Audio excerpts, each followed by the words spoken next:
KRP 1550 AM ਤੇ ਤੁਹਾਡਾ ਸਵਾਗਤ ਹੈ। ਮੈਂ ਤੁਹਾਡਾ ਮੇਜ਼ਬਾਨ ਹਰਜੀਤ ਸਿੰਘ ਗਿੱਲ। 11:13 ਹੋਏ ਨੇ। ਬੁੱਧਵਾਰ ਦਾ ਦਿਨ ਹੈ 2 ਸਤੰਬਰ ਤੇ 17 ਭਾਦੋਂ ਨਾਨਕਸ਼ੇ ਸੰਮਤ 552 ਤੇ ਨਿੱਘਾ ਹਾਰਦਿਕ ਸਵਾਗਤ। ਅੱਜ ਦੀ ਲੋਕ ਸੱਥ ਦੇ ਵਿੱਚ ਅਹਿਮ ਘਟਨਾਵਾਂ, ਗੱਲਾਂ ਬਾਤਾਂ, ਗੀਤ ਸੰਗੀਤ, ਸੁਲਝਦੇ ਮਸਲਿਆਂ ਤੇ ਗੱਲਬਾਤ ਹੋਏਗੀ। ਖਬਰਾਂ ਸੁਣਾਉਣਾ ਹੈ। ਖਬਰਾਂ ਦੇ ਨਾਲ ਪੰਜਾਬ ਦੀ ਸਿਆਸਤ ਦੀ ਗੱਲ, ਬਦਲਾਅ ਬਹੁਤ ਵੱਡਾ ਆ ਰਿਹਾ ਹੈ। ਕੀ ਹੋ ਰਿਹਾ ਹੈ ਉਹਦੇ ਤੇ ਥੋੜੀ ਜੀ ਗੱਲਬਾਤ ਮੈਂ ਕਰਾਂਗਾ। ਤੁਸੀਂ ਸ਼ਾਮਲ ਹੋਣਾ। ਖੁੱਲੀ ਵਿਚਾਰ ਚਰਚਾ ਅੱਜ ਕਰਨੀ ਹੈ। ਇੱਥੇ ਦੀ ਪੀੜ੍ਹੀ ਦੀਆਂ ਜਿਹੜੀਆਂ ਮੁਸ਼ਕਲਾਂ ਹੈ, ਸਭ ਤੋਂ ਵੱਡੀ ਮੁਸ਼ਕਲ ਉਹਨਾਂ ਦੇ ਵਿਆਹ ਦੀ ਹੈ, ਜਿਹਦੇ 'ਚ ਮਾਪੇ ਬਹੁਤ ਤੰਗ ਨੇ। ਧੀ ਪੁੱਤਾਂ ਦੇ ਵਿਆਹ ਨਹੀਂ ਹੋ ਰਹੇ, ਰਿਸ਼ਤੇ ਨਹੀਂ ਲੱਭ ਰਹੇ। ਰਿਸ਼ਤੇ ਜੇ ਲੱਭ ਜਾਂਦੇ ਆ, ਜਵਾਕ ਫਿੱਟ ਨਹੀਂ ਕਰ ਰਹੇ ਜਾਂ 30 ਸਾਲ ਦੇ ਹੋ ਜਾਂਦੇ ਨੇ, ਫਿਰ ਮੂਲੋਂ ਹੀ ਨਾ ਕਰ ਜਾਂਦੇ ਨੇ। 24 ਤੋਂ 30 ਦੇ ਵਿੱਚ ਵਿਆਹ ਹੋ ਗਿਆ ਨਹੀਂ, ਪੱਕੇ ਪੈਰੀ ਹੋ ਜਾਂਦੇ, ਕਹਿੰਦੇ ਫਾਇਦਾ ਹੀ ਨਹੀਂ। ਜ਼ਿੰਦਗੀ ਦੇ ਬਰਾਬਰ ਸਹੂਲਤਾਂ ਚੱਲ ਗਈਆਂ, ਬੈਗ ਪਾਉਂਦੇ ਨੇ, ਬੈਗ ਗਲ ਦੇ ਵਿੱਚ, ਚਲੋ ਹਫ਼ਤਾ ਘੁੰਮ ਆਈਏ ਕਿਤੇ। ਜ਼ਿੰਦਗੀ ਦੀਆਂ ਜ਼ਰੂਰਤਾਂ ਜਿਹੜੀਆਂ ਉਹ ਪੂਰੀਆਂ ਹੁੰਦੀਆਂ ਨੇ ਤਾਂ ਰੋਟੀ ਪਾਣੀ ਦਾ ਕੋਈ ਫਿਕਰ ਨਹੀਂ, ਇਕੱਲੇ ਰਹਿਣ ਦਾ ਕੋਈ ਫਿਕਰ ਨਹੀਂ। ਜ਼ਿੰਦਗੀ ਦੇ ਵਿੱਚ ਮੁੰਡਾ ਤੇ ਕੁੜੀ ਆਪਸ ਵਿੱਚ ਸੰਬੰਧਾਂ ਦੇ ਵਿੱਚ ਬਾਹਰ ਰਹਿ ਰਹੇ ਨੇ, ਵਿਆਹ ਦੇ ਵਿੱਚ ਨਹੀਂ ਆ ਰਹੇ ਤੇ ਮਾਪੇ ਤੰਗ ਨੇ। ਹਰ ਰੋਜ਼ ਇੱਕ ਅੱਧਾ ਫੋਨ ਆਉਂਦਾ ਧੀ ਦੇ ਲਈ, ਪੁੱਤ ਦੇ ਲਈ। ਤੁਸੀਂ ਕਮਿਊਨਿਟੀ 'ਚ ਰਹਿੰਦੇ ਹੋ, ਕੋਈ ਸਾਨੂੰ ਕੁੜੀ ਲੱਭ ਦਿਓ, ਕੋਈ ਮੁੰਡਾ ਲੱਭ ਦਿਓ। ਹੈਰਾਨੀ ਦੀ ਗੱਲ। ਫਿਰ ਜੇ ਕੋਸ਼ਿਸ਼ ਕਰੋ ਕਿਤੇ ਰਲਾਉਣ ਦੀ, ਬਰਾਬਰ ਉਮਰ ਵੀ ਹੋ, ਪੜ੍ਹਾਈ, ਉੱਥੇ ਫਿੱਟ ਨਹੀਂ ਆਉਂਦੇ ਇੱਕ ਦੂਜੇ ਦੇ, ਕਿਉਂਕਿ ਮਨ ਹੀ ਨਹੀਂ ਹੈ। ਮਾਪਿਆਂ ਨੂੰ ਨਾ ਕਹਿੰਦੇ ਨਹੀਂ, ਵਿਆਹ ਕਰਾਉਂਦੇ। ਮਾਪੇ ਤੰਗ ਨੇ। ਮਾਵਾਂ ਨੂੰ ਬਹੁਤ ਵੱਡੇ ਦੁੱਖ ਨੇ। ਪਿਓ ਤਾਂ ਫੇਰ ਵੀ ਮੰਨ ਲੈਂਦੇ ਨੇ, ਕਹਿੰਦੇ ਚਲ ਛੱਡ, ਨਹੀਂ ਕਰਾਉਂਦੇ ਨਾ ਕਰਾਓ। ਮਾਵਾਂ ਝੁਰਦੀਆਂ ਨੇ। ਇਸ ਤੇ ਅੱਜ ਗੱਲਬਾਤ ਹੋਏਗੀ, ਕਾਰਨ ਤੇ ਇਸ ਨੂੰ ਆਪਾਂ ਹੱਲ ਕਿਵੇਂ ਕਰ ਸਕਦੇ ਹਾਂ, ਤੇ ਜਾਂ ਫਿਰ ਇੱਥੇ ਦੇ ਲੋਕਾਂ ਵਾਂਗੂ ਆਪਣਾ ਮਨ ਸਮਝਾ ਦਈਏ ਵੀ ਕਰਾ ਲਿਆ, ਨਾ ਕਰਾਇਆ, ਨਾ ਕਰਾ ਲਿਆ। ਜਾਂ ਕਰਾਉਂਦੇ ਕਿਉਂ ਨਹੀਂ? ਘਰ ਦੇ ਵਿੱਚ ਆਪਣੇ ਮਾਪਿਆਂ ਦੀ ਜ਼ਿੰਦਗੀ ਵੇਖ ਕੇ ਮੂੰਹ ਪਰਾਂ ਕਰਦੇ ਆ ਵਿਆਹ ਤੋਂ। ਕਿ ਕਲੇਸ਼ ਜਾਂ ਆਜ਼ਾਦੀ ਜਾਂ ਇੱਕ ਦੂਜੇ ਦਾ ਵਜ਼ਨ ਚੱਕਣ ਦੇ ਕਾਬਲ ਨਹੀਂ। ਸਾਰੀਆਂ ਅਲੱਗ-ਅਲੱਗ ਪ੍ਰਪੇਖ ਤੋਂ ਗੱਲਬਾਤ ਕਰਾਂਗੇ। ਕਹਾਣੀ ਅੱਜ ਬਾਈ ਜੱਗੀ ਕੁੱਸੇ ਦੀ ਲੰਬੀ ਕਹਾਣੀ ਹੈ। ਕੋਸ਼ਿਸ਼ ਕਰਾਂਗਾ ਕਿ 1:18 ਤੇ ਸ਼ੁਰੂ ਕਰ ਲਈਏ ਤੇ ਫਿਰ 30 ਮਿੰਟ ਮੈਨੂੰ ਲੱਗਦਾ ਜੇ ਲੱਗਣਗੇ। ਦੇਖਦਾ ਵਿੱਚੋਂ ਨਹੀਂ ਥੋੜ੍ਹੀ ਬਹੁਤੀ ਪੁਣਛਾਣ ਕਰ ਲਾਂਗੇ। ਵਧੀਆ ਕਹਾਣੀ ਤੁਹਾਡੇ ਲਈ ਕਿ ਜ਼ਿੰਦਗੀ ਦੇ ਵਿੱਚ ਕੀ ਹੋ ਜਾਂਦਾ ਹੈ, ਜਿਹੜਾ ਅਨਸਰਟਨ ਕਿਵੇਂ ਹੋ ਜਾਂਦੀ ਹੈ, ਕਿੱਥੋਂ ਕਹਾਣੀ ਕਿਵੇਂ, ਦਿਮਾਗ ਕਿਵੇਂ ਘੁੰਮਦੇ ਆ, ਚਲਦੀ ਜ਼ਿੰਦਗੀ ਖਰਾਬ ਕਿਵੇਂ ਹੁੰਦੀ ਹੈ। 1844 247 1550 184424711550 KRPRadio.com ਤੇ ਸਿੱਧਾ ਪ੍ਰਸਾਰਣ ਚੱਲਦਾ। ਪ੍ਰੋਗਰਾਮ ਰਹਿ ਜੇ ਤਾਂ YouTube ਤੇ ਪਾ ਦਿੱਤਾ ਜਾਂਦਾ, ਬਾਅਦ 'ਚ ਸੁਣ ਲਿਆ ਕਰੋ। ਪਵਨ ਜਵੰਦੇ ਦਾ ਧੰਨਵਾਦ। ਲੋਕ ਸੱਥ LOKSATTH ਇਸ ਨੂੰ ਅੱਗੇ ਭੇਜਦਾ ਕਰੋ। ਪੰਜਾਬ ਦੇ ਵਿੱਚ ਜਾਂ ਕਿਤੇ ਦੂਰ ਕੋਈ ਜਿਹਦਾ ਆਪਣੇ ਨਾਲ ਸਮਾਂ ਨਹੀਂ ਮਿਲਦਾ, ਬਾਅਦ 'ਚ ਵੀ ਸੁਣ ਸਕੇ। 604-440-6462 ਨਿੰਮੀ ਡੌਲਾ ਜੀ ਦਾ ਨੰਬਰ ਤੇ harjeet.g@krpradio.com ਹੈ ਈਮੇਲ। 604-729-1224 WhatsApp ਟੈਕਸਟ ਲਈ 6047291224। ਫੇਸਬੁੱਕ ਤੇ ਤੁਸੀਂ ਨਾਲ ਰਹਿੰਦੇ ਹੋ। ਕਿੱਕਰ ਦਾ ਸ਼ੱਕ ਉਬਲੇ ਤੇ ਜੜ੍ਹਾਂ ਮਜੀਠਦੀਆਂ। ਕਿੱਕਰ ਦਾ ਸ਼ੱਕ ਉਬਲੇ ਤੇ ਜੜ੍ਹਾਂ ਮਜੀਠਦੀਆਂ। ਕਿ ਚੁਟਕੀ ਸੂਹੇ ਖਾਬ ਦੀ ਨਿਤ ਸੁਪਨੇ ਪੀਠਦੀਆਂ। ਵਿੱਚ ਰੰਗਣ ਖੱਦਰ ਨੱਡੀਆਂ ਤੇ ਡੁੱਲ ਡੁੱਲ ਪੈਂਦਾ ਚਾਹ। ਵੇ ਅੱਕ ਦੇ ਕੂਲੇ ਫੰਬੇ ਆ ਕਿਤੋਂ ਉੱਡਦਾ। ਅੱਜ ਕੋਟ ਕਲੀ ਦਾ ਰੰਗ ਵੇ ਤੇਰੀ ਦੇਹ ਨੂੰ ਦਿਆ ਚੜਾ। ਤੇ ਪਿੰਜ ਤੁੰਬ ਸੰਗ ਸਲੀਕਿਆ ਮੈਂ ਧਾਗਾ ਨਵਾਂ ਬਣਾ। ਇਹ ਧਾਗਾ ਮੇਰੇ ਦਾਜ ਦਾ ਮੈਨੂੰ ਲੱਗਦਾ ਸਕਾ ਰਾਜਾ ਰੋਹੀ ਵਾਲੇ ਖੇਤ ਨੂੰ ਇੱਕ ਜਾਂਦੀ ਪਹੀ ਜਿਹਾ। ਵਿਰਖ ਨਵਾਈਆਂ ਟਾਹਣੀਆਂ ਤੇ ਅਸਾਂ ਨਵਾਈ ਧੌਣ ਕੇ ਹੱਥ ਭਰੇਂਦੇ ਤੋਪਿਆਂ ਨੂੰ ਭੁੱਲ ਤਾਂ ਸੌਂਦੇ ਗੋਣ। ਇੱਕ ਉੱਡਣ ਤਿੱਤਰ ਖੰਭੀਆਂ ਜੋ ਅੱਗ ਕਲੇਜੇ ਲਾਉਣ। ਤੇ ਦੂਜਾ ਪੱਤਰੋ ਪੱਤਰੀ ਅੱਜ ਮੱਛਰੀ ਫਿਰਦੀ ਪਾਉਣ। ਸੁੱਪਰ ਤੇ ਤਿਲ ਪੱਤਰਾ ਹੈ ਨੀਲਕ ਘੁੰਗਟ ਬਾਗ। ਇੱਕ ਚੋਪ ਤਾਂ ਬੜੀ ਰੰਗੀਲੜੀ ਧਾਗੇ ਦੇ ਖੁੱਲ ਗਏ ਭਾਗ। ਇਹ ਧੁੱਪਾਂ ਜ਼ਹਿਰ ਕਸ਼ੀਦੀਆਂ, ਇਹ ਧਰਤਾਂ ਮੋਰਨੀਆਂ ਨੀ ਬਾਬਲ ਆਖੇ ਪੈਂਦੀਆਂ ਨੇ ਧੀਆਂ ਤੋਰਨੀਆਂ। ਇੱਕ ਸੂਈ ਮੇਰੀ ਨਿਕੜੀ, ਇੱਕ ਦਰਦ ਸਲੰਬੜੇ ਨੇ। ਲਿਖਿਆ ਸਾਹਾਂ ਨੂੰ ਚੁਗਣਾ ਹੈ ਪਰ ਮਾਨਸ ਚਮੜੇ ਨੇ। ਅੱਜ ਲਾਲ ਝਰੰਗਤਾ ਹੋ ਗਏ ਖੱਦਰ ਦੇ ਦਰਿਆ। ਮੈਨੂੰ ਅਗਲੇ ਘਰ ਵਿੱਚ ਤੋਰ ਕੇ ਘਰ ਪਰ ਕੱਲੀ ਰਹਿ ਜੂ ਮਾਂ। ਜੋ ਹਵਾ ਚ ਕੰਬਣ ਮੂੰਗਰੇ ਮੇਰਾ ਮੱਥਾ ਜਿਹਾ ਡਰੇ। ਤੇ ਨਾਲੇ ਵੰਗਾ ਮਹਿੰਦੀਆਂ ਦਾ ਸੁਪਨਾ ਇੱਕ ਤਰੇ। ਮੈਂ ਬਣ ਜਾ ਫੁੱਲ ਫੁਲਕਾਰੀਆਂ ਕੋਈ ਤੋਪੇ ਆਣ ਭਰੇ, ਮੈਨੂੰ ਚੁੰਮ ਕੇ ਹਿੱਕ ਨਾ ਲਾ ਲਵੇ ਮੇਰੇ ਸਭੋ ਦੁੱਖ ਹਰੇ। ਮੈਂ ਬਣ ਜਾ ਫੁੱਲ ਫੁਲਕਾਰੀਆਂ ਕੋਈ ਤੋਪੇ ਆਣ ਭਰੇ, ਮੈਨੂੰ ਚੁੰਮ ਕੇ ਹਿੱਕ ਨਾ ਲਾ ਲਵੇ ਮੇਰੇ ਸਭੋ ਦੁੱਖ ਹਰੇ, ਮੇਰੇ ਸਭੋ ਦੁੱਖ ਹਰੇ। ਜ਼ਿੰਦਗੀ ਦੇ ਰੰਗ ਰਾਣੀ ਤੱਤ ਚ ਹਰਮਨ ਲਿਖਦਾ ਹੈ। ਸਾਰਿਆਂ ਦਾ ਧੰਨਵਾਦ ਜੀ। 11:25 ਬੁੱਧਵਾਰ ਦਾ ਦਿਨ, ਹਫ਼ਤਾ ਅੱਧਾ ਕੁੱਟ ਲਿਆ, ਦਿਨ ਰਹਿ ਗਏ 2, ਛੁੱਟੀਆਂ ਆ ਗਈਆਂ। ਇਹ ਆਸਰੇ ਹੀ ਬੁੱਧਵਾਰ ਨੂੰ ਬੰਦਾ ਕਾਇਮ ਹੋ ਜਾਂਦਾ ਵੀ 2 ਦਿਨ ਨੂੰ ਕੰਮ ਨਿਬੇੜਿਆ, ਪਰ ਸੋਮਵਾਰ ਫੇਰ ਆ ਜਾਣਾ। ਇਹ ਤਾਂ ਮਿੱਤਰਾ ਜਦ ਹੁਣ ਆਏ ਆ ਤਾਂ ਇਹ ਕੱਟਣੀ ਉਹ ਪੈਣੀ ਹੈ, ਕੱਟਣੀ ਦੀ ਸਵਾਰ ਕੇ ਭੋਗਣੀ ਹੈ। ਇਸ ਦਾ ਇਹ ਖਿਆਲ ਰੱਖਣਾ ਚਾਹੀਦਾ। ਜ਼ਿੰਦਗੀ ਬਹੁਤ ਖੂਬਸੂਰਤ ਹੈ, ਇਸ ਨੂੰ ਆਪਣੀਆਂ ਕਦਰਾਂ ਕੀਮਤਾਂ ਦੇ ਨਾਲ ਇਹ ਵਧੀਆ ਤਰੀਕੇ ਦੇ ਨਾਲ ਇਹ ਭੋਗਣੀ ਹੈ, ਕੱਟਣੀ ਨਹੀਂ। ਤੇ ਲਾਲਸਾਵਾਂ ਜਿਹੜੀਆਂ ਪੰਜਾਬੀਆਂ ਦੇ ਕਹਿਣ ਨੂੰ ਕੰਟਰੋਲ ਕਰਕੇ ਰੱਖਿਆ ਕਰੋ। ਜਦ ਕੰਟਰੋਲ ਕਰਕੇ ਰੱਖੋਗੇ ਫਿਰ ਕੁਛ ਨਹੀਂ ਹੁੰਦਾ। ਇਹ ਜ਼ਰੂਰੀ ਹੈ। ਖਬਰਾਂ ਦੀ ਸ਼ੁਰੂਆਤ ਕਰੀਏ। ਗਵਰਨਰ ਜਨਰਲ ਦਾ ਬੜਾ ਰੌਲਾ ਪਿਆ ਸੀ। ਜਸਟਿਨ ਟਰੂਡੋ ਹੋਣੀ ਉਹਨੂੰ ਲੈ ਕੇ ਆਏ ਸੀ ਖਾਸ, ਵੀ ਪੜ੍ਹੀ ਲਿਖੀ ਹੈ ਤੇ ਐਸਟਰੋਨੌਟ ਹੈ, ਪੁਲਾੜ 'ਚ ਜਾ ਕੇ ਆਈ ਹੈ। ਮੁੜ ਕੇ ਜਦ ਰੌਲਾ ਪਿਆ ਵੀ ਅੰਦਰ ਵੜ ਕੇ ਸਟਾਫ ਵਾਲਿਆਂ ਨੂੰ ਘੁਰਕੀਆਂ ਮਾਰਦੀ ਆ, ਵੱਢ ਖਾਊ ਕਰਦੀ, ਤੇ ਫਿਰ ਰੌਲਾ ਪੈ ਗਿਆ ਵੀ ਸ਼ਾਇਦ ਹਟਾ ਦੇਣ। ਜਸਟਿਨ ਟਰੂਡੋ ਨੇ ਬਿਆਨ ਦਿੱਤਾ, ਕਹਿੰਦਾ ਨਾ ਇਹ ਨਹੀਂ ਗੱਲ ਹੈ। ਬਹੁਤ ਵਧੀਆ ਗਵਰਨਰ ਜਨਰਲ ਹੈ ਤੇ ਇਸ ਨੂੰ ਹਾਲੇ ਕੋਈ ਇਸ਼ੂ ਨਹੀਂ, ਮੈਂ ਨਹੀਂ ਹਟਾਉਣਾ ਇਹਨੂੰ।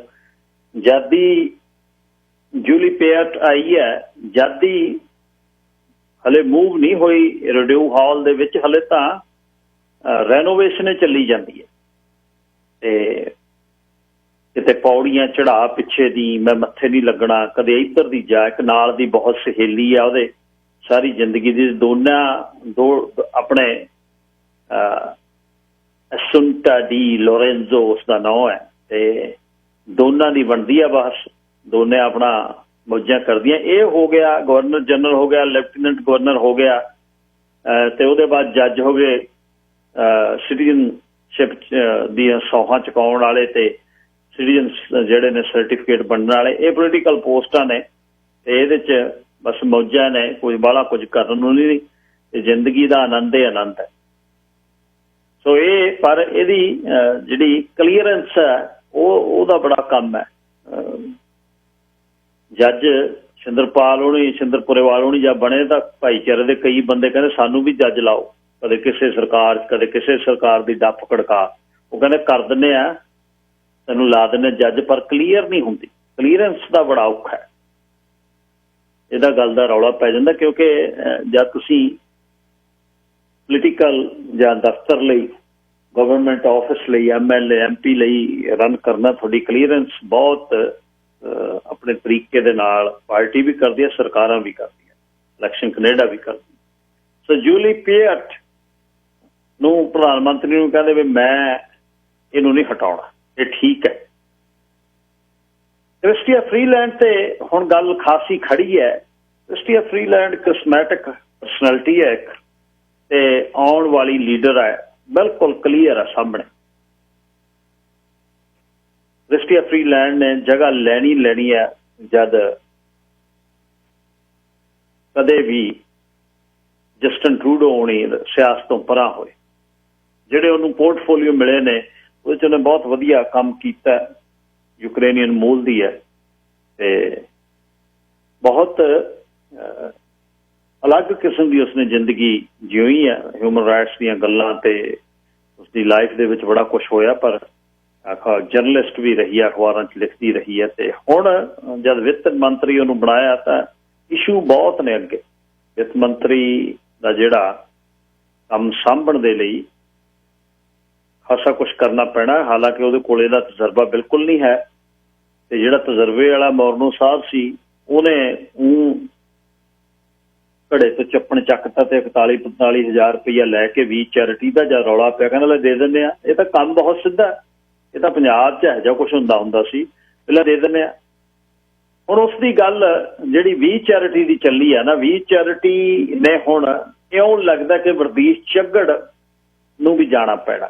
ਜਿਹੜੀਆਂ ਗੱਲਾਂ ਸਾਹਮਣੇ ਆ ਰਹੀਆਂ ਨੇ, NDP ਦੇ ਐਥਿਕ ਜਿਹੜੇ ਕ੍ਰਿਟਿਕ ਨੇ, ਉਹਨਾਂ ਨੇ, ਚਾਰਲੀ ਐਂਗਸ ਨੇ ਇਹ ਗੱਲ ਕੀਤੀ ਹੈ ਕਿ ਵਰਦੀਸ਼ ਝੱਗੜ ਨੂੰ ਪਤਾ ਸੀ, ਉਹ 17 ਅਪ੍ਰੈਲ ਨੂੰ ਮਿਲੀ ਹੈ ਕੀਲਬਰਗਰ ਨੂੰ, ਭਰਾਵਾਂ ਦੇ ਵਿੱਚੋਂ ਇੱਕ ਭਰਾ ਨੂੰ। ਤੇ ਇਸ ਪੂਰਾ ਕਲੀਅਰ ਸਕੈਂਡਲ ਹੈ। ਉਹਨੇ ਗੱਲ ਉਹਨਾਂ ਨਾਲ ਕੀਤੀ ਹੈ ਤੇ ਜਿਸ ਦੇ ਵਿੱਚ ਈਮੇਲ 22 ਅਪ੍ਰੈਲ ਨੂੰ ਜਿਹੜਾ ਫਾਊਂਡਰ ਕ੍ਰੇਗ ਕੀਲਬਰਗਰ ਨੇ ਲਿਖੀ ਕਿ ਅਸੀਂ ਧੰਨਵਾਦ ਤੇਰਾ ਮਿਨਿਸਟਰ ਜੀ ਕਰਦੇ ਹਾਂ ਕਿ ਤੂੰ 20 ਦੇ ਆਈਡੀਆ ਜਿਹੜਾ ਸੀ ਸਮਾਲ ਬਿਜ਼ਨਸ ਪ੍ਰੋਗਰਾਮ ਐਂਟਰਪ੍ਰੀਨਿਓਰਸ਼ਿਪ ਦਾ, ਉਸ ਨੂੰ ਐਕਸੈਪਟ ਕੀਤਾ। ਤੇ ਦੂਸਰੀ ਉਹਦੇ ਵਿੱਚ ਉਹਨੇ ਕਹਿ ਦਿੱਤਾ ਵੀ ਵੀਕਐਂਡ ਤੇ ਨਾ ਸਾਡੀ ਟੀਮ ਬਹੁਤ ਕੰਮ ਕਰਦੀ ਰਹੀ, ਜਿਹੜੀ ਤੂੰ ਸੁਜੈਸਟ ਸਾਨੂੰ ਕੀਤਾ second stream focused on summer service opportunity, ਮਤਲਬ ਜਿਹਦੇ 'ਚ ਕੈਨੇਡੀਅਨ ਸਟੂਡੈਂਟਸ ਦਾ ਸਮਰ ਪ੍ਰੋਗਰਾਮ ਜਿਹਦੇ ਵਿੱਚ $900 ਮਿਲੀਅਨ 20 ਚੈਰਿਟੀ ਨੂੰ ਮਿਲਣਾ ਸੀ। ਇਹ ਈਮੇਲ ਦੇ ਵਿੱਚ ਕਲੀਅਰ ਹੋ ਗਿਆ। ਹਾਲਾਂਕਿ ਬਹੁਤ ਪੇਪਰ ਨੇ ਜਿਹੜੇ ਬਲੈਕ ਆਊਟ ਕਰਕੇ ਦਿੱਤੇ ਨੇ। ਜੇ ਇੰਨੀ ਪਾਰਦਰਸ਼ੀ ਇਹ ਸਰਕਾਰ ਹੁੰਦੀ, ਬਲੈਕ ਆਊਟ ਕਰਕੇ ਨਾ ਦਿੰਦੀ। 20 ਸਕੈਂਡਲ ਦਾ ਸ਼ਰੇਆਮ ਜਿਹੜਾ ਉਹ ਘਪਲਾ ਹੋਇਆ, ਸਕੈਂਡਲ ਹੋਇਆ, ਮੰਨਣ ਨਾ ਮੰਨੇ ਕੋਈ, ਔਰ ਸਰਕਾਰਾਂ ਕਰਦੀਆਂ ਰਹਿੰਦੀਆਂ ਨੇ। ਇਹ ਨਹੀਂ ਇਹਨਾਂ ਤੋਂ ਹੋਇਆ, ਕੰਸਰਵੇਟਿਵ ਤੋਂ ਵੀ ਹੋਇਆ, ਪ੍ਰੋਰੋਗ ਉਹਨਾਂ ਨੇ ਵੀ ਕੀਤੀ ਸੀ ਇੱਕ ਵਾਰ ਪਾਰਲੀਮੈਂਟ। ਇਹ ਹੁੰਦਾ ਜਦ ਆਪਣਾ ਬਚਾਉਣ ਲਈ ਗਰਮ ਨੂੰ, ਇਹ ਬਸ ਟਾਈਮ ਆਊਟ ਹੈ। ਜਿਵੇਂ ਖੇਲਦੇ ਜੇ ਟੀਮ ਹਾਰਨ ਲੱਗੇ ਨਾ, ਟਾਈਮ ਆਊਟ ਲੈਂਦੇ ਆ ਉਹ, ਇਹ ਟਾਈਮ ਆਊਟ ਹੁੰਦਾ। ਹੁਣ 23 ਸਤੰਬਰ ਨੂੰ ਕਿਹੜੀ ਗੱਲ ਥਰੋਨ ਸਪੀਚ ਕੀ ਹੁੰਦਾ, ਉਹ 'ਚ ਕੋਈ ਵਿੱਤੀ ਚੱਕਰ ਹੈ। ਕਿਤੇ ਕਿਤੇ ਲੱਗਦਾ ਹੈ ਕਿ ਪਾਰਟੀ ਤਿਆਰੀਆਂ ਕਰ ਰਹੀ ਹੈ ਇਲੈਕਸ਼ਨ ਦੀਆਂ, ਕਿਤੇ ਕਿਤੇ ਲੱਗਦਾ ਨਹੀਂ, ਪਰ ਹਾਲੇ ਕੁਛ ਹਿਲਦਾ ਲੱਗਦਾ ਨਹੀਂ ਕਿਉਂਕਿ NDP ਦੀ ਸਪੋਰਟ ਹੈ। ਸੋ ਐਂਗਸ ਉਹਨਾਂ ਨੇ ਇਹਦੇ ਵਿੱਚ ਜਿਹੜਾ ਲਿਬਰਲ ਸਰਕਾਰ ਸਿਵਲ ਸਰਵੈਂਟ ਦੇ ਸਿਰ ਸਿੱਟ ਰਹੀ ਹੈ, ਇਹ 'ਚ ਬਿਲਕੁਲ ਸਿਵਲ ਸਰਵੈਂਟ ਦਾ ਕੋਈ ਕਹਾਣੀ ਨਹੀਂ। ਇਹਦੇ ਵਿੱਚ ਵਰਦੀਸ਼ ਝੱਗੜ ਇਨਵੋਲਵ ਹੈ, ਜਿਹਦੇ ਆਲੇ ਦੁਆਲੇ ਸਭ 20 ਚੈਰਿਟੀ ਉਹਦੇ ਆਲੇ ਦੁਆਲੇ ਘੁੰਮ। ਉਹ ਮਿਲੀ 22 ਅਪ੍ਰੈਲ 5 ਦਿਨ ਪਹਿਲਾਂ 17 ਨੂੰ ਮਿਲੀ, 5 ਦਿਨ ਪਹਿਲਾਂ 22 ਦੇ ਵਿੱਚ ਕੀਲਬਰਗਰ ਨੇ ਈਮੇਲ ਲਿਖਤੀ ਕਿ ਅਸੀਂ ਉਹ ਜਿਹੜਾ ਤੁਸੀਂ ਕਿਹਾ ਸੀ ਕੰਮ ਉਹ ਅਸੀਂ ਕਰ ਰਹੇ ਹਾਂ। ਤੇ ਇਹ ਕਲੀਅਰ ਹੈ। ਤੇ ਇਹਦੇ 'ਚ ਇਹ ਕਹਿ ਰਹੇ ਨੇ ਸਾਨੂੰ ਤਾਂ ਪਤਾ ਹੀ ਨਹੀਂ ਜੀ, ਥੱਲਿਓਂ ਸਾਨੂੰ ਸਿਵਲ ਸਰਵੈਂਟਾਂ ਨੇ ਕਿਹਾ, ਉੱਥੋਂ ਅੱਗੇ ਇਸ ਨੂੰ ਅਸੀਂ ਲੈ ਗਏ। $43 ਮਿਲੀਅਨ ਮਿਲਣਾ ਸੀ ਤੇ $900 ਮਿਲੀਅਨ ਵੰਡਣਾ ਸੀ। ਕਿਹਨੂੰ ਵੰਡਣਾ ਸੀ ਉਹ ਰੱਬ ਜਾਣਦਾ। ਤੇ ਵਰਦੀਸ਼ ਝੱਗੜ ਇਹ ਕਹਿ ਰਹੀ ਹੈ ਕਿ ਮੈਂ ਤਾਂ ਇਹ ਗੱਲ ਹੀ ਨਹੀਂ ਕੀਤੀ ਇਹਦੇ 'ਚ, ਜਦ ਅਸੀਂ ਮਿਲੇ ਜ਼ਰੂਰ ਹਾਂ। ਤੁਸੀਂ ਕਿਸੇ ਵੀ ਖਰੈਤੀ ਸੰਸਥਾ ਦੇ ਬੰਦਿਆਂ ਨੂੰ ਮਿਲ ਰਹੇ ਹੋ ਤੇ ਹੋਰ ਕੈਨੇਡਾ ਦੇ ਵਿੱਚ ਹੋਰ ਹੈ ਨਹੀਂ ਵੀ ਜਿਨ੍ਹਾਂ ਨੂੰ ਤੁਸੀਂ ਕਰ ਸਕੋ। ਨਹੀਂ ਜੀ, 20 ਚੈਰਿਟੀ ਉਹ ਇਕੱਲੀ ਸੀ। ਇਹ ਆਟਵਾ, ਇਹ ਵੱਡੀਆਂ ਜਿਹੜੀਆਂ ਨਾ ਰਾਜਧਾਨੀਆਂ ਦੇ ਗਲਿਆਰਿਆਂ 'ਚ ਬਹੁਤ ਕੁਝ ਹੁੰਦਾ ਹੈ। ਸਾਡੇ ਉੱਥੇ ਆਪਣੇ ਰੌਲਾ ਪੈ ਜਾਂਦਾ, ਸਿੱਧੇ ਹੀ ਚੱਕ ਦਿੰਦੇ ਨੇ, ਕੋਈ ਸਵਿਸ ਬੈਂਕ ਨੂੰ ਚੱਕ ਦਿੰਦਾ ਕੋਈ। ਇੱਥੇ ਵੀ ਬਿਨਾਂ ਬੈਨੀਫਿਟ ਤੋਂ ਕੁਛ ਨਹੀਂ ਹੁੰਦਾ। ਬੈਨੀਫਿਟ ਉਹਦੇ ਵਿੱਚ ਲੁਕਿਆ ਹੁੰਦਾ ਕਿਤੇ ਨਾ ਕਿਤੇ। ਉਹ ਬੈਨੀਫਿਟ ਕੀ ਹੁੰਦਾ, ਉਹ ਕਿਸ ਤਰ੍ਹਾਂ ਹੁੰਦਾ, ਇਹ ਬੋਰਡ ਆਫ ਡਾਇਰੈਕਟਰ ਜੀ ਤੇ ਜੇ ਤੇ ਉਹ ਜਾਂ ਵੀ ਪਰਿਵਾਰ ਦੇ ਇੱਥੇ ਅੰਡਰਸਟੈਂਡਿੰਗ ਹੈ। ਇੱਥੇ ਹੋ ਸਕਦਾ ਹੈ ਕੁਝ ਇਹੋ ਜਿਹਾ ਨਾ ਹੁੰਦਾ ਹੋਵੇ ਜਿਹਨੂੰ ਤੁਸੀਂ ਸਿੱਧੀ ਰਿਸ਼ਵਤ ਕਹਿੰਦੇ ਹੋ, ਪਰ ਸਕੈਂਡਲ ਦਾ ਕਾਰਨ ਬਹੁਤ ਵਾਰ ਇੱਥੇ ਦੇ ਲੋਕ ਇਸ ਤਰ੍ਹਾਂ ਵੀ ਕਹਿੰਦੇ ਆ, ਕਹਿੰਦੇ ਇਨੋਸੈਂਟ ਹੋ ਕੇ ਵੀ ਕਈ ਵਾਰ ਇਹਦੇ ਵਿੱਚ ਦਿਆਨਤਦਾਰੀ ਵੀ ਹੁੰਦੀ ਹੈ। ਦਿਆਨਤਦਾਰੀ ਬਹੁਤ ਘੱਟ ਹੁੰਦੀ ਹੈ। ਜੇ ਹੁਣ ਇੱਕ ਰੇਲ ਦੀ ਕੰਪਨੀ ਵੇਚਣੀ ਆ, ਬਣੀ ਬਣਾਈ BC ਰੇਲ, ਤੇ ਅੰਦਰੋਂ ਡਾਕੂਮੈਂਟ ਕੱਢ ਕੇ ਦੇ ਦੇਣੇ ਵੀ ਇੰਨੀ ਬਿਡ ਕਰੋ, ਦਿਆਨਤਦਾਰੀ ਕਾਹਦੀ ਆ ਉਹ? ਤੇ ਲੋਕ ਭੁੱਲ ਜਾਂਦੇ ਨੇ। ਦੁੱਖ ਹੈ ਕਹਾਣੀ ਦਾ ਇਹ ਆ ਕਿ ਵੋਟਰ ਭੁੱਲਦੇ ਆ, ਵੋਟਰ ਸਿਆਣੇ ਨਹੀਂ ਹੁੰਦੇ, ਮਾਫ ਕਰ ਦਿੰਦੇ ਆ। ਉਹ ਕਹਿੰਦੇ ਕੋਈ ਨਾ, ਚੱਲ ਵੇਚਤੀ ਤਾਂ ਵੇਚਤੀ, ਸਾਡੀ ਕਿਹੜਾ ਕੱਲਿਆਂ ਦੀ ਸੀ। SNC ਲੈਵਲ ਲੈਣ ਦਾ ਕਿੱਡਾ ਇਸ਼ੂ ਹੋਇਆ ਪਹਿਲੀਆਂ ਵੋਟਾਂ ਤੋਂ ਪਹਿਲਾਂ, ਅਕਤੂਬਰ ਵਾਲੇ ਦੇ ਥੋੜਾ ਹੋਇਆ। ਕਿੱਡੇ ਹੌਸਲੇ ਦੇ ਨਾਲ ਜੂਡੀ ਵਿਲਸਨ ਰੇਬੋਲਡ ਲੜੀ, ਠੀਕ ਆ, ਉਸ ਨੂੰ ਉਹਨੇ ਜਿਤਾਤਾ। ਪਰ ਆਮ ਲੋਕਾਂ ਨੇ, ਕਿਉਂਕਿ ਹੁਣ ਵੀ ਕੋਈ ਤੁਸੀਂ ਗੱਲ ਪੁੱਛ ਲਓ ਸਰਕਾਰ ਨੂੰ, ਕਿਸੇ MP ਨੂੰ ਪੁੱਛ ਲਓ, ਲਿਬਰਲ ਨੂੰ, ਕਿਸੇ ਨੂੰ, ਉਹ ਗੱਲ ਸਿਰਫ ਅਸੀਂ 2000 ਦਿੰਦੇ ਹਾਂ, ਅਸੀਂ 2000 ਦਿੰਦੇ ਹਾਂ, ਅਸੀਂ 40000 ਦਿੰਦੇ ਹਾਂ, ਅਸੀਂ ਸਾਂਭ ਲਏ, ਅਸੀਂ ਕਰ ਲਏ। ਉਹ ਆਈ ਤਾਂ ਜਾਂਦਾ 2-2000 ਤੇ ਕਿੰਨਾ ਕੁ ਚਿਰ 2000 ਕਿੰਨਾ ਕੁ ਚਿਰ ਦੇਣਾ ਹੈ? ਕੀ 2000 ਦੇ ਨਾਲ ਸਰਜੂ ਸਾਰੀ ਜ਼ਿੰਦਗੀ? ਤੇ ਜੀਆਂ ਨੂੰ 6000 ਆਉਂਦਾ ਡਾਲਰ। ਤੇ ਅਸੀਂ ਉਸ ਗੱਲ ਤੇ ਪੱਕੇ ਹੋਏ ਨਾ ਵੀ ਇਹ ਤਾਂ ਸਰਕਾਰ ਖਿਆਲ ਬਹੁਤ ਰੱਖਦੀ ਹੈ, ਇਹ ਸਾਨੂੰ ਵਿਜ਼ਿਟ ਵੀਜ਼ੇ ਦਿੰਦੀ ਹੈ, ਸਾਨੂੰ ਬੰਦੇ ਦਿੰਦੀ ਹੈ, ਸਾਡੇ ਬੰਦੇ ਆਉਂਦੇ ਨੇ, ਸਾਡਾ ਭੂਆ ਦਾ ਮੁੰਡਾ ਆ ਗਿਆ, ਇਹ ਹੋ ਗਿਆ। ਉੱਥੇ 50,000 ਜਿਹੜਾ ਦੇਣਾ LMIA ਦਾ ਉਹ ਭੁੱਲ ਜਾਂਦਾ, 2000 ਯਾਦ ਹੈ। ਉਹ ਕਿਹਦੀ ਛਤਰ ਛਾਇਆ ਹੇਠ ਹੁੰਦਾ, ਕਿਹੜੀ ਸਰਕਾਰ ਨੂੰ ਨਹੀਂ ਪਤਾ, ਕਿਹੜੇ ਨੇ ਗਲੋਬਲ ਮੇਲ ਨਹੀਂ ਪੜ੍ਹਿਆ, ਕਿਹਨੇ ਵੈਨਕੂਵਰ ਸਨ ਨਹੀਂ ਪੜ੍ਹਿਆ, ਸਭ ਪਤਾ। ਜਾਂ ਕਹਾ ਕੇ ਦਿਖਾਓ ਕਿਸੇ ਵੀ ਲਿਬਰਲ ਦੇ MP ਤੋਂ ਜਾਂ ਮਿਨਿਸਟਰ ਤੋਂ ਕਿ ਇਹ ਜਿਹੜਾ ਕੰਮ ਅਸੀਂ ਬੰਦ ਕਰਾਂਗੇ, ਕੋਈ ਨਹੀਂ ਕਰਦਾ। ਹਾਂ, ਸੂਬਾ ਸਰਕਾਰ ਕੁਛ ਕਰ ਲਵੇ ਜਿਨ੍ਹਾਂ ਦੇ ਪ੍ਰੋਵਿੰਸ਼ੀਅਲ ਨੋਮੀਨੀ ਪ੍ਰੋਗਰਾਮ ਦੇ ਵਿੱਚ ਹੋ ਰਿਹਾ ਤਾਂ ਬਚਤ ਹੋ ਸਕਦੀ ਹੈ ਕੁਛ। ਹੁਣ ਜਿਹੜਾ ਆਉਂਦਾ ਹੈ ਉਹ ਗੁਨਾਹ ਕਰ ਲੈਂਦਾ, ਉਹ ਕਹਿੰਦਾ 15-25 ਲੱਖ ਰੁਪਏ 'ਚ ਟੱਬਰ ਆਉਂਦਾ ਇੱਥੇ, ਇਹੋ ਜਿਹਾ ਕੀ ਮਿਲਦਾ ਉੱਥੇ? ਕਰਪਸ਼ਨ ਨੂੰ ਆਪਣੀ ਜ਼ਿੰਦਗੀ ਦੇ ਨਾਲ ਜਾਂ ਕਰਪਸ਼ਨ ਦਾ ਮੁੱਲ ਪਾ ਕੇ ਉਸ ਨੂੰ ਜਸਟੀਫਾਈ ਕਰਨਾ ਹੈ। ਤੁਸੀਂ ਇਹੋ ਜਿਹੇ ਦੇਸ਼ ਦੇ ਵਿੱਚ ਜਿੱਥੇ ਕਦਰਾਂ ਕੀਮਤਾਂ ਐਡੀਆਂ ਵਧੀਆ ਸੀ, ਜਿਹੜੀਆਂ ਖੁਰ ਰਹੀਆਂ ਨਿੱਤ ਨਾ ਨਿੱਤ, ਇਹ ਔਰ ਸਥਾਪਿਤ ਧਿਰ ਨੂੰ ਹੋਰ ਤਕੜੇ ਕਰਨਾ, ਉਹਨਾਂ ਦੇ ਦੋਸ਼ਾਂ ਤੇ ਪਰਦੇ ਪਾਉਣਾ, ਉਹਨਾਂ ਦੀ ਕਰਪਸ਼ਨ ਨੂੰ ਲਿਜਿਟ ਕਰਨਾ, ਉਹਨਾਂ ਦੇ ਮਹਿੰਗੇ ਘਰਾਂ ਕੱਪੜਿਆਂ ਕਾਰਾਂ ਨੂੰ ਜਸਟੀਫਾਈ ਕਰਨਾ, ਉਹਨਾਂ ਦੀਆਂ ਪੰਜਾਬ ਦੀਆਂ ਮਹਿੰਗੀਆਂ ਕੋਠੀਆਂ ਨੂੰ ਜਸਟੀਫਾਈ ਕਰਨਾ, ਉੱਥੇ ਬਹਿ ਕੇ ਚਾਹ ਦੀਆਂ ਚੁਸਕੀਆਂ ਛਕਣੀਆਂ ਤੇ ਆ ਕੇ ਇੱਥੇ ਅਕਲਾਂ ਦੇਣੀਆਂ ਲੋਕਾਂ ਨੂੰ, ਆਹ ਕਰੋ, ਐਸੇ ਕਰੋ, ਵੈਸੇ ਕਰੋ। ਇਹ ਜਿਹੜਾ ਇਹਦਾ ਮਤਲਬ ਇਹ ਹੁੰਦਾ ਵੀ ਤੁਸੀਂ ਗਲਤ ਬੰਦੇ ਨੂੰ ਸ਼ਾਬਾਸ਼ੇ ਦੇ ਰਹੇ। ਬਸ ਇਹੀ ਫਰਕ ਹੈ ਤੁਹਾਡੀ ਆਪਣੀ ਡਿਊਟੀ ਦਾ ਤੇ ਆਮ ਲੋਕਾਂ 'ਚ ਰੋਲਣ ਦਾ, ਫਰਕ ਇੰਨਾ ਹੀ ਹੈ ਬਸ। ਜੇ ਤੁਸੀਂ ਉਹਨਾਂ 20 ਬੰਦਿਆਂ 'ਚ ਜਿਹੜੇ ਸੋਧੇ ਗਾਉਂਦੇ ਆ, ਇੱਕ ਬੰਦਾ ਖੜ ਕੇ ਕਹਿ ਦੇਵੇ ਠੀਕ ਤਾਂ ਹੈ ਸਾਰਾ ਕੁਛ, ਪਰ ਆਹ ਜਿਹੜਾ ਤੁਸੀਂ ਗਲਤ ਕੀਤਾ ਇਹਦਾ ਜਵਾਬ ਹੈ ਕੋਈ? ਔਰ ਸਾਡੇ ਭਾਈਚਾਰੇ 'ਚ ਖਾਸ ਤੌਰ ਤੇ ਪੈਸੇ ਦੇ, ਸ਼ੋਹਰਤ ਦੇ ਬਰਾਬਰ ਸਾਰੀ ਚੀਜ਼ ਭੁੱਲੀ ਜਾ ਰਹੀ। ਸਿਟੀ ਦੇ ਵਿੱਚ ਹੋਈ ਕਰਪਸ਼ਨ, ਸਿਟੀ ਦੇ ਵਿੱਚ ਦੱਸ ਕੇ PN ਕਿੱਧਰ ਨੂੰ ਜਿਹੜਾ NCP ਜਾ ਰਹੀ ਹੈ, ਬੰਦਿਆਂ ਨੂੰ ਲੱਖ 50 ਹਜ਼ਾਰ ਦੇ ਏਕੜ 2 ਮਿਲੀਅਨ ਦੇ ਵੇਚ ਕੇ ਉਹਨਾਂ ਦੇ ਪੈਸਿਆਂ ਨੂੰ ਤਾਂ ਸਲੂਟ ਕਮੇਟੀ ਕਰ ਰਹੀ ਹੈ, ਪਰ ਇਹ ਨਹੀਂ ਸੋਚਦੀ ਵੀ ਇਹਨਾਂ ਨੇ ਬਣਾਏ ਕਿਵੇਂ। ਇਸ ਗੱਲ ਨੂੰ ਕੋਈ ਮੰਨਣ ਨੂੰ ਤਿਆਰ ਨਹੀਂ, ਕਹਿਣ ਨੂੰ ਤਿਆਰ ਨਹੀਂ ਯਾਰ ਇਹ ਐਡੀ ਕਰਪਸ਼ਨ, ਇੱਥੇ ਐਡਾ ਜ਼ੁਲਮ। ਬਾਹਰਲੇ ਬੰਦੇ ਇੱਕ ਮੈਨੇਜਰ ਦੇ ਦਫ਼ਤਰ 'ਚ ਬੈਠ ਕੇ ਲੋਕਾਂ ਦੀਆਂ ਸਬ ਡਿਵੀਜ਼ਨਾਂ ਡਿਸਾਈਡ ਕਰਨ, ਲੈ ਤੇਰੀਆਂ 14 ਦੀਆਂ 16 ਬਣਾ ਦਾਂਗੇ, 2 ਸਾਡੀਆਂ, ਆਇਆ ਬੰਦੇ ਦੇ ਨਾਂ ਕਰਦੇ। ਹੋਇਆ ਨਹੀਂ, ਕਿਹਨੂੰ ਨਹੀਂ ਪਤਾ? ਟੱਬਰਾਂ ਦੇ ਟੱਬਰ ਦੇ ਜੀਆਂ ਦੇ ਜੀ ਲੋਕਾਂ ਨੇ ਅੰਦਰ ਵਾਰ ਤੇ ਸਿਟੀ ਹਾਲ 'ਚ, ਤੇ ਉਹ ਕਰਪਸ਼ਨ ਨਹੀਂ ਹੈ? ਕੀ ਤੁਹਾਡਾ ਧੀ ਪੁੱਤ ਜਾ ਸਕਦਾ ਉੱਥੇ? ਉਹ ਕਰਪਸ਼ਨ ਨਹੀਂ ਹੈ? ਤੁਹਾਡੇ ਧੀ ਪੁੱਤ ਨੇ ਸਾਰੀ ਜ਼ਿੰਦਗੀ ਇੱਕ ਘਰ ਦੀ ਛੱਤ ਉਹਦੇ ਤੋਂ ਕਿਸ਼ਤਾਂ ਨਹੀਂ ਲੈਣੀਆਂ ਤੇ ਲੋਕਾਂ ਨੇ ਹਜ਼ਾਰਾਂ ਹੀ ਛੱਤਾਂ ਬਣਾ ਵੇਚਦੀਆਂ, ਉਹ ਕਰਪਸ਼ਨ ਨਹੀਂ? ਤੇ ਤੁਹਾਡੇ ਤੋਂ ਉਹਨਾਂ 'ਚ ਕੀ ਫਰਕ ਹੈ? ਕਿਹੜੀ ਕੁਆਲੀਫਿਕੇਸ਼ਨ ਹੈ? ਬਿਠਾਓ ਇੱਥੇ ਟੇਬਲ ਤੇ ਜਿਹੜੇ ਅੱਜ ਸੋ ਕਾਲਡ ਅਮੀਰ ਕਹਿੰਦੇ ਨੇ ਆਪਣੇ ਆਪ ਨੂੰ, ਜਿਨ੍ਹਾਂ ਨੇ ਕਰਪਸ਼ਨ ਕੀਤੀ ਹੈ, ਸਾਰਿਆਂ ਨੂੰ ਮੈਂ ਕਹਿੰਦਾ ਬਿਠਾਓ ਟੇਬਲ ਤੇ ਕਰ ਲਓ ਲੋਕਾਂ ਨਾਲ ਗੱਲ। ਹੈ ਕੁਆਲਿਟੀ ਕੋਈ?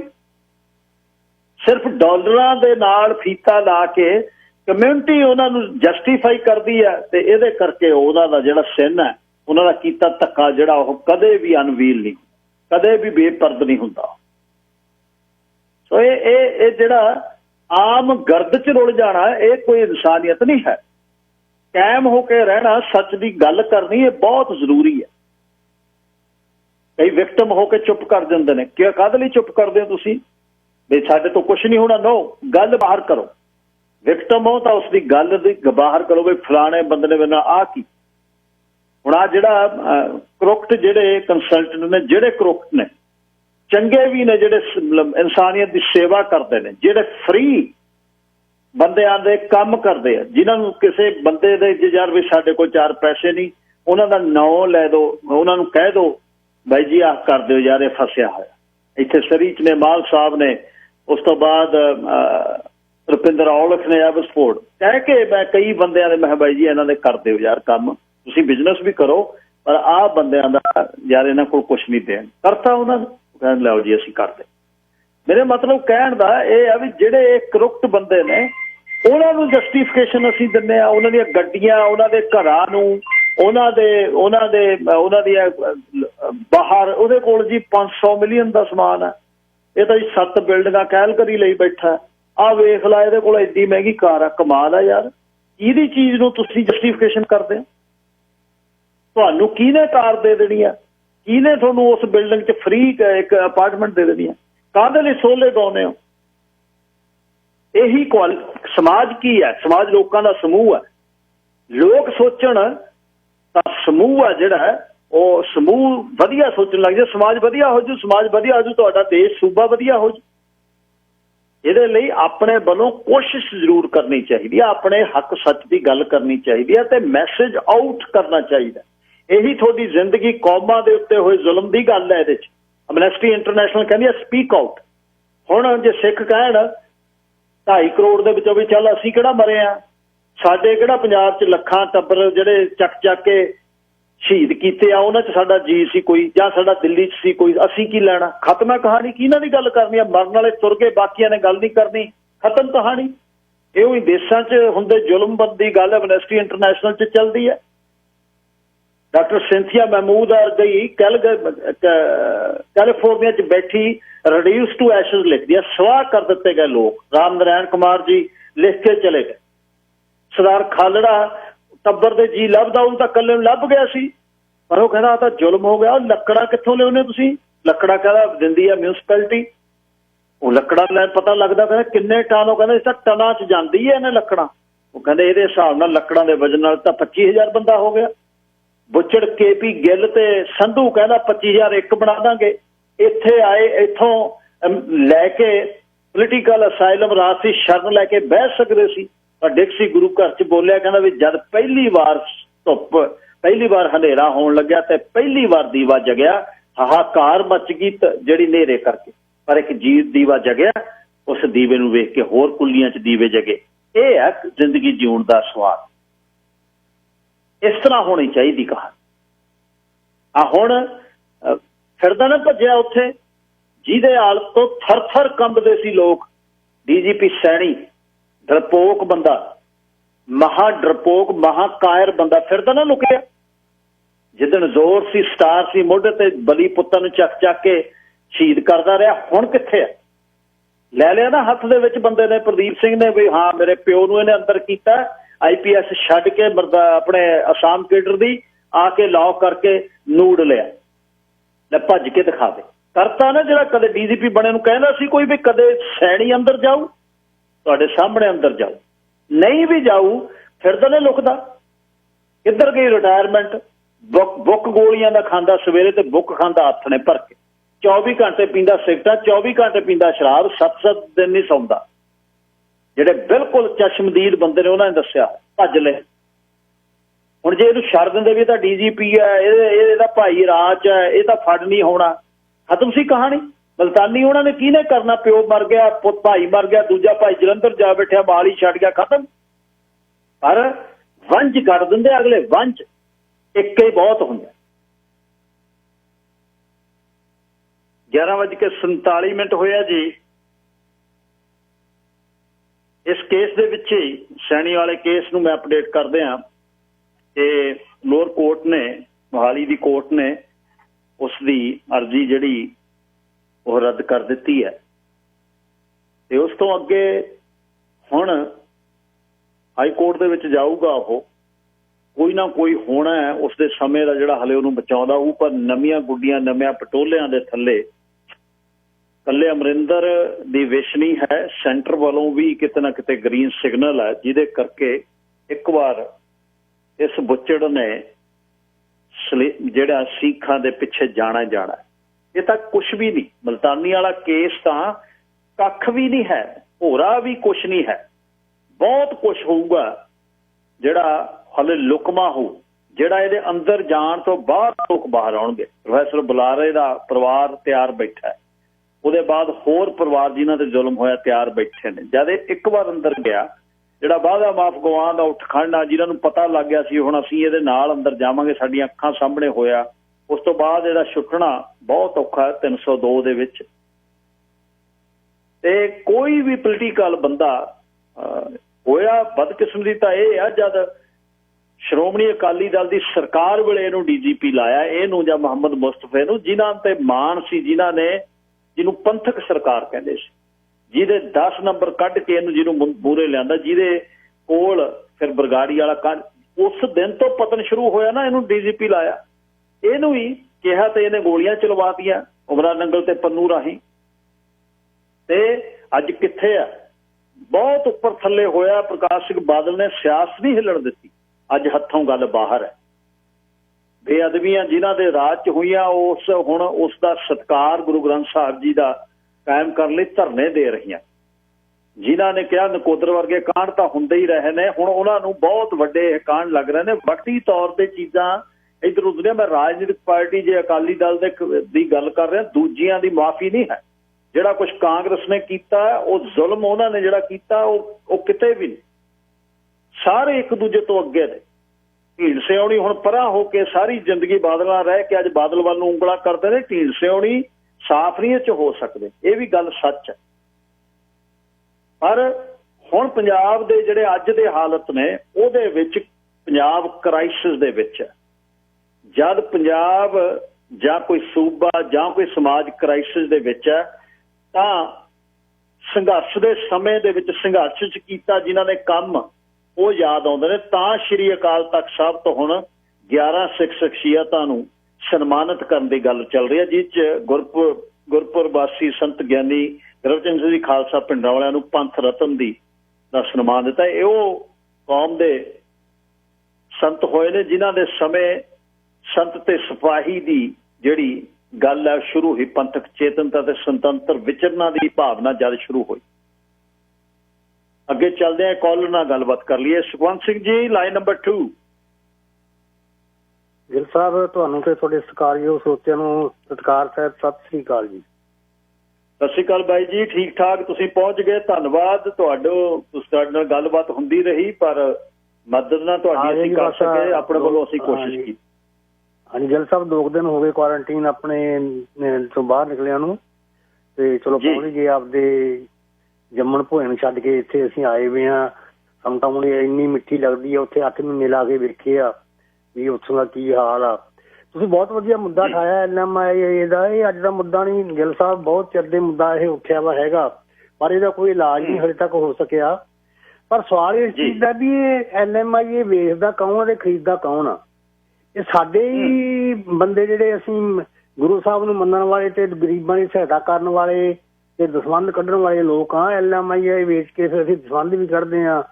ਤੇ ਜਿਹੜੇ ਖਰੀਦਦੇ ਆ, ਜਦੋਂ ਹੁਣ ਅਸੀਂ ਇਹ ਮੁੱਦਾ ਚੁੱਕਦੇ ਆ ਨਾ, ਜਿਹੜੇ ਖਰੀਦਦੇ ਆ, ਜਿਹਨਾਂ ਨੇ ਸੈੱਟ ਹੋਣਾ ਇੱਥੇ, ਜਿਨ੍ਹਾਂ ਨੇ ਪੰਜਾਬ ਦੇ ਹਾਲਾਤ ਵੇਖੇ ਆ ਤੇ ਉੱਥੋਂ ਇੱਧਰ ਨੂੰ ਭੱਜੇ ਆ, ਉਹ ਤਾਂ ਸਾਡੇ ਵਾਸਤੇ ਤਾਂ ਇਹ ਇੱਕ ਖੀਰ ਕੜਾਹ ਵਾਲੀ ਗੱਲ ਆ। ਸਾਨੂੰ ਮਿਲ ਜੇ ਸਹੀ, ਸਾਡੀ ਸੈੱਟ ਹੋਈਏ ਇੱਥੇ। ਉੱਥੇ ਲੋਕ ਜਿਹੜੀਆਂ ਜ਼ਮੀਨਾਂ ਹੈਗੀਆਂ, ਕਿਸੇ ਕੋਲ 4 ਕਿੱਲੇ 2 ਕਿੱਲੇ ਵੇਚ ਕੇ ਉਹ ਚਾਹੁੰਦਾ ਵੀ ਕਿਸੇ ਨਾ ਕਿਸੇ ਤਰ੍ਹਾਂ ਨਾਲ ਸਾਡਾ ਜਵਾਕ ਇੱਕ ਸੈੱਟ ਹੋ ਜੇ ਤੇ ਬਾਅਦ ਦੇ ਵਿੱਚ ਸਾਨੂੰ ਉੱਥੇ ਬੁਲਾ ਲਏ। ਸੋ ਇਸ ਕਰਕੇ ਨਾ ਇਹ ਜਿਹੜਾ ਮੁੱਦਾ ਹੈਗਾ, ਇਹ ਹੈ ਤਾਂ ਬਹੁਤ ਗਲਤ ਕੰਮ। ਕੋਈ ਗੋਰੇ ਨੇ ਮੈਨੂੰ ਤਾਂ ਨਹੀਂ ਦੇਖਿਆ ਮੈਂ ਕਿਤੇ ਵੀ ਕਿਸੇ ਨੇ NMIA ਵੇਚੀ ਹੋਵੇ। ਸਾਡੇ ਹੀ ਭਰਾ ਵੇਚਦੇ, ਸਾਡੇ ਭਰਾਵਾਂ ਨੂੰ ਵੇਚਦੇ, ਸਾਡੇ ਹੀ ਭਰਾ ਖਰੀਦਣ ਵਾਲੇ ਆ। ਮੈਂ ਨਾ ਤੁਹਾਨੂੰ ਇੱਕ ਉਦਾਹਰਨ ਦੇਊਂਗਾ। ਸਾਡੇ ਪਿੰਡ ਦੇ ਵਿੱਚ ਨਾ ਗੋਲੀਆਂ ਵਿਕਦੀਆਂ ਸੀਗੀਆਂ, ਸਾਰੇ ਪਿੰਡਾਂ 'ਚ ਵਿਕਦੀਆਂ, ਤੇ ਮੈਂ ਉਹ ਮੁੱਦਾ ਚੱਕ ਲਿਆ। ਮੈਂ ਉੱਥੇ ਪੰਚਾਇਤ ਯੂਨੀਅਨ ਨੂੰ ਕਿਹਾ, ਪੰਚਾਇਤਾਂ ਨੂੰ ਕਿਹਾ, ਸਾਡੇ ਪਿੰਡ ਦੀਆਂ 3 ਪੰਚਾਇਤਾਂ, ਮੈਂ ਕਿਹਾ ਯਾਰ ਤੁਹਾਡੇ ਇੱਥੇ ਆਪਾਂ ਬਾਹਰ ਦੀਆਂ ਗੱਲਾਂ ਕਰਦੇ ਹਾਂ, ਜ਼ਹਿਰੀਲੀ ਸ਼ਰਾਬ ਦੀਆਂ, ਇਹ ਉਹ, ਆਪਣੇ ਘਰੇ ਇੱਥੇ ਗੋਲੀਆਂ ਫਲਾਨਾ ਬੰਦਾ ਵੇਚੀ ਜਾਂਦਾ, ਤੁਸੀਂ ਰੋਕਦੇ ਕਿਉਂ ਨਹੀਂ?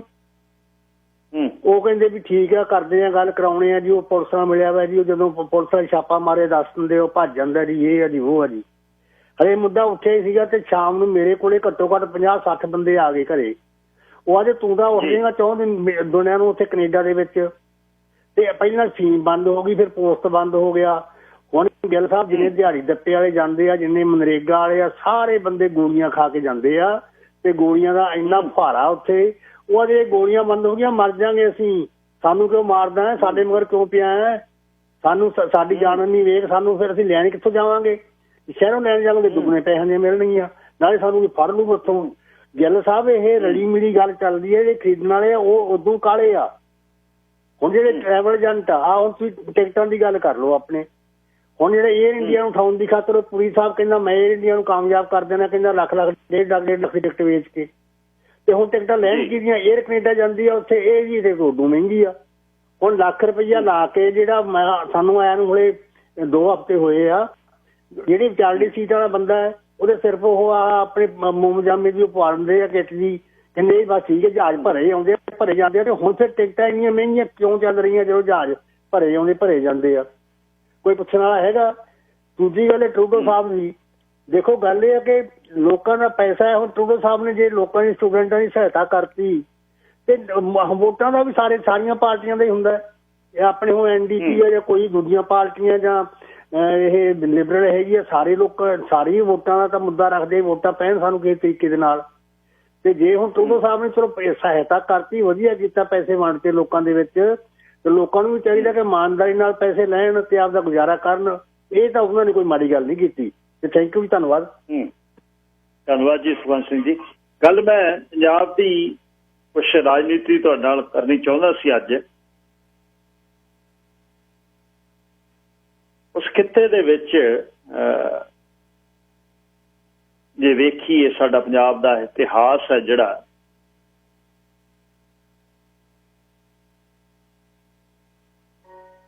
ਉਸ ਸਮੇਂ ਬਿਫੋਰ ਕ੍ਰਾਈਸਟ ਈਵਨ ਸਿੰਧੂ ਘਾਟੀ ਦੀ ਸੱਭਿਅਤਾ, ਹੜੱਪਾ, ਵੈਦਿਕ, ਬੁੱਧ ਤੇ ਫਿਰ ਸਿਕੰਦਰ ਦੇ ਹਮਲੇ ਨੇ, ਮੌਰੀਆ ਸਾਮਰਾਜ ਹੈ, ਕੁਸ਼ਾਨ ਸਾਮਰਾਜ ਹੈ, ਭਾਰਤ ਸਿਥੀਅਨ ਹੈ, ਗੁਪਤਾ ਸਾਮਰਾਜ ਹੈ ਤੇ ਹਰਸ਼ਵਰਧਨ ਦਾ ਯੁੱਗ ਆ ਜਾਂਦਾ ਹੈ, ਪਾਲਾ ਸਾਮਰਾਜ ਹੈ, ਰਾਜਪੂਤ ਸਾਮਰਾਜ ਹੈ, ਮੁਹੰਮਦ ਬਿਨ ਕਾਸਿਮ ਤੇ ਦਿੱਲੀ ਸਲਤਨਤ, ਤੁਰਕੀ ਦਾ ਸਾਮਰਾਜ ਹੈ, ਗੌਰੀ ਹੈ, ਜਲਾਲੁਦੀਨ, ਉਹਦੇ ਬਾਅਦ ਗਿਆਸੂਦੀਨ ਤੁਗਲਕ ਹੈ, ਖਿਜ਼ਰ ਖਾਨ ਹੈ, ਬਹਿਲੋਲ ਖਾਨ ਹੈ, ਮੁਗਲ ਹੈ, ਜ਼ਹੀਰੁਦੀਨ ਮੁਹੰਮਦ ਬਾਬਰ ਹੈ, ਹਮਾਯੂੰ ਸੂਰੀ ਤੇ ਉਹਦੇ ਬਾਅਦ ਹੇਮਚੰਦ ਵਿਕਰਮਦਿੱਤਿਆ, ਮੁਹੰਮਦ ਅਕਬਰ ਹੈ, ਜਹਾਂਗੀਰ ਹੈ, ਆਲਮਗੀਰ, ਸ਼ਾਹਜਹਾਨ ਹੈ। ਸੋ ਫਿਰ 1469 ਤੋਂ ਸਮਾਂ ਸ਼ੁਰੂ ਹੁੰਦਾ ਹੈ ਤੇ ਜਿਹੜਾ 1715-16 ਤੱਕ ਬਾਬਾ ਬੰਦਾ ਸਿੰਘ ਬਹਾਦਰ ਵੇਲੇ ਫਿਰ ਜਿਉਂ ਸ਼ੁਰੂ ਹੁੰਦਾ ਮੁਗਲ ਗਵਰਨਰ ਦੇ ਵਿਰੁੱਧ ਸਿੱਖਾਂ ਦੀ ਲੜਾਈ, ਜ਼ਕਰੀਆ ਸ਼ੁਰੂ ਹੋ ਜਾਂਦਾ। ਨਾਦਰ ਸ਼ਾਹ ਦੇ ਹਮਲੇ, ਅਹਿਮਦ ਸ਼ਾਹ ਦੁਰਾਨੀ ਦੇ ਲੜਾਈਆਂ ਨੇ, ਅੰਮ੍ਰਿਤਸਰ ਦੀ ਗੋਲਵਰਦੀ ਦੀ ਆ, ਪਾਣੀਪਤ ਦੀ ਲੜਾਈ ਹੈ, ਪਾਣੀਪਤ ਦੀ ਤੀਜੀ, ਦੂਜੀ, ਸਿਆਲਕੋਟ ਦੀ, ਗੁਜਰਾਂਵਾਲੇ ਦੀ, ਸਿੱਖ ਘੱਲੂਘਾਰੇ ਦੋਨੇ। ਤੇ 1764 ਤੋਂ 1799 ਅਫਗਾਨ ਤੇ ਸਿੱਖ ਮਿਸਲਾਂ ਵਿਚਕਾਰ ਫਿਰ ਪੰਜਾਬ ਦਾ ਧਰਤਾ ਇਹ। ਫਿਰ ਮਹਾਰਾਜਾ ਰਣਜੀਤ ਸਿੰਘ ਦਾ ਜਨਮ 1780 ਦਾ, 1801 21ਵੀਂ ਵਰ੍ਹਿਆਂ ਦੀ ਉਮਰ ਦੇ ਵਿੱਚ ਦੇਸ਼ ਪੰਜਾਬ ਦੇ ਖਾਲਸਾ ਸਰਕਾਰ ਤੇ ਤਖਤ ਤੇ ਬਹਿੰਦਾ। ਫਿਰ ਇਹ ਜਿਹੜਾ ਫਿਰ ਖੜਕ ਸਿੰਘ 1801 ਤੋਂ 1840 ਤੱਕ ਵੱਡਾ ਪੁੱਤਰ ਹੈ, ਨੌ ਨਿਹਾਲ ਸਿੰਘ ਹੈ, ਸ਼ੇਰ ਸਿੰਘ ਹੈ, ਦਲੀਪ ਸਿੰਘ ਹੈ। ਫਿਰ ਪੰਜਾਬ ਤੇ ਕਬਜ਼ਾ ਹੈ ਫਰੰਗੀ ਦਾ 1947 ਚ, ਬਰਤਾਨ 1849 ਤੋਂ 1947 ਬਰਤਾਨਵੀ ਸਾਮਰਾਜ ਕਾਬਲ ਹੁੰਦਾ ਤੇ 47 ਚ ਵੰਡ ਹੁੰਦੀ ਹੈ। 66 ਦੇ ਵਿੱਚ ਫਿਰ ਵੰਡਿਆ ਜਾਂਦਾ ਹਰਿਆਣਾ, ਹਿਮਾਚਲ ਤੇ ਮੌਜੂਦਾ ਪੰਜਾਬ ਹੈ। ਹੁਣ ਜਿਹੜਾ ਹਾਲਾਤ ਉੱਥੇ ਦੇ ਨੇ, ਜਿੱਧਰ ਨੂੰ ਕਹਾਣੀ ਜਾ ਰਹੀ ਹੈ, ਸ਼੍ਰੀ ਅਕਾਲ ਤਖਤ ਸਾਹਿਬ ਤੋਂ 11 ਸਿੱਖ ਸ਼ਖਸੀਅਤਾਂ ਨੂੰ ਹੁਣ ਸਨਮਾਨਿਤ ਕੀਤਾ ਜਾਣਾ ਹੈ। ਜਿਸ ਸੰਤ ਗੁਰਬਚਨ ਸਿੰਘ ਜੀ ਖਾਲਸਾ ਪਿੰਡਰਾਂ ਵਾਲੇ ਜਿਹੜੇ ਗੁਰਪੁਰਵਾਸੀ ਨੇ, ਹੁਣ ਅਗਲੇ ਗਿਆਨੀ ਬਲਵੰਤ ਸਿੰਘ ਕੋਠਾ ਗੁਰੂ, ਉਹ ਵੀ ਗੁਰਪੁਰਵਾਸੀ ਨੇ, ਗਿਆਨੀ ਮੇਵਾ ਸਿੰਘ ਧਰਮ ਪ੍ਰਚਾਰ ਕਮੇਟੀ ਦੇ, ਉਹ ਵੀ ਸ਼ਹੀਦ ਬਾਬਾ ਚਰਨ ਸਿੰਘ ਜਿਨ੍ਹਾਂ ਨੂੰ ਸ਼ਹੀਦ ਕੀਤਾ ਗਿਆ, ਉਹ ਗੁਰਪੁਰਵਾਸੀ ਕੌਮੀ ਸ਼ਹੀਦ। ਗਜਿੰਦਰ ਸਿੰਘ ਦਲ ਖਾਲਸਾ ਤੇ ਹਰਿੰਦਰ ਸਿੰਘ ਖਾਲਸਾ ਦੋਨੇ ਇੱਕ ਦਲ ਖਾਲਸਾ ਦੇ ਇੱਕ ਫੈਡਰੇਸ਼ਨ ਦੇ, ਉਹਨਾਂ ਨੂੰ ਪੰਥ ਸੇਵਕ। ਡਾਕਟਰ ਦਰਸ਼ਨ ਸਿੰਘ ਸਾਬਕਾ ਪ੍ਰੋਫੈਸਰ ਤੇ ਮੁਖੀ ਧਰਮ ਅਧਿਐਨ ਵਿਭਾਗ ਪੰਜਾਬੀ ਯੂਨੀਵਰਸਿਟੀ ਪਟਿਆਲਾ, ਭਾਈ ਗੁਰਦਾਸ ਜੀ ਯਾਦਗਾਰੀ ਸਨਮਾਨ। ਡਾਕਟਰ ਗੁਰਨਾਮ ਸਿੰਘ ਜੀ ਖਾਲਸਾ ਮੁਖੀ ਗੁਰਮਤਿ ਸੰਗੀਤ ਵਿਭਾਗ ਪੰਜਾਬੀ ਯੂਨੀਵਰਸਿਟੀ ਪਟਿਆਲਾ ਨੂੰ ਭਾਈ ਮਰਦਾਨਾ ਜੀ ਯਾਦਗਾਰ। ਭਾਈ ਹਰਸਿਮਰਨ ਸਿੰਘ ਨੂੰ ਸ਼੍ਰੀ ਅਨੰਦਪੁਰ ਸਾਹਿਬ ਨੂੰ ਕੌਮੀ ਚਿੰਤਕ। ਗਿਆਨੀ ਗੁਰਚਰਨ ਸਿੰਘ ਮੁਕਤਸਰੀ ਨੂੰ ਸ਼੍ਰੋਮਣੀ ਸੇਵਕ। ਬਾਬਾ ਇਕਬਾਲ ਸਿੰਘ ਬੜੂ ਸਾਹਿਬ ਨੂੰ ਵਿਦਿਆ ਮਾਰਤੰਡ। ਹੁਣ ਇਹਦੇ ਵਿੱਚ ਸ਼ਹੀਦ ਬਾਬਾ ਚਰਨ ਸਿੰਘ, ਜਿਸ ਨੂੰ ਤੁਹਾਨੂੰ ਪਤਾ ਹੈ ਵੀ ਕਿਸ ਤਰ੍ਹਾਂ ਜੀਪਾਂ ਨਾਲ ਬੰਨ੍ਹ ਕੇ ਗੱਭਿਓਂ ਪਾੜ ਕੇ ਸ਼ਹੀਦ ਕੀਤਾ ਗਿਆ ਸੀ। ਭਾਈ ਗਜਿੰਦਰ ਸਿੰਘ ਪਾਕਿਸਤਾਨ 'ਚ ਜਲਾਵਤਨ ਨੇ ਢਿੱਲੇ ਨੇ। ਭਾਈ ਹਰਸਿਮਰਨ ਸਿੰਘ ਹੁਣ ਜਿਹੜੇ ਨੇ ਉਹ ਇਸ ਦੇ ਮੋਹਰੀ ਜੀਆਂ 'ਚੋਂ ਨੇ। ਵਰਿੰਦਰ ਸਿੰਘ ਖਾਲਸਾ ਬਠਿੰਡਾ ਜਿਹੜਾ ਆਲ ਇੰਡੀਆ ਸਿੱਖ ਸਟੂਡੈਂਟ ਫੈਡਰੇਸ਼ਨ ਦੇ ਨੇ।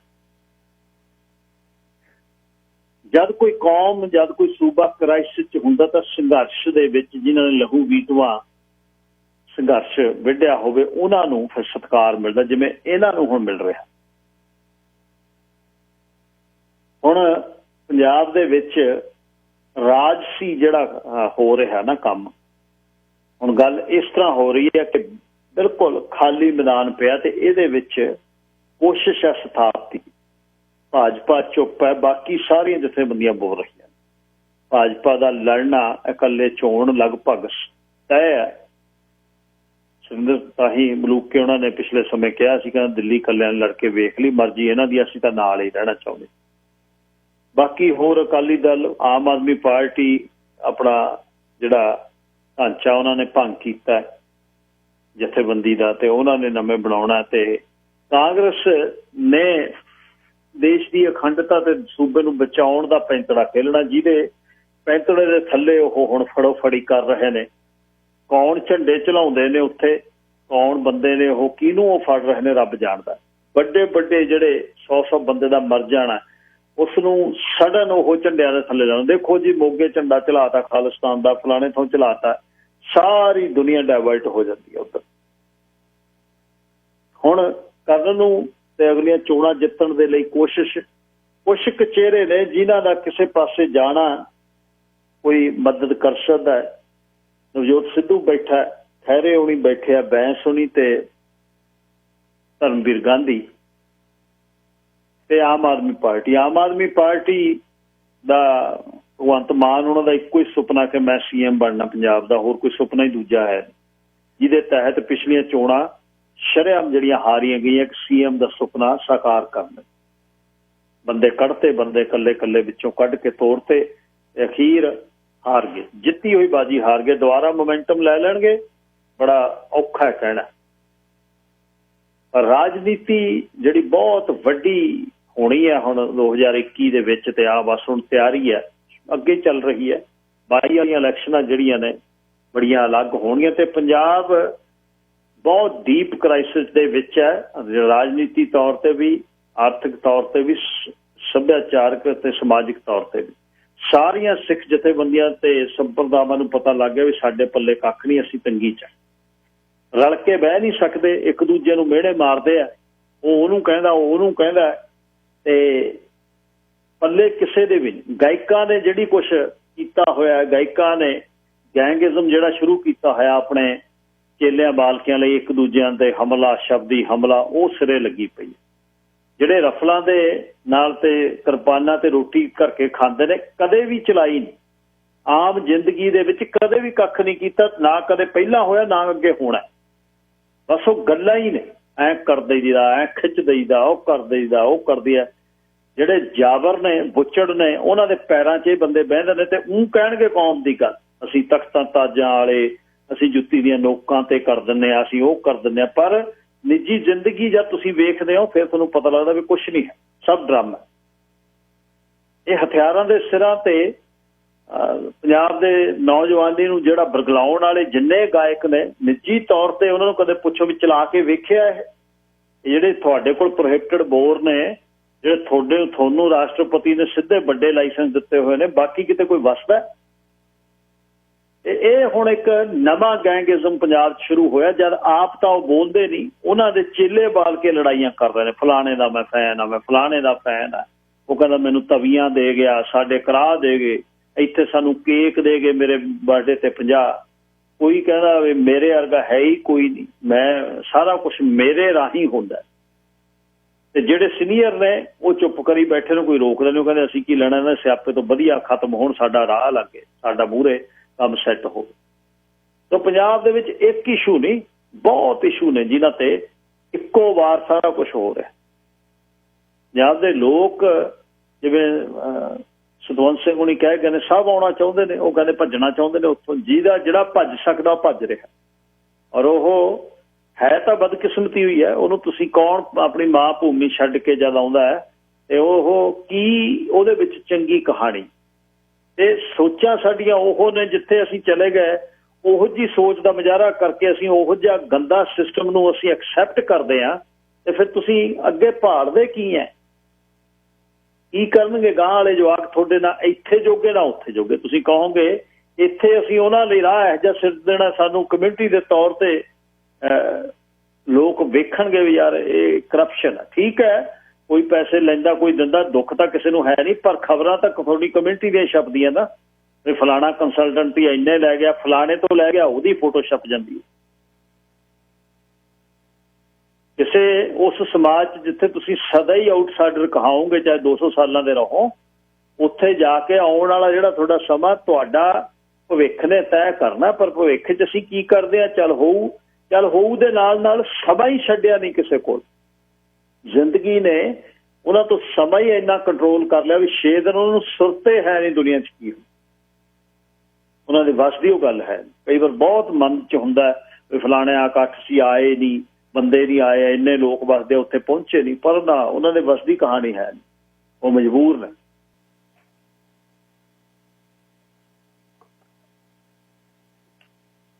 ਇਸ਼ੂ ਵਿਸ਼ਾ ਜਿਹੜਾ ਤੁਹਾਡੇ ਨਾਲ ਮੈਂ ਸਾਂਝਾ ਕਰਨਾ ਉਹ ਇਹ ਹੈ ਕਿ ਸਾਡੇ ਭਾਈਚਾਰੇ ਦੇ ਵਿੱਚ ਸਾਡੇ ਧੀ ਪੁੱਤਾਂ ਦੇ ਵਿਆਹ ਦਾ ਬਹੁਤ ਵੱਡਾ ਮਸਲਾ।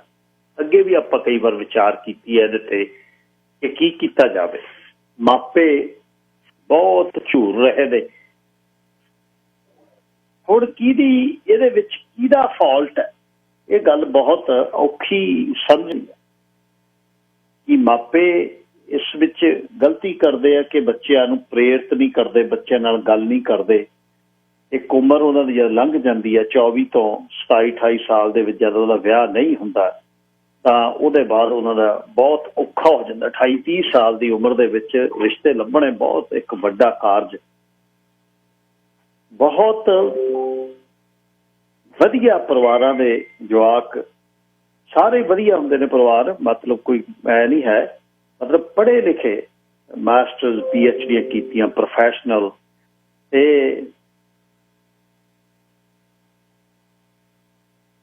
ਉਹਦੇ ਵਿੱਚ ਵਿਆਹ ਦਾ ਇੱਕ ਰਿਸ਼ਤੇ ਨਹੀਂ ਲੱਭਦੇ। ਹੁਣ ਰਿਸ਼ਤੇ ਸਾਡੇ ਕੀਤੇ ਨਹੀਂ ਲੱਭਣੇ। ਜੇ ਆਪਾਂ ਕਰੀਏ ਵੀ ਆਪਾਂ ਰਿਸ਼ਤੇ ਲੱਭ ਗਏ ਨੇ ਤੇ ਆਪਣੇ ਕੀਤੇ ਹੋਣੇ, ਸਾਡੇ ਕੀਤੇ ਹੋਣਾ ਹੀ ਨਹੀਂ ਕੁਛ। ਸਾਡੇ ਕੀਤੇ ਕੱਖ ਨਹੀਂ ਹੋਣਾ, ਸਾਡੇ ਕੀਤੇ ਕੁਛ ਨਹੀਂ ਹੋਣਾ। ਸਾਡੇ ਤਾਂ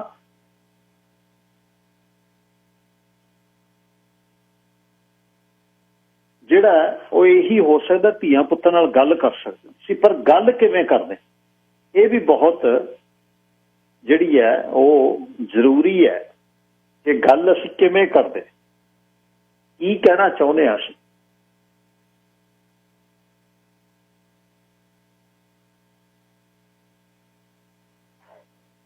ਇਸ ਨੂੰ ਇਹਦਾ ਮੁਲਾਂਕਣ ਬਹੁਤ ਕਰਨਾ ਜ਼ਰੂਰੀ, ਕਿਉਂਕਿ ਭਾਈਚਾਰਾ ਅੱਧਿਓਂ ਵੱਧ ਇਸ ਨਾਲ ਪੀੜਤ ਹੈ। ਕਿਸੇ ਦੇ ਘਰਾਂ ਦੇ ਵਿੱਚ ਤਾਂ ਉਸ ਉਮਰ ਦੇ ਬੱਚਿਆਂ ਦੇ ਗਾਂ ਬੱਚੇ ਹੋ ਜਾਂਦੇ ਨੇ, ਪੋਤੇ ਪੋਤੀਆਂ ਨਾਲ ਖੇਡਦੇ ਨੇ, ਦੋਤੇ ਦੋਤੀਆਂ ਨਾਲ। ਇਸ ਉਮਰ 'ਚ 30-30 ਸਾਲਾਂ ਦੇ, 31-31, 35-35 ਸਾਲਾਂ ਦੇ ਜਵਾਕ ਦੇ ਜਿਹੜੇ ਉਹ ਅਣਵਿਆਹੇ ਫਿਰਦੇ ਆ। ਕਾਰਨ ਕੀ ਨੇ? ਵਿਆਹ ਕਰਾਉਂਦੇ ਕਿਉਂ ਨਹੀਂ?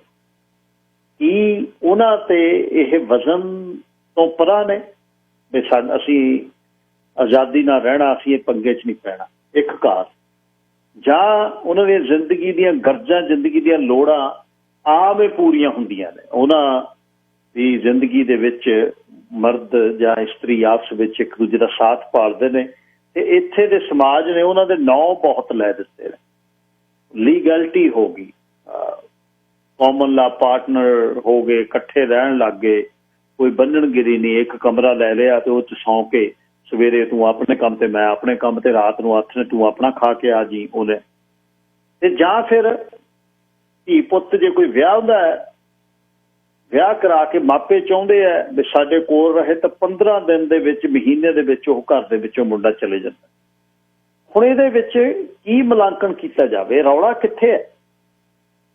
ਵਿਆਹ ਦੀ ਜੇ 24 ਸਾਲ ਦੇ ਜਵਾਕ ਨਾਲ ਤੁਸੀਂ ਗੱਲ ਕਰਦੇ ਹੋ, ਗੱਲ ਸੁਣਨ ਨੂੰ ਤਿਆਰ ਨਹੀਂ ਹੋਣਾ, ਮੈਂ ਪੜ੍ਹ ਤਾਂ ਲਵਾਂ ਹਲੇ। ਜੇ ਉਹਨੂੰ ਕਹਿੰਦੇ ਆ ਵੀ ਤੂੰ ਹਲੇ ਫਾਈਨਲ ਕਰ ਲੈ, 2-3 ਸਾਲ ਨੂੰ ਵਿਆਹ ਹੋਣਾ, ਹਲੇ 27-28 ਸਾਲ ਤੱਕ, ਕੁੜੀ ਤਾਂ ਫਾਈਨਲ ਕਰ ਜਾਂ ਮੁੰਡਾ ਤਾਂ ਫਾਈਨਲ ਕਰ। ਕੁੜੀਆਂ ਤਾਂ ਮੋਸਟਲੀ ਜਿਹੜੀਆਂ ਮਾਪਿਆਂ ਤੇ ਡੋਰ ਲਾਈ ਬੈਠੀਆਂ ਵੀ ਤੁਸੀਂ ਲੱਭ ਦਿਓ। ਜਾਂ ਸਾਡਾ ਸਮਾਜਿਕ ਜਿਹੜਾ ਤਾਣਾ ਬਾਣਾ ਹੈ, ਅਸੀਂ ਪਿਛਲਾ ਸੋਚ ਕੇ ਆਏ ਹਾਂ, ਅਸੀਂ ਅਲਾਓ ਨਹੀਂ ਕਰਦੇ ਆਪਣੇ ਧੀ ਪੁੱਤ ਨੂੰ ਕਿ ਉਹ ਕੋਈ ਕੁੜੀ ਮੁੰਡਾ ਆਪਸ ਵਿੱਚ ਜਾਂ ਕੁੜੀ ਮੁੰਡਾ ਲੱਭ ਲਵੇ, ਮੁੰਡਾ ਕੁੜੀ ਲੱਭ ਲਵੇ। ਮੇਰੇ ਖਿਆਲ ਇਹ ਤਾਂ ਹੁਣ ਇਸ਼ੂ ਨਹੀਂ ਹੈ, ਮਾਪੇ ਰੋਕਦੇ ਨਹੀਂ ਹੈ ਧੀਆਂ ਨੂੰ ਵੀ। ਉਹ ਕਹਿੰਦੇ ਆ ਭਾਈ ਆਪਣਾ ਮੁੰਡਾ ਲੱਭ ਲਓ, ਪਰ ਸ਼ਰਤ ਜ਼ਰੂਰ ਨਾਲ ਰੱਖ ਦਿੰਦੇ ਨੇ, ਭਾਈ ਆਪਣਾ ਹੀ ਕੌਮ ਦਾ ਲੱਭੀ। ਜੱਟ ਜੱਟਾਂ ਦੀ ਗੱਲ ਕਹਿ ਦਿੰਦੇ ਨੇ, ਹੋਰ ਸੋ ਕਾਲ ਜਿਹੜੀਆਂ ਅਸੀਂ ਬਣਾਈਆਂ ਹੋਈਆਂ ਚੀਜ਼ਾਂ ਨੇ, ਉਹ ਆਪਣੀ ਧਰਮ ਦੀ ਆਪਣੀ ਜ਼ਾਤ ਦਾ ਪਿਆਰ ਕਰਦੇ। ਪਰ ਵਿਆਹ ਜਿਹੜੇ ਹੁਣ ਗੋਤਾਂ ਗਾਤਾਂ ਤੋਂ ਉੱਪਰ ਗੱਲ ਉੱਠ ਗਈ, ਉਹ ਤਾਂ ਹੋ ਰਹੇ ਨੇ। ਤੇ ਲੋਕ ਐਕਸੈਪਟ ਕਰਨ ਲੱਗੇ, ਕਹਿੰਦੇ ਚੱਲ ਵਿਆਹ ਤਾਂ ਕਰਾਇਆ ਯਾਰ, ਜਿਹਦੇ ਨਾਲ ਮਰਜ਼ੀ ਕਰਾਇਆ, ਨੂੰਹ ਤਾਂ ਸਾਡੇ ਘਰੇ ਆ ਗਈ, ਸਾਡਾ ਜਵਾਈ ਤਾਂ ਕੋਈ ਆ ਗਿਆ। ਇਸ ਗੱਲ ਤੇ ਕਮਿਊਨਿਟੀ ਐਕਸੈਪਟ ਕਰ, ਪਰ ਫੇਰ ਵੀ ਮੈਨੂੰ ਲੱਗਦਾ 30% ਨੇ ਜਿਹੜੇ ਵਿਆਹ ਕਰਾ ਰਹੇ ਨੇ, 70% ਜਿਹੜੇ ਨੇ ਉਹ ਨਹੀਂ ਕਰਾ ਰਹੇ। ਕੀ ਕਾਰਨ ਹੈ ਵੀ ਸਾਡੇ ਬੱਚੇ ਇੱਥੇ ਵਿਆਹ ਨਹੀਂ ਕਰਾ ਰਹੇ? ਤੁਹਾਨੂੰ ਅੱਜ ਇਹ ਖੁੱਲ੍ਹਾ ਪਲੇਟਫਾਰਮ ਆ, ਖੁੱਲ੍ਹੀ ਗੱਲ ਕਰੀਏ ਮਾਪਿਆਂ ਦੇ ਤੌਰ ਤੇ, ਕਮਿਊਨਿਟੀ ਸਮਾਜ ਦੇ ਚਿੰਤਕ ਦੇ ਤੌਰ ਤੇ, ਵੀ ਕਾਰਨ ਕੀ ਹੈ, ਇਸ਼ੂ ਕੀ ਆ? ਆਪਣੀ ਜ਼ਿੰਦਗੀ ਦੇ ਤਜਰਬੇ 'ਚੋਂ ਦੱਸੋ।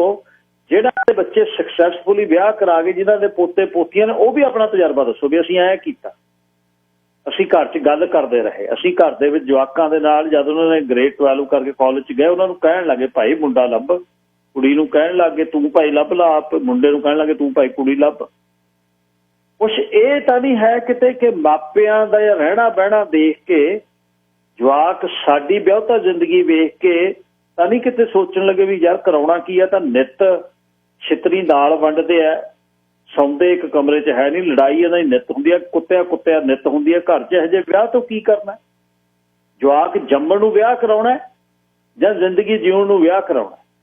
ਕਲੇਸ਼ ਬੁਰੇ ਹਾਲ ਬੰਕੇ ਦਿਹਾੜੇ ਨੇ, ਇੱਕ ਦੂਜੇ ਤੇ ਸ਼ੱਕ। ਬੰਦਾ ਘਰ ਵਾਲੀ ਨੂੰ ਕਹਿੰਦਾ ਤੂੰ ਫੋਨ ਨਹੀਂ ਚੱਕ ਸਕਦੀ, ਘਰ ਵਾਲੇ ਹੀ ਬੰਦੇ ਨੂੰ ਕਹਿੰਦੀ ਤੂੰ ਫੋਨ ਨਹੀਂ ਚੱਕ ਸਕਦਾ, ਤੂੰ ਕਿੱਥੇ ਆ? ਉਹ ਕਹਿੰਦਾ ਤੂੰ ਕਿੱਥੇ ਆ, ਤੂੰ ਆਹ ਨਹੀਂ ਕੀਤਾ, ਤੂੰ ਉਹ ਨਹੀਂ ਕੀਤਾ। ਜਵਾਕਾਂ ਦੇ ਸਾਹਮਣੇ ਲੜਾਈਆਂ, ਜਿਹੜਾ ਜਲੂਸ ਨਿਕਲਦਾ ਹੈ, ਕੀ ਜਵਾਕ ਵਿਆਹ ਕਰਾਉਣਗੇ ਉਹਦੇ ਕਲੇਸ਼ ਤੋਂ? ਇਹ ਤੋਂ ਬਾਅਦ ਜਾਂ ਵਿਆਹ ਕਰਾ ਕੇ ਉਸ ਘਰ 'ਚ ਰਹਿ ਲੈਣਗੇ? ਇਹ ਵੀ ਇੱਕ ਵਿਸ਼ਾ। ਸਰਦਾਰ ਕਿਰਪਾਲ ਸਿੰਘ, ਲਾਈਨ ਨੰਬਰ 4।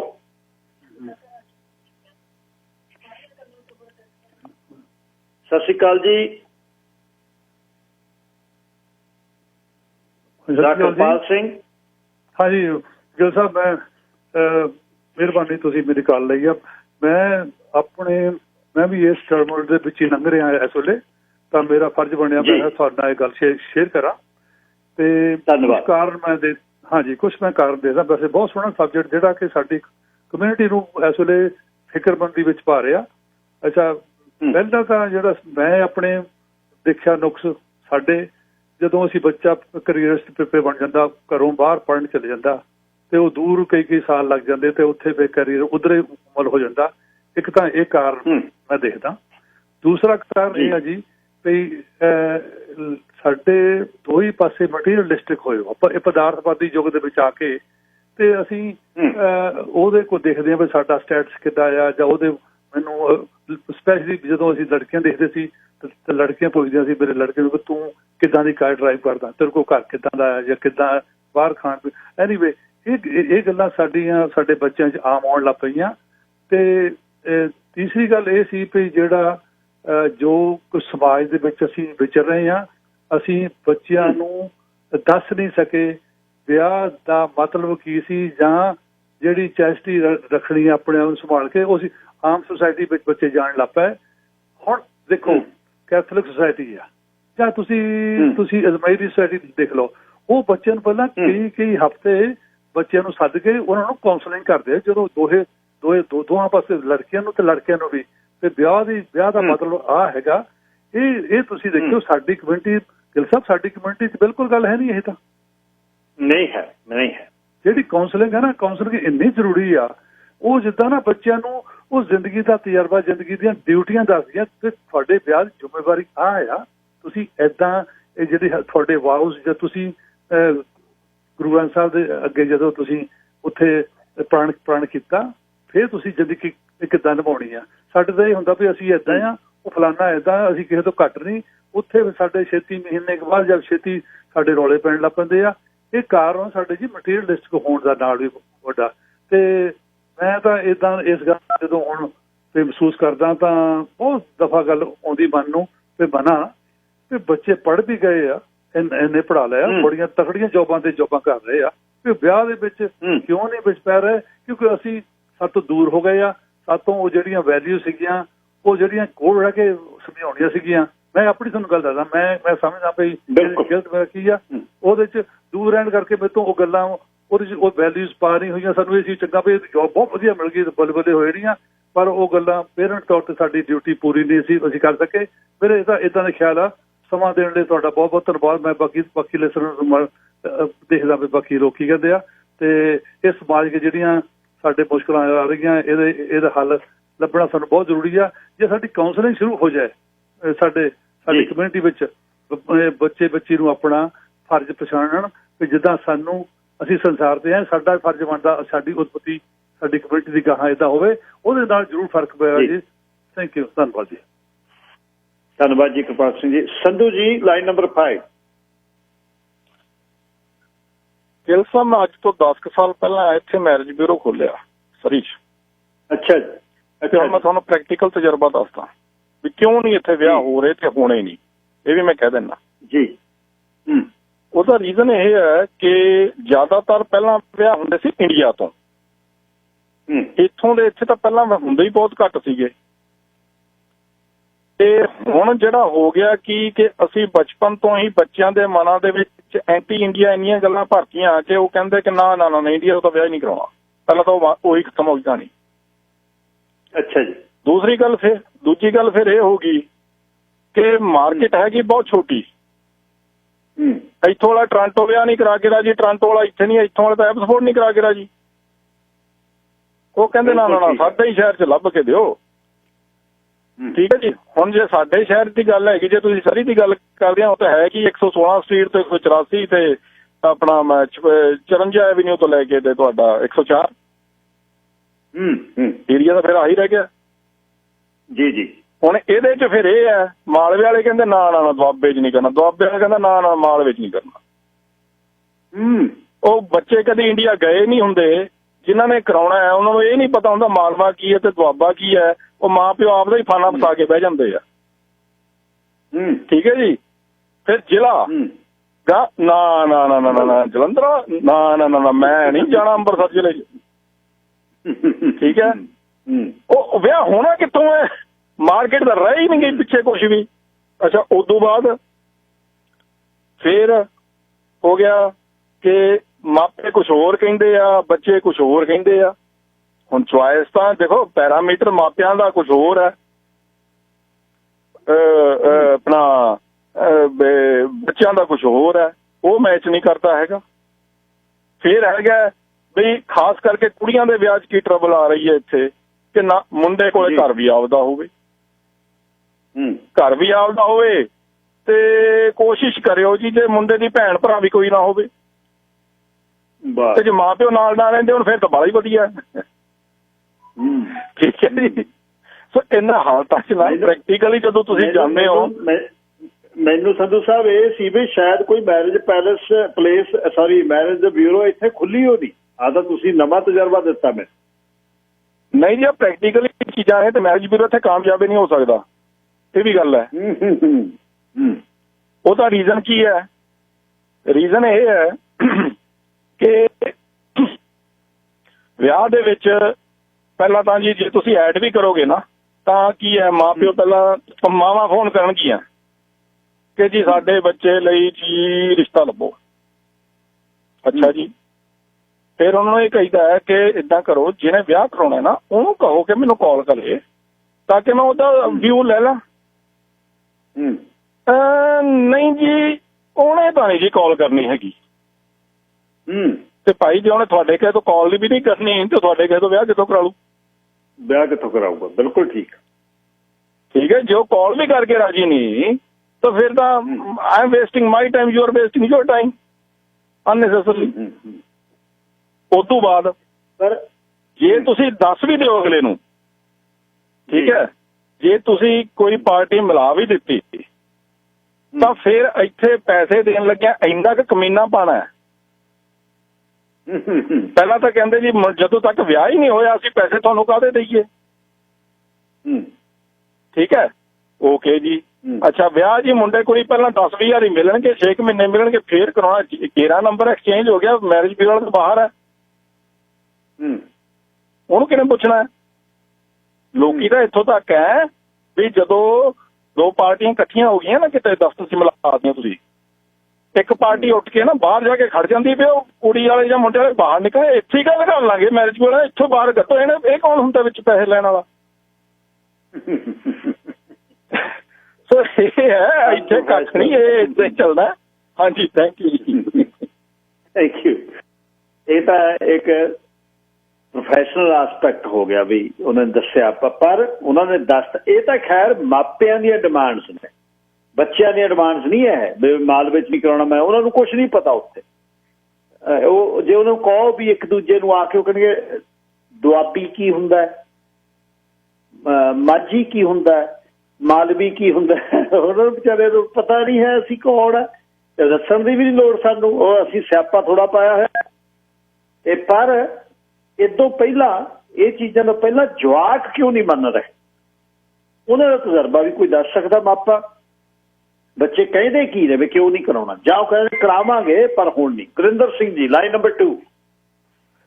ਸਤਿ ਸ੍ਰੀ ਅਕਾਲ ਜੀ। ਸਤਿ ਸ਼੍ਰੀ ਅਕਾਲ ਜੀ। ਹਾਂਜੀ, ਪਹਿਲਾਂ ਤਾਂ ਜਿੱਦਾਂ ਵੀ ਇਹ ਸੋਚਦੇ ਆ ਵੀ ਜਿੱਦਾਂ ਵੀ ਐਕਸਪੈਕਟੇਸ਼ਨ ਕਾਫੀ ਜ਼ਿਆਦਾ ਆ ਵੀ ਜੋਬ ਕਿੱਦਾਂ ਦੀ ਹੋਵੇ, ਪੈਸੇ ਕੋਲ ਕਿੱਦਾਂ ਦੇ ਹੋਣ, ਇਕੱਲਾ ਰਹਿੰਦਾ ਹੋਵੇ, ਜਾਂ ਕੁੜੀਆਂ ਇਹ ਵੀ ਇੱਥੇ ਤੱਕ ਵੀ ਬਾਹਰ ਘੁੰਮਣ ਫਿਰਨ ਕਿੰਨਾ ਕੁ ਜਾਂਦਾ, ਸਾਲ ਦੇ ਵਿੱਚ ਕਿੰਨੇ ਕੁ ਗੇੜੇ ਆਊਟ ਆਫ ਕੰਟਰੀ ਜਾਇਆ ਕਰੂਗਾ, ਏਦਾਂ ਦੀ ਐਕਸਪੈਕਟੇਸ਼ਨ ਬਹੁਤ ਆ।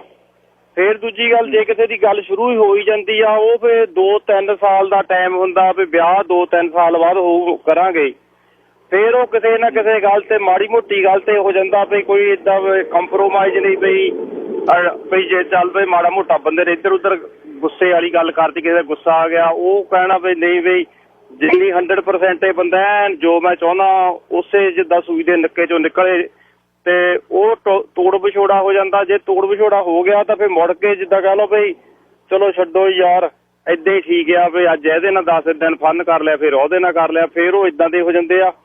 ਮੇਰੇ ਖਿਆਲ 'ਚ ਇਹ ਵੀ ਵੱਡਾ ਰੀਜ਼ਨ ਹੈ। ਇੰਨਾ ਕੁਝ। ਸਤਿ ਸ਼੍ਰੀ ਅਕਾਲ ਜੀ ਸਾਹਿਬ। Manjit Singh, line number 3। ਸਤਿ ਸ਼੍ਰੀ ਅਕਾਲ। ਸਤਿ ਸ਼੍ਰੀ ਅਕਾਲ ਜੀ। ਹਾਂਜੀ, ਇੱਕ ਮੈਂ ਹੋਰ ਦੇਖੀ ਗੱਲ, ਇੱਥੇ ਇੰਨਾ ਕੋਈ ਆਪਸ ਵਿੱਚ ਪਤਾ ਨਹੀਂ ਲੱਗਦਾ। ਮੰਨ ਲਓ ਮੈਂ ਵੀ ਦੇਖ ਰਿਹਾ ਸੀਗਾ ਰਿਸ਼ਤਾ ਕੋਈ ਕੁੜੀਆਂ ਬਾਰੇ ਇੱਥੇ, ਜਿੱਦਾਂ ਪੋਪੂਲੇਸ਼ਨ ਦੀ ਵੀ ਘਾਟ ਵਾ ਇੰਡੀਆ ਦੇ ਮੁਕਾਬਲੇ, ਤੇ ਪਰ ਜਿੱਦਾਂ ਅਖਬਾਰ ਵਿੱਚ ਵੀ ਦਿੱਤਾ ਗੁਰਸਿੱਖ ਕੁੜੀਆਂ ਦੀ ਵੀ ਘਾਟ ਆ, ਜਿਹੜੀਆਂ ਹੈਗੀਆਂ ਵੀ ਉਹ ਕਈ ਫੈਮਲੀਜ਼ ਮੰਗਦੀਆਂ ਜੀ ਡਾਕਟਰ ਹੋਵੇ ਜੀ ਇੰਜੀਨੀਅਰ ਹੋਵੇ। ਇੱਥੇ ਤਾਂ ਚਲੋ ਸਾਰੇ ਕੰਮ ਇੱਕੋ ਜਿਹੇ ਆ, ਤੇ ਕਈ ਵੇਲੇ ਫਿਰ ਜਾਤ ਦਾ ਆ ਜਾਂਦਾ ਜੀ, ਜੱਟ ਕਹਿੰਦੇ ਵੀ ਜੱਟਾਂ ਜੀ ਕਰਾਉਣਾ ਨਹੀਂ, ਸਾਈਆਂ ਨੇ ਸਾਣਾ ਹੀ, ਮੰਨ ਲਓ ਆਪਣੀ ਜਾਤ ਸੀ ਨਾ। ਤੇ ਥੋੜਾ ਇੱਥੇ ਮੈਰਿਜ ਬਿਊਰੋ ਦੇ ਉਹਨਾਂ ਦਾ ਵੀ ਥੋੜਾ ਲਿੰਕ ਦੀ ਘਾਟ ਹੈ। ਵੈਬਸਾਈਟ ਇਹਦਾ shaadi.com ਉਹ 'ਚ ਫੇਕ ਬੜੀਆਂ ਹੁੰਦੀਆਂ ਨੇ। ਉਹ shaadi.com 'ਚ ਤਾਂ ਉੱਥੇ ਨਹੀਂ ਕੋਈ ਲੱਭਦਾ, ਉੱਥੇ ਤਾਂ ਸ਼ਿਕਾਰੀ ਬੈਠੇ ਆ ਬੰਦੇ, ਵਿਆਹੇ ਹੋਏ ਨੇ, ਪ੍ਰੋਫਾਈਲ ਬਣਾਇਆ ਹੋਇਆ ਡਿਵੋਰਸ ਵਾਲਾ, ਉੱਥੇ ਤਾਂ ਸ਼ਿਕਾਰੀ ਬੈਠੇ ਆ।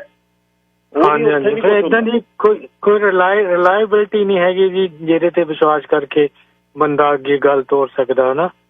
ਤੇ ਇੰਡੀਆ 'ਚ ਜਿੱਦਾਂ ਪਿੰਡਾਂ 'ਚ ਆਪਸ ਵਿੱਚ ਮਿਲਵਰਤਨ ਹੁੰਦਾ ਤਾਂ ਉੱਥੇ ਥੋੜਾ ਹੋਰ ਚੱਕਰ ਹੁੰਦਾ। ਇੱਥੇ ਕੋਈ ਇੰਨਾ ਹੈ ਨਹੀਂ, ਏਦਾਂ ਨਹੀਂ ਹੋਣੀਆਂ ਚਾਹੀਦੀ ਲਿੰਕਸ ਵਗੈਰਾ ਜਿਹਦੇ ਨਾਲ ਬੰਦਾ ਅੱਗੇ ਮੰਨ ਲਓ, ਤਾਂ ਇਹ ਵੀ ਇੱਕ ਰੀਜ਼ਨ ਹੈਗਾ ਜੀ। Thank you. Thank you. ਜੱਟਵਾਦ ਦਾ ਬਹੁਤ ਵੱਡਾ ਇੱਕ ਕਾਰਨ ਆ, ਤੁਸੀਂ ਮੰਨ ਲਓ ਜੱਟਵਾਦ ਦਾ ਬਹੁਤ ਵੱਡਾ ਕਾਰਨ ਜੱਟਵਾਦ, ਉਹਦੇ ਬਾਅਦ ਏਰੀਆ, ਉਹਦੇ ਬਾਅਦ ਗੋਤ, ਬਹੁਤ ਕੁਛ ਹੈ। ਬਸ ਜਵਾਕ ਤੁਹਾਡਾ ਮਾਣ ਕਰਦੇ ਆ, ਉਹ ਉਸ ਚੀਜ਼ ਦੇ ਵਿੱਚ ਫਸਦੇ ਨਹੀਂ। ਜੱਟਵਾਦ ਉਹ ਦੇਖ ਰਿਹਾ ਮਾਪਿਆਂ 'ਚ ਆਪਣਿਆਂ 'ਚ ਬਈ ਕੀ ਕਰਦੇ ਨੇ ਜੱਟ, ਕੀ ਕਰਦੇ ਹੁੰਦੇ ਨੇ, ਉਹ ਬਹੁਤ ਵੱਡਾ ਇਸ਼ੂ ਹੈ। Sir Harjeet Singh ji, line number 4 ਤੇ ਹੋ। ਹੈਲੋ, ਸਤਿ ਸ਼੍ਰੀ ਅਕਾਲ ਹਰਜੀਤ ਸਿੰਘ। ਸਤਿ ਸ਼੍ਰੀ ਅਕਾਲ ਵੀਰ ਜੀ। ਹਰਜੀਤ ਸਿੰਘ, ਤੁਸੀਂ ਵੀ ਤੇ ਆਪਣੇ ਸਾਰੇ ਕਾਲਰਾਂ ਨੇ ਵੀ ਮਤਲਬ ਕਾਫੀ ਪੁਆਇੰਟ ਗਾ ਦਿੱਤੇ ਆ ਵੀ ਜਿਹਦੇ ਕਾਰਨ ਨੇ। ਇਹਦੇ ਵਿੱਚ ਦੇਖੋ ਮੇਨ ਵੱਡੇ ਕਾਰਨ ਤਾਂ ਮਤਲਬ ਜਿਹੜੇ ਹੈਗੇ ਜਿਹੜਾ ਤੁਸੀਂ ਦੱਸਿਆ ਵੀ ਜੱਟਵਾਦ ਹੋਇਆ, ਜਿਹੜਾ ਬੱਚਿਆਂ ਦੀ ਪ੍ਰੋਬਲਮ ਹੈ, ਇਹ ਸਾਰਿਆਂ ਨੂੰ ਵੱਡੀ ਪ੍ਰੋਬਲਮ, ਜਿਹੜਾ ਮੇਨ ਪ੍ਰੋਬਲਮ ਮੈਨੂੰ ਜ਼ਿੰਮੇਵਾਰੀ ਤੋਂ ਭੱਜਣ ਦੀ ਹੈ ਜਿਹੜੀ, ਤੇ ਉਹ ਤੋਂ ਭੱਜਦੇ ਆ। ਜੋ ਆਪਾਂ ਦੇਖੋ ਉੱਥੇ ਜਿਹੜੇ ਉੱਥੋਂ ਪਹਿਲਾਂ ਦੇ ਆਏ ਆ, ਕਿੰਨੀ ਹਾਰਡ ਵਰਕ ਕਰਦੇ ਆ, ਕੋਈ ਟਰੱਕ ਵਾਲਾ 4 ਦਿਨਾਂ ਬਾਅਦ ਜਿਹੜੇ ਉਹ ਵੀ ਕੰਮ ਕਰਦੇ ਆ, ਇੱਕ ਜਾਂਦਾ ਇੱਕ ਆਉਂਦਾ, ਮਤਲਬ ਦਿਨ ਰਾਤ ਭੱਜੇ ਫਿਰਦੇ ਆ। ਆਪਾਂ ਬੱਚਿਆਂ ਨੂੰ ਕਦੇ ਹੱਥੀਂ ਕੰਮ ਤਾਂ ਕਰਨ ਹੀ ਨਹੀਂ ਦਿੱਤਾ। ਬਹੁਤੇ ਬੱਚੇ ਜਿਹੜੇ ਆਰਾਮ ਨਾਲ ਮਤਲਬ ਖਾਣ ਪੀਣ ਉਹਨਾਂ ਨੂੰ ਮਿਲਦਾ, ਉਹ 11-12 ਵਜੇ ਉਹਨਾਂ ਨੇ ਸੌਣਾ, ਸਵੇਰੇ ਲੇਟ ਉੱਠਣਾ, ਕੋਈ ਉਹਨਾਂ ਦੀ ਜ਼ਿੰਮੇਵਾਰੀ ਨਹੀਂ। ਮਤਲਬ ਇਹ ਸਾਰਾ ਕੁਝ ਦੇਖ ਕੇ ਉਹ ਮਤਲਬ ਉਹਨਾਂ ਦੇ ਦਿਮਾਗ 'ਚ ਆਉਂਦਾ ਵੀ ਇੰਨਾ ਕੁਛ ਕਰਨਾ ਪੈਣਾ ਸਾਨੂੰ ਵੀ ਆਪਣੇ ਬੱਚਿਆਂ ਨੂੰ ਪਾਲਣ ਲਈ। ਤੁਸੀਂ ਦੇਖੋ ਵੀ ਜਿਹੜੇ ਜੋਬ ਵੀ ਕਰਦੇ ਆ, ਉਹ ਤੁਸੀਂ ਦੇਖਿਓ ਹੋਣਾ ਤੁਹਾਡੇ ਜਾਮਸਾਂ ਆਲੇ ਦੁਆਲੇ ਸਰਕਲ ਦੇ ਵਿੱਚ ਚੰਗੀ ਜੋਬ ਵੀ ਕਰਦੇ ਆ, ਮਤਲਬ 4000-3000 ਕਮਾਉਂਦੇ ਆ। ਉਹਨਾਂ ਦਾ ਆਪਦਾ ਖਰਚਾ ਹੀ ਨਹੀਂ ਪੂਰਾ ਹੁੰਦਾ। ਉਹਨਾਂ ਦਾ ਇੰਨਾ ਖਰਚਾ ਕਿ ਉਹਨਾਂ ਨੇ ਬਾਹਰੋਂ ਖਾਣਾ, ਕੱਪੜੇ ਜਿਹੜੇ ਲੈਣੇ ਆ ਬ੍ਰਾਂਡਡ ਲੈਣੇ ਆ, 400-500 ਦੇ ਸ਼ੂ, ਹੋਰ ਵੀ ਮਤਲਬ ਇਹ ਨਹੀਂ ਆਪਾਂ ਦੇਖੋ ਕੱਪੜੇ ਲੈਂਦੇ ਹਾਂ ਆਪਾਂ ਜਾਂ ਹੋਰ ਲੋੜਵੰਦ ਚੀਜ਼ਾਂ ਲੈਂਦੇ ਹਾਂ, ਲੋੜ ਮੁਤਾਬਕ ਲੈਣੇ ਜਦੋਂ ਲੋੜ ਆ। ਉਹਨਾਂ ਨੇ ਹਰ 2 ਵੀਕ ਬਾਅਦ 3 ਵੀਕ ਬਾਅਦ ਸ਼ਾਪਿੰਗ ਕਰਨ ਜਾਣਾ, 1000-2000-3000 ਦੀ ਕਰਕੇ ਆਉਣੀ ਆ। ਮਤਲਬ ਇਹ ਉਹਨਾਂ ਤੋਂ ਇਹ ਗੱਲ ਤੋਂ ਭੱਜਦੇ ਆ ਉਹ ਵੀ ਉਹਨਾਂ ਤੋਂ ਇਹ ਸਾਂਭ ਨਹੀਂ ਹੋਣਾ ਜੇ ਬੱਚੇ ਹੋਵੇਗਾ, ਉਹਨਾਂ ਦੇ ਘਰ ਕਿਵੇਂ ਚਲਾਉਣਾ ਵਾ। ਮਤਲਬ ਇਹ ਵੱਡੀ ਪ੍ਰੋਬਲਮ ਮੈਨੂੰ ਲੱਗਦੀ ਹੈ ਵੀ ਇਹ ਤੋਂ ਭੱਜਦੇ ਆ। ਥੈਂਕ ਯੂ ਜੀ। ਧੰਨਵਾਦ। ਸਾਹਿਬ Mahinder Singh ji, line number 5। Hello, ਹਾਂਜੀ, ਵਾਹਿਗੁਰੂ ਜੀ ਕਾ ਖਾਲਸਾ, ਵਾਹਿਗੁਰੂ ਜੀ ਕੀ ਫਤਿਹ। ਹਾਂਜੀ ਭਾਈ ਸਾਹਿਬ ਜੀ, ਜਿਹੜਾ ਵਿਸ਼ਾ ਚੱਲ ਰਿਹਾ ਨਾ ਵੀ ਬੱਚੇ ਵਿਆਹ ਕਿਉਂ ਨਹੀਂ ਕਰਾਉਂਦੇ, ਲੇਟ ਕਿਉਂ ਹੁੰਦੇ, ਬੜਾ ਗੁੰਝਲਦਾਰ ਵਿਸ਼ਾ ਹੈ। ਮੈਂ ਸਾਰੇ ਕਾਲਰਾਂ ਨੂੰ ਸੁਣ ਰਿਹਾ ਸੀ ਤੇ ਮੈਨੂੰ ਲੱਗਦਾ ਹੈ ਵੀ ਉਹ ਆਪਣੀ ਆਪਣੀ ਥਾਂ ਤੇ ਸਾਰੇ ਹੀ ਸਹੀ ਹੈ। ਦੇਖੋ, ਪਹਿਲਾ ਕੰਮ ਹੈ ਇਹਦਾ ਕਾਰਨ ਆਰਥਿਕਤਾ। ਬਹੁਤ ਸਾਰੇ ਮਾਪੇ ਤੇ ਬੱਚੇ ਇਸ ਗੱਲ 'ਚ ਹੀ ਲੇਟ ਹੋ ਜਾਂਦੇ ਆ ਕਿ ਅਸੀਂ ਪਹਿਲਾਂ ਆਪਣਾ ਸੈਲਫ ਸਫੀਸ਼ੀਐਂਟ ਹੋ ਜਾਈਏ, ਆਪਣਾ ਕਮਾਉਣ ਲੱਗ ਜਾਈਏ, ਉਹਦੇ 'ਚ ਹੋ ਜਾਂਦੇ ਆ। ਦੂਸਰੀ ਗੱਲ, ਜਿਹੜੇ ਆਧੁਨਿਕਤਾ ਨੇ ਸਾਰੇ ਸਮਾਜ ਦਾ ਬੇੜਾ ਗਰਕ ਕਰਤਾ। ਮੈਂ ਤਾਂ ਸਿੱਧੀ ਸਪਸ਼ਟ ਸ਼ਬਦਾਂ 'ਚ ਕਹਾਂਗਾ। ਦੇਖੋ, ਸਮਲਿੰਗੀਆਂ ਨੂੰ, ਹੋਮੋਸੈਕਸੁਅਲਿਟੀ ਨੂੰ ਮਾਨਤਾ ਦਿੱਤੀ, ਬਿਨਾਂ ਵਿਆਹ ਤੋਂ ਇਕੱਠੇ ਰਹੀ ਜਾਓ, ਕੋਈ ਮਤਲਬ ਨਹੀਂ, ਕੁਛ ਨਹੀਂ। ਜਿਹੜੀ ਸੈਕਸ ਲਸਟ ਸੀ, ਸੈਕਸ ਅਟਰੈਕਸ਼ਨ ਸੀ, ਉਹ ਇੱਧਰੋਂ ਪੂਰਤੀ ਹੋ ਗਈ। ਤੇ ਦੂਜੇ ਪਾਸੇ ਆਰਥਿਕ ਤੌਰ ਤੇ ਜਿੰਨੀ ਤਾਂ ਇੰਡੀਪੈਂਡੈਂਟ ਨਹੀਂ ਹੁੰਦੇ ਉਨੀ ਦੇਰ ਤੱਕ ਉਡੀਕੀ ਜਾਂਦੇ ਆ। ਫਿਰ ਜਿਹੜਾ ਸਾਡਾ ਜਾਤਾਂ ਗੋਤਾਂ ਦਾ ਜੱਟਵਾਦ ਵਾਲੀ ਗੱਲ ਹੈ, ਇਹ ਤਾਂ ਰਿਸ਼ਤੇ ਲੱਭਣ ਤੱਕ ਤਾਂ ਸਮੱਸਿਆ ਹੈ। ਵਿਆਹ ਦੀ ਉਮਰ ਜਾਂ ਲੇਟ ਹੋਣ ਦਾ ਇਹ ਮੈਨੂੰ ਇਹਨੂੰ ਸਮੱਸਿਆ ਨਹੀਂ ਸਮਝਦਾ। ਇਹਦੇ ਨਾਲ ਹੀ ਹੋਰ ਬਹੁਤ ਸਾਰੀਆਂ ਗੱਲਾਂ ਜਿਹੜੀਆਂ ਜੁੜੀਆਂ ਹੋਈਆਂ ਕਿ ਤੁਸੀਂ ਸੈਟਲ ਕਿਵੇਂ ਹੋਣਾ ਹੈ, ਕਿੱਥੇ ਹੋਣਾ ਹੈ। ਉਹ ਜਿਹੜੀਆਂ ਚੀਜ਼ਾਂ ਹੈ, ਉਹ ਜਿਹੜੀਆਂ ਆਧੁਨਿਕਤਾ ਦੇ ਵਿੱਚ ਹੈ ਵੀ ਨਹੀਂ ਜੀ ਕੀ ਫਰਕ ਪੈਂਦਾ ਜੀ, ਨਾ ਕਰਾਓ। ਉਹ ਮੈਂ ਹੁਣ ਰੇਡੀਓ ਤੇ ਕਹਿੰਦਾ, ਇਹ ਗੱਲ ਮੈਨੂੰ ਸ਼ਰਮ ਆਉਂਦੀ ਹੈ। ਸਾਡੇ ਇੱਕ ਪ੍ਰੋਫੈਸਰ ਨੇ ਗੱਲ ਕਹੀ ਸੀ, ਕਹਿੰਦਾ ਵੀ ਜੇ ਕਹਿੰਦਾ ਵੀ ਦੁੱਧ ਖਰੀਦ ਮੱਝ ਲੈਣ ਦੀ ਕੀ ਲੋੜ ਹੈ ਜੇ ਨਿੱਤ ਨਵੀਂ ਮੱਝ ਦਾ ਦੁੱਧ ਲੈਣਾ ਤਾਂ। ਯਾਨੀ ਆਹ ਕਰਤੂਤਾਂ ਜਿਹੜੇ ਆਧੁਨਿਕਤਾ ਵਾਲੇ ਕਰਦੇ ਆ। ਤੇ ਇਹ ਚੀਜ਼ਾਂ ਜਿਹੜੀਆਂ ਬੱਚਿਆਂ ਦੇ ਲੇਟ ਵਿਆਹ ਕਰਾਉਣ ਲਈ ਜ਼ਿੰਮੇਵਾਰ ਹੈ। ਪਰ ਕਿਉਂਕਿ ਜਿਹੜੇ ਕੋਈ ਸਿਆਣੇ ਬੰਦੇ ਆ, ਸਾਡੇ ਪ੍ਰੋਫੈਸਰ ਮਨਮੋਹਨ ਸਿੰਘ ਹੁੰਦੇ ਸੀ, ਇੱਕ ਵਾਰੀ ਗੱਲ ਹੋਈ, ਮੈਂ ਖੁਦ ਇਸ ਚੱਕਰ ਵਿੱਚ ਸੀ ਕਿ ਨਹੀਂ ਯਾਰ ਮੈਰਿਜ ਕਰਾਉਣ 'ਚ ਕੀ ਫਾਇਦਾ, ਛੱਡੋ ਪਰਾਂ, ਆਪਾਂ ਕੰਮ ਕਰਨਾ, ਆਹ ਵੀ ਕਰਨਾ, ਕਰੀ ਚੱਲੋ। ਤੇ ਉਹਨਾਂ ਨੇ ਮੈਨੂੰ ਇੱਕੋ ਗੱਲ ਕਹੀ, ਕਹਿੰਦੇ ਇਹ ਸਮਾਜ ਦਾ ਇੱਕ ਜ਼ਰੂਰੀ ਹਿੱਸਾ ਹੈ। ਸਮਾਜ ਜਿੰਨੀ ਦੇਰ ਤੱਕ ਤੁਹਾਨੂੰ ਕੁਦਰਤ ਨੇ ਪੈਦਾ ਕੀਤਾ, ਆਪਣੇ ਵਰਗੇ ਪੈਦਾ ਕਰੋ, ਸਮਾਜ ਸਿਰਜੋ। ਤੇ ਜੇ ਮੈਰਿਜ ਨਾ ਕਰਾਓਗੇ ਤੁਸੀਂ ਕਿੱਥੇ ਜਾਓਗੇ? ਤੇ ਉਹ ਗੱਲਾਂ ਜਿਹੜੀਆਂ ਅੱਜ ਅਸੀਂ ਆਪਣੇ ਬੱਚਿਆਂ ਨਾਲ ਨਹੀਂ ਕਰ ਰਹੇ, ਸਾਡੇ ਕੋਲੇ ਸਮਾਂ ਹੈ ਨਹੀਂ, ਸਾਡੇ ਪ੍ਰੋਫੈਸਰਸ ਕੋਲ, ਸਾਡੇ ਅਧਿਆਪਕਾਂ ਕੋਲੇ ਸਮਾਂ ਹੈ ਨਹੀਂ ਹੈ। ਠੀਕ ਹੈ ਵੀ ਹੁਣ ਕੁਝ ਇੱਕ ਜਿਹੜੇ ਕੰਸਲਟੈਂਟਸ ਹੈ ਜਾਂ ਜਿਹੜੇ ਮਤਲਬ ਜਿਹਨੂੰ ਆਪਾਂ ਕਹਿੰਦੇ ਹਾਂ ਵੀ ਸਕੂਲਾਂ ਦੇ ਵਿੱਚ ਵੀ ਉਹ ਵਿਸ਼ਾ ਹੈ ਜਿਹੜਾ ਗਾਈਡਿੰਗ ਕਾਉਂਸਲਿੰਗ ਦਾ, ਉਹਨਾਂ ਦੇ ਵਿੱਚ ਜੇ ਇਹ ਗੱਲਾਂ ਸਕੂਲਾਂ ਦੇ ਵਿੱਚ, ਕਾਲਜਿਸ ਦੇ ਵਿੱਚ, ਘਰਾਂ ਦੇ ਵਿੱਚ ਬੱਚਿਆਂ ਨੂੰ ਇਹਦੀ ਮਹੱਤਤਾ, ਸਮਾਜਿਕ ਮਹੱਤਤਾ, ਉਹਦੇ ਨਾਲ ਅਗਲੀ ਜਿਹੜੀ ਆ ਸਾਡੀ ਫਿਜ਼ੀਕਲ, ਤੇ ਕੁਦਰਤ ਨੇ ਸਾਨੂੰ ਕਿਸ ਚੀਜ਼ ਵਾਸਤੇ ਪੈਦਾ ਕੀਤਾ, ਅਸੀਂ ਸਮਾਜ ਨੂੰ ਮੈਰਿਜ ਕਰਾ ਕੇ ਕੀ ਦੇ ਸਕਦੇ ਹਾਂ, ਤੇ ਜੇ ਅਸੀਂ ਲੇਟ ਮੈਰਿਜ ਕਰਾਉਣੇ ਆ ਤੇ ਫਿਰ ਸਾਨੂੰ ਸਮੱਸਿਆਵਾਂ ਕੀ ਆਉਂਦੀਆਂ। 40 ਅੱਗੇ ਪਿਛਲੇ ਜ਼ਮਾਨਿਆਂ ਦੇ ਵਿੱਚ 60 ਸਾਲ ਦਾ ਪੜੋਤਿਆਂ ਵਾਲਾ ਹੋ ਜਾਂਦਾ ਸੀ, ਤੇ ਹੁਣ 40 ਸਾਲ ਦਾ ਮੈਰਿਜ ਹੀ ਨਹੀਂ ਕਰਾ ਰਿਹਾ। ਠੀਕ ਹੈ ਕਿ ਇੱਕ ਪਾਸੇ ਜਿਹੜਾ ਪ੍ਰਚਾਰ ਕੀਤਾ ਗਿਆ ਵੀ ਆਬਾਦੀ ਬਹੁਤ ਵੱਧ ਰਹੀ ਹੈ, ਇਹਦੇ ਨਾਲ ਆਬਾਦੀ ਘਟ ਜੂਗੀ, ਇਹ ਗੱਲ ਠੀਕ ਹੈ।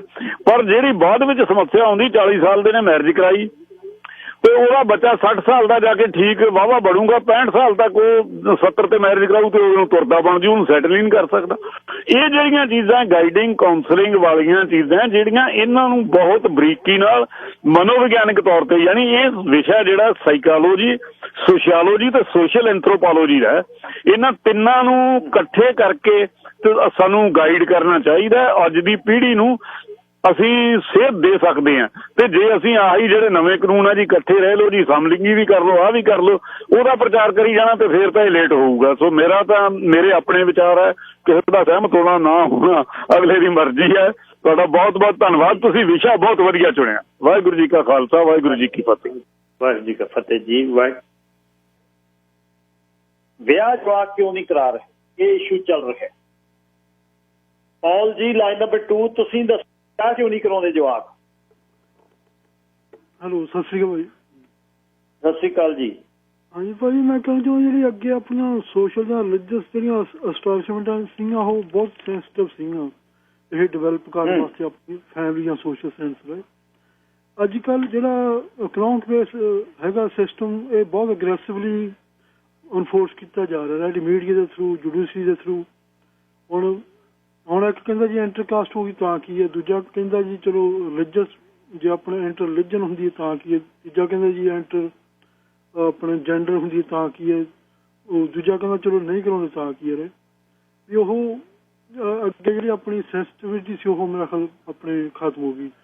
ਹੁਣ ਜਿਵੇਂ ਮੈਂ ਇੱਕ ਦੇਖ ਰਿਹਾ ਸੀ ਆਪਣੇ ਮੀਡੀਆ ਦਾ, ਆਪਣੇ ਪੰਜਾਬ ਦਾ ਕੋਈ ਆਨਰ ਕਿਲਿੰਗ, ਕਿਸੇ ਨੇ ਆਪਣੀ ਬੱਚੀ ਦਾ ਕਦਰ ਕਰਤਾ ਰਿਹਾ। ਉਹ ਇੱਕ ਪਾਸੇ ਜਦੋਂ ਮਾਪਿਆਂ ਨਾਲ ਗੱਲ ਕਰਦਾ ਉਦੋਂ ਕਹਿੰਦਾ ਹਾਂਜੀ ਆਪਾਂ ਕੋਈ ਨਹੀਂ ਜੱਜ ਸਕਦੇ ਆਪਾਂ। ਫਿਰ ਉਹ ਪੁਲਿਸ ਕੋਲੇ ਜਾਂਦਾ, ਪੁਲਿਸ ਦਾ ਲੈਂਦਾ ਵੀ ਗੱਲਬਾਤ ਕਰਦਾ ਪੁਲਿਸ ਨਾਲ। ਫਿਰ ਪੁਲਿਸ ਨੂੰ ਕਹਿੰਦਾ ਝੂਠਾ ਆਨਰ ਹੈ, ਹੋਰ ਤੁਸੀਂ ਕਿਹਨੂੰ ਹੋਰ ਇਨਵੋਲਵ ਕੀਤਾ, ਕੌਣ ਕਿਹਨੇ ਇਹਨੂੰ ਇਨਕਰੇਜ ਕੀਤਾ। ਵੀ ਉਹ ਵੀ ਕਹਿੰਦਾ ਵੀ ਉਧਰ ਵੀ ਮੇਰਾ ਗੱਲਬਾਤ ਬੈਠ ਜੇ ਤੇ ਮੇਰੀ ਉਹ 'ਚ ਇੰਨੀ ਗੱਲ ਸਹਿਣੀ ਵੀ ਉਹ ਪੁਲਿਸ ਵਾਲੇ ਨੂੰ ਕਹੇ ਵੀ ਕਿ ਆਨਰ ਹੈਗਾ ਇਹ ਜਿਹੜਾ ਇਹ ਯੂਜ਼ਲੈਸ ਹੈ, ਜਾਂ ਜਿਹੜੇ 12 13 ਤੇ ਅੰਡਰਏਜ ਜਿਹੜੀਆਂ ਸਿੰਗਲ ਮਦਰ ਅਬਿਊਜ਼ਿੰਗ ਡਰੱਗਸ, ਅਲਕੋਹਲ, ਅਸੀਂ ਇੱਦਾਂ ਦਾ ਸਿਸਟਮ ਅਸੀਂ ਕ੍ਰੀਏਟ ਕਰਨਾ ਚਾਹੁੰਦੇ। ਉਹਦੇ ਕੋਲ ਗੱਲ ਸਹਿਣੀ ਨਾ ਪੁਲਿਸ ਨੂੰ ਕਹਿਣ ਦੀ, ਨਾ ਆਪਣੇ ਹੋਰ ਜਿਹੜਾ ਕੁਛ ਉੱਥੇ ਆਪਣੇ ਡਿਸੀਜਨ ਮੇਕਰ ਹੈਗੇ। ਮੈਂ ਇਹੀ ਕਹਿਣਾ ਚਾਹੁੰਦਾ। ਧੰਨਵਾਦ ਜੀ। ਸੁੱਖੀ ਜੀ ਨੰਬਰ 3। ਸਤਿ ਸ੍ਰੀ ਅਕਾਲ ਭਾਜੀ। ਸਤਿ ਸ਼੍ਰੀ ਅਕਾਲ ਜੀ। ਇੱਕ ਨਹੀਂ ਫੈਕਟਰ ਹੈਗਾ, ਕਈ ਫੈਕਟਰ ਹੈ ਜਿਹੜੇ ਆਪਣੇ ਇੱਥੇ ਬੱਚੇ ਵਿਆਹ ਨਹੀਂ ਕਰਾ ਰਹੇ ਜੀ। ਮੇਰੇ ਹਿਸਾਬ ਨਾਲ ਬਿਗੇਸਟ ਫੈਕਟਰ ਜਿਹੜਾ ਆ, ਜੋ ਬੱਚੇ ਦੇਖਦੇ ਆ ਨਾ ਆਪਣੇ ਘਰਾਂ 'ਚ ਜਿਹੜਾ ਛਿੱਤਰ ਖੜਕਦਾ ਹੈ,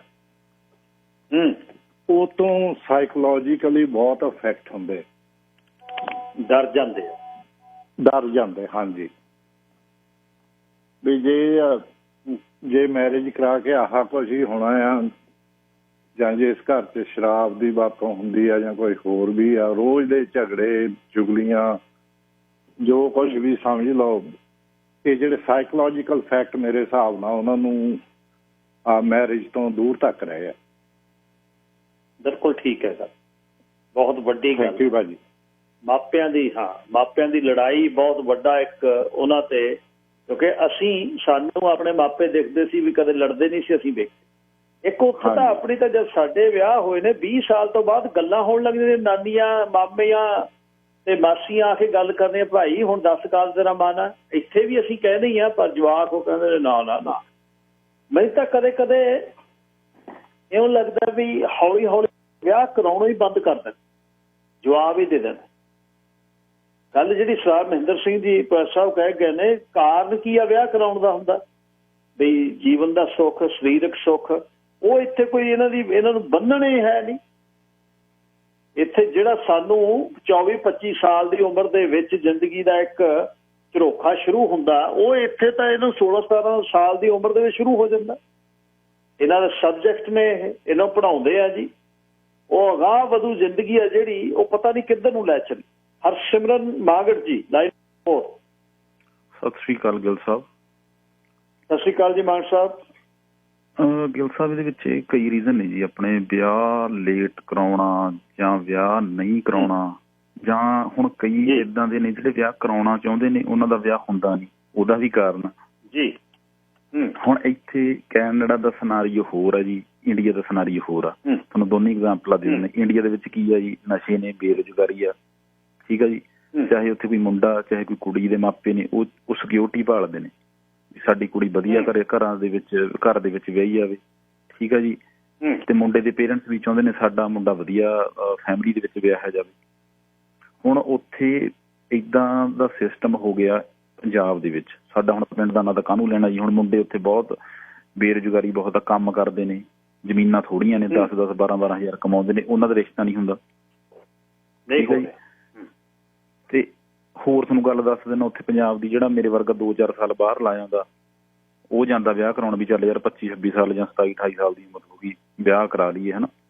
ਉਹਨੂੰ ਪਹਿਲਾਂ ਪੁੱਛਣਗੇ ਕਾਕਾ ਤੂੰ ਕੱਚਾ ਜਾਂ ਪੱਕਾ, ਜੇ ਤਾਂ ਕਹਿਦਾ ਪਹਿਲਾਂ ਹੀ ਵੀ ਕੱਚਾ, ਫਿਰ ਤਾਂ ਜੀ ਫੋਕੀ ਚਾਹ ਹੁੰਦੀ ਹੈ, ਹਨਾ। ਗੱਲ ਉੱਥੇ ਮੁੱਕ ਜਾਂਦੀ ਹੈ, ਰਿਸ਼ਤਾ ਕੁੜੀ ਦਾ ਕਿਹਨੇ ਦੇਣੀ। ਜੇ ਕਹਿਦਾ ਵੀ ਹਾਂ ਜੀ ਹੋ ਗਏ ਜੀ ਪੱਕੇ ਪੁੱਕੇ, ਧੱਕੇ ਖਾ ਕੇ, ਫਿਰ ਚਾਹ ਨਾਲ ਤੁਹਾਨੂੰ ਬਰਫੀ ਗੁਲਾਬ ਜਾਮਣ ਵੀ ਜਾਂਦੀ ਹੈ। ਫਿਰ ਕਹਿੰਦੇ ਵੀ ਸਾਡੀ ਭੂਆ ਦੀ ਕੁੜੀ ਹੈਗੀ, ਮਾਸੀ ਦੀ ਕੁੜੀ ਹੈਗੀ, ਹਨਾ। ਇੱਕ ਉਹ ਸਿਨਾਰੀਓ। ਹੁਣ ਇੱਥੇ ਦਾ ਸਿਨਾਰੀਓ ਕੈਨੇਡਾ ਦਾ ਏਦਾਂ ਹੀ, ਇੱਥੇ ਬੱਚੇ ਆਪਦਾ ਲਾਈਫ ਕੈਰੀਅਰ ਬਣਾਉਂਦੇ 30-32 ਸਾਲ ਦੀ ਉਮਰ ਹੋ ਜਾਂਦੀ ਹੈ। ਉਹ ਜਿਵੇਂ ਕਹਿ ਲਓ ਵੀ ਮੱਚੇ ਮਰ ਜਾਂਦਾ, ਉਹਨਾਂ ਦਾ ਛੱਡੋ ਯਾਰ ਕੀ ਵਿਆਹ ਕਰਾਉਣਾ, ਠੀਕ ਹੈ ਜੀ। ਉਦੋਂ ਬਾਅਦ ਦੇ ਵਿੱਚ ਪ੍ਰਾਈਵੇਸੀ ਵਾਲਾ ਚੱਕਰ ਇੱਥੇ ਅੱਜ ਕੱਲ੍ਹ ਟਰੈਂਡ ਚੱਲਦਾ। ਕਾਹਦੀ ਪ੍ਰਾਈਵੇਸੀ ਆ? ਤੁਹਾਡੇ ਮਾਂ ਪਿਓ ਤੁਹਾਡੇ ਸਾਡੇ ਹੁਣ ਮੈਂ ਵੀ ਟਰੱਕ ਚਲਾਉਣਾ ਜੀ, ਹਨਾ। ਬੰਦੇ ਦਾ ਸਰੀਰ ਘਸ ਜਾਂਦਾ, ਕਹਿ ਲਓ ਵੀ ਟਰੱਕ ਚਲਾ ਕੇ ਵੀ ਅਸੀਂ ਜਵਾਕਾਂ ਨੂੰ ਘਰ ਬਣਾ ਦਈਏ, ਆਹ ਬਣਾ ਦਈਏ, ਮੁੜ ਕੇ ਥੋੜੀ ਪ੍ਰਾਈਵੇਸੀ ਆ ਜਾਂਦੀ ਆ। ਸੋ ਇਹ ਗੱਲਾਂ ਨੇ ਜੀ। ਤੇ ਵਿਆਹ ਤਾਂ ਕਹਿ ਲਓ ਵੀ ਅੱਗੇ ਆਪਾਂ ਪੀੜ੍ਹੀ ਨੂੰ ਤੋਰਨਾ ਜਾਂ ਆਪਾਂ ਨੂੰ ਜੀਵਨ ਸਾਥੀ ਦੀ ਲੋੜ ਆ, ਇਹ ਤਾਂ ਕਰਾਉਣਾ ਪੈਣਾ ਹੀ ਆ, ਤੇ ਕਰਾਉਣਾ ਚਾਹੀਦਾ ਵੀ ਆ ਜੇ ਆਪਾਂ ਅੱਗੇ ਆਪਣੀ ਜਨਰੇਸ਼ਨ ਨੂੰ ਤੋਰਨਾ ਵਾ। ਜ਼ਿੰਮੇਵਾਰੀਆਂ ਤੋਂ ਆਪਾਂ ਨੂੰ ਭੱਜਣਾ ਨਹੀਂ ਚਾਹੀਦਾ, ਤੇ ਉਹਨੂੰ ਨਿਭਾਉਣਾ ਚਾਹੀਦਾ, ਹਨਾ। ਤਨਦੇਹੀ ਨਾਲ ਨਿਭਾਉਣਾ ਚਾਹੀਦਾ। ਮੈਂ ਤਾਂ ਇਹੀ ਕਹਿਣਾ ਜੀ। Thank you Mann Sahib, thank you. ਹੁਣ ਕਿਹਾ ਕਰੋ ਥੈਂਕ ਯੂ। ਆਖਰੀ ਕਾਲ ਇਸ ਵਿਸ਼ੇ ਤੇ ਸਾਥ ਦਿਓ, ਗੋਲਡੀ ਦਿਓ। ਹਾਂਜੀ, ਸਤਿ ਸ਼੍ਰੀ ਅਕਾਲ ਗਿੱਲ ਸਾਹਿਬ। ਸਤਿ ਸ਼੍ਰੀ ਅਕਾਲ ਵੀਰ ਜੀ। ਹਾਂਜੀ ਗਿੱਲ ਸਾਹਿਬ, ਦੇਖੋ ਇਹਦੇ ਤੇ ਸਾਰਿਆਂ ਦੇ ਆਪਣੇ ਆਪਣੇ ਹੁੰਦੇ। ਐਕਚੁਅਲੀ ਜਿੱਦਾਂ ਹੁਣ ਆਪਾਂ ਜੇ ਆਪਣੇ ਦੇਖੀਏ ਭਾਈਚਾਰੇ ਜਾਂ ਆਪਣੀ ਕਮਿਊਨਿਟੀ, ਖਾਸ ਕਰਕੇ ਪੰਜਾਬੀ ਭਾਈਚਾਰੇ 'ਚ, ਦੇਖੋ ਆਪਾਂ ਖਾਸ ਕਰਕੇ ਜਿਹੜੀਆਂ ਡਿਵੈਲਪ ਕੰਟਰੀਆਂ ਹੋ ਚੁੱਕੀਆਂ ਉਹਨਾਂ ਵਿੱਚ ਇਹ ਵੱਧ ਸਮੱਸਿਆ ਆ। ਤੇ ਆਪਾਂ ਪੰਜਾਬ ਦੇ ਜਿੰਨੇ ਵੀ ਆ ਤਕਰੀਬਨ, ਆਪਾਂ ਜੇ ਇੰਡੀਆ ਦੇ ਨਾਲੋਂ ਸਬ ਕੰਟੀਨੈਂਟ ਨੂੰ ਲੈਣਾ, ਆਪਾਂ ਆਪਣੇ ਵੱਲੋਂ ਡਿਵੈਲਪ ਸਮਝਦੇ ਹਾਂ, ਜਾਂ ਰੱਖ ਲਓ ਵੀ ਮਿਕਸ ਜਿਹਾ ਸਮਝਦੇ ਹਾਂ ਕਾਫੀ ਕੁਛ ਹੱਦ ਤੱਕ ਨਾ। ਹੁਣ ਜਿਹੜਾ ਵਿਆਹ ਦਾ ਐਕਚੁਅਲੀ ਇਹ ਕਾਉਂਸਲਿੰਗਾਂ ਦੇ ਨਾਲ ਜਾਂ ਮਨੋਵਿਗਿਆਨਕ ਚੀਜ਼ਾਂ ਇਸ਼ੂਆਂ ਦੇ ਨਾਲ, ਚਲੋ ਠੀਕ ਆ, ਆਪਾਂ ਸਮਝਣ ਦੀ ਕੋਸ਼ਿਸ਼ ਤਾਂ ਕਰਦੇ ਕਿਤਾਬਾਂ ਰਾਹੀਂ, ਪਰ ਇੰਨੀ ਈਜ਼ੀ ਨਹੀਂ ਹੈਗੀ ਇਹ ਚੀਜ਼। ਅਸਲ ਦੇ ਵਿੱਚ ਬੰਦੇ ਨੂੰ, ਮਰਦ ਨੂੰ ਔਰਤ ਦੀ ਜਾਂ ਔਰਤ ਨੂੰ ਮਰਦ ਦੀ ਲੋੜ ਆ, ਇਹ ਕੁਦਰਤੀ ਵਰਤਾਰਾ ਆ। ਆਪਾਂ ਨੂੰ ਇਹਨਾਂ ਚੀਜ਼ਾਂ ਦਾ ਮਤਲਬ ਕੁਦਰਤ ਵਿੱਚੋਂ ਆਪਾਂ ਨੂੰ ਲੱਭ ਲੈਣਾ ਚਾਹੀਦਾ ਵੀ ਮੰਨ ਲਓ ਕੋਈ ਜਾਨਵਰ ਆ ਜਾਂ ਪੰਛੀ ਜਾਂ ਕਿੱਦਾਂ ਹੈ, ਵੀ ਉਹਨਾਂ ਦੀ ਇੱਕ ਜਦੋਂ ਮੈਚਿਓਰਟੀ ਆਉਂਦੀ ਏਜ ਦੀ ਪਰਮਾਤਮਾ ਨੇ ਇੱਕ ਚੀਜ਼ ਬਣਾਈ ਹੋਵੇ, ਉਹਨਾਂ ਨੂੰ ਉਹ ਇੱਕ ਨਸਲ ਨੂੰ ਗਾਂਹ ਤੋਰੀ ਰੱਖਣ ਦੇ ਲਈ ਜਾਂ ਚੀਜ਼ ਉਹ ਆਟੋਮੈਟਿਕਲੀ ਉਹਨਾਂ ਦੇ ਵਿੱਚ ਹੈਗੇ ਆ ਮੰਨ ਲਓ ਬਣਾ। ਪਰ ਆਪਾਂ ਉਹਨਾਂ ਦੇ ਨਾਲ ਵਿਗਾੜ ਪੈਦਾ ਕਰ ਲਿਆ। ਆਪਾਂ ਇੱਕ ਨਵੀਂ ਆਰਟੀਫਿਸ਼ਲ ਲਾਈਫ ਸ਼ੁਰੂ ਕਰਕੇ ਵਿਆਹ ਤੋਂ ਬਾਅਦ ਇਹ ਨਹੀਂ ਹੁੰਦਾ ਵੀ ਜਿੰਨੇ ਕਾਨੂੰਨ ਆ, ਜਿੰਨੀ ਇੰਡਸਟਰੀ ਆ ਸਾਰੀ, ਉਹ ਚੀਜ਼ਾਂ ਨੂੰ ਤੋੜਨ ਵਾਲੀ ਆ, ਨਾ ਕਿ ਜੋੜਨ ਵਾਲੀ ਆ। ਤੁਸੀਂ ਕਾਨੂੰਨੀ ਨੁਕਤੇ ਤੋਂ ਲੈ ਲਓ ਜਾਂ ਕਿਸੇ ਕਾਉਂਸਲਿੰਗ, ਉਹ ਸਾਰਿਆਂ ਨੇ ਤੁਹਾਨੂੰ ਦੂਜੀਆਂ ਸਲਾਹਾਂ ਦੇਣੀਆਂ, ਪਰ ਜੋੜਨ ਵਾਲੀਆਂ ਸਲਾਹਾਂ ਜਿੰਨੀਆਂ ਉਹ ਸਾਰੀਆਂ ਪੇਡ ਆ। ਉਹਨਾਂ ਦਾ ਮਕਸਦ ਮਗਰ ਰੋਲ ਇਹ ਨਹੀਂ ਹੈਗਾ ਐਜੂਕੇਸ਼ਨ ਦਾ ਵੀ ਇਹ ਤੁਹਾਨੂੰ ਜੋੜਨ ਲਈ। ਉਹ ਇੰਡਸਟਰੀ ਆ, ਉਹਨਾਂ ਦੀ ਜੌਬ ਆ, ਤਾਂ ਤੁਹਾਨੂੰ ਇੱਦਾਂ ਦੀ ਸਲਾਹ ਦੇ ਰਹੇ, ਅਦਰਵਾਈਜ਼ ਉਹਨਾਂ ਤੁਹਾਡੇ ਸਿੱਧੀ ਕੋਈ ਦਿਲਚਸਪੀ ਨਹੀਂ। ਮੇਰੇ ਕਹਿਣ ਤੋਂ ਬਾਅਦ ਸਦੀਆਂ ਤੋਂ ਉੱਤੋਂ ਚੀਜ਼ਾਂ ਚੱਲ ਰਹੀਆਂ, ਦੁੱਖ ਸੁੱਖ ਜਾਂ ਕਿੱਦਾਂ ਮਨੁੱਖ ਨੇ 2 ਤੋਂ 1 ਹੋਣਾ। ਜਿੰਨਾ ਚਿਰ ਤੁਸੀਂ ਆਪਣੇ ਆਪ ਨੂੰ ਇੱਕ, ਉਹ ਜਿਹੜਾ 1 ਹੋਣਾ ਆ ਉਹ ਅਲੱਗ ਆ, ਪਰ ਜਿਹੜਾ 2 ਦੇ ਨਾਲ 1 ਹੋਣਾ ਉਹ ਅਲੱਗ ਆ। ਇਹ ਆਪਾਂ ਨੂੰ ਛੋਟੀ ਛੋਟੀਆਂ ਜਿੰਨੇ ਗਰੀਬ ਕੰਟਰੀਆਂ ਜਾਂ ਕਮਿਊਨਿਟੀਆਂ, ਉਹਨਾਂ 'ਚ ਕੋਈ ਸਮੱਸਿਆਵਾਂ ਨਹੀਂ ਹੈਗੀਆਂ, ਉਹਨਾਂ ਚਲੋ ਵੱਖਰੀਆਂ ਸਮੱਸਿਆਵਾਂ ਹੋ ਸਕਦੀਆਂ। ਇਹਦੇ ਕਾਫੀ ਡੂੰਘੇ ਕਾਰਨ ਆ ਮੇਰੇ ਖਿਆਲ ਨਾਲ। ਉੱਧਰੋਂ ਜਾਵਾਂਗੇ ਆ ਸਾਡੇ ਮਾਪਿਆਂ ਨੂੰ ਤਾਂ ਸਾਨੂੰ ਇਹ ਵੀ ਨਹੀਂ ਪਤਾ ਗਾ, ਜਦੋਂ ਆਪਣੇ ਆਪ ਉਹਨਾਂ ਦੇ ਕਦੇ ਕੋਰਟ ਮੈਰਿਜਾਂ ਵੀ ਨਹੀਂ ਹੋਈਆਂ ਸੀਗੀਆਂ। ਹੁਣ ਸਾਰਾ ਕੁਛ ਅਦਾਲਤਾਂ ਰਾਹੀਂ ਹੋਣ ਵੀ ਹਾਂ ਇੱਥੇ ਆਉਣ ਲਈ ਵੀ ਕੋਰਟ ਮੈਰਿਜ ਕਰਾਉਣੀ ਪੈਂਦੀ ਆ।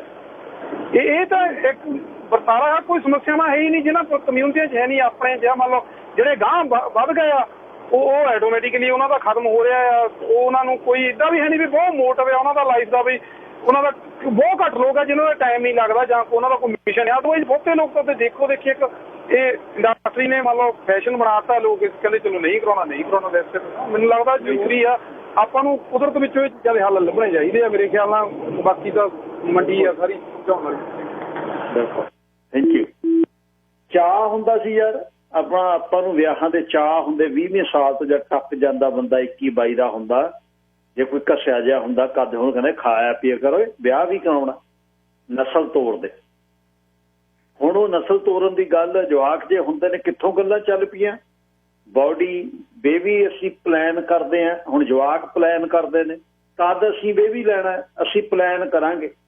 ਵਿਆਹ 24 ਸਾਲ ਦੇ, ਫਿਰ 5-4 ਸਾਲ ਬੱਚਾ ਪੈਦਾ ਨਹੀਂ ਕਰਦੇ, 30 ਸਾਲ ਦੇ ਹੋ ਗਏ, ਮੁੜ ਕੇ ਫਿਰ ਸ਼ੁਕਰਾਣੂਆਂ ਦੀ ਘਾਟ ਹੋ ਜਾਂਦੀ ਹੈ। ਫਿਰ ਚੱਲ ਉੱਥੇ ਨੂੰ, ਫਿਰ ਚੱਲ ਇੱਥੇ ਨੂੰ, ਫਿਰ ਚੱਲ ਉੱਥੇ ਨੂੰ, ਫਿਰ ਮੁੜ ਕੇ ਟੀਕਿਆਂ ਵਾਲਾ ਕੰਮ ਚਲਾਉਂਦੇ ਨੇ। ਮਾਂ ਬਾਪ ਕਾਲੇ ਹੁੰਦੇ ਨੇ, ਜਵਾਕ ਨੀਲੀਆਂ ਅੱਖਾਂ ਵਾਲਾ ਹੁੰਦਾ।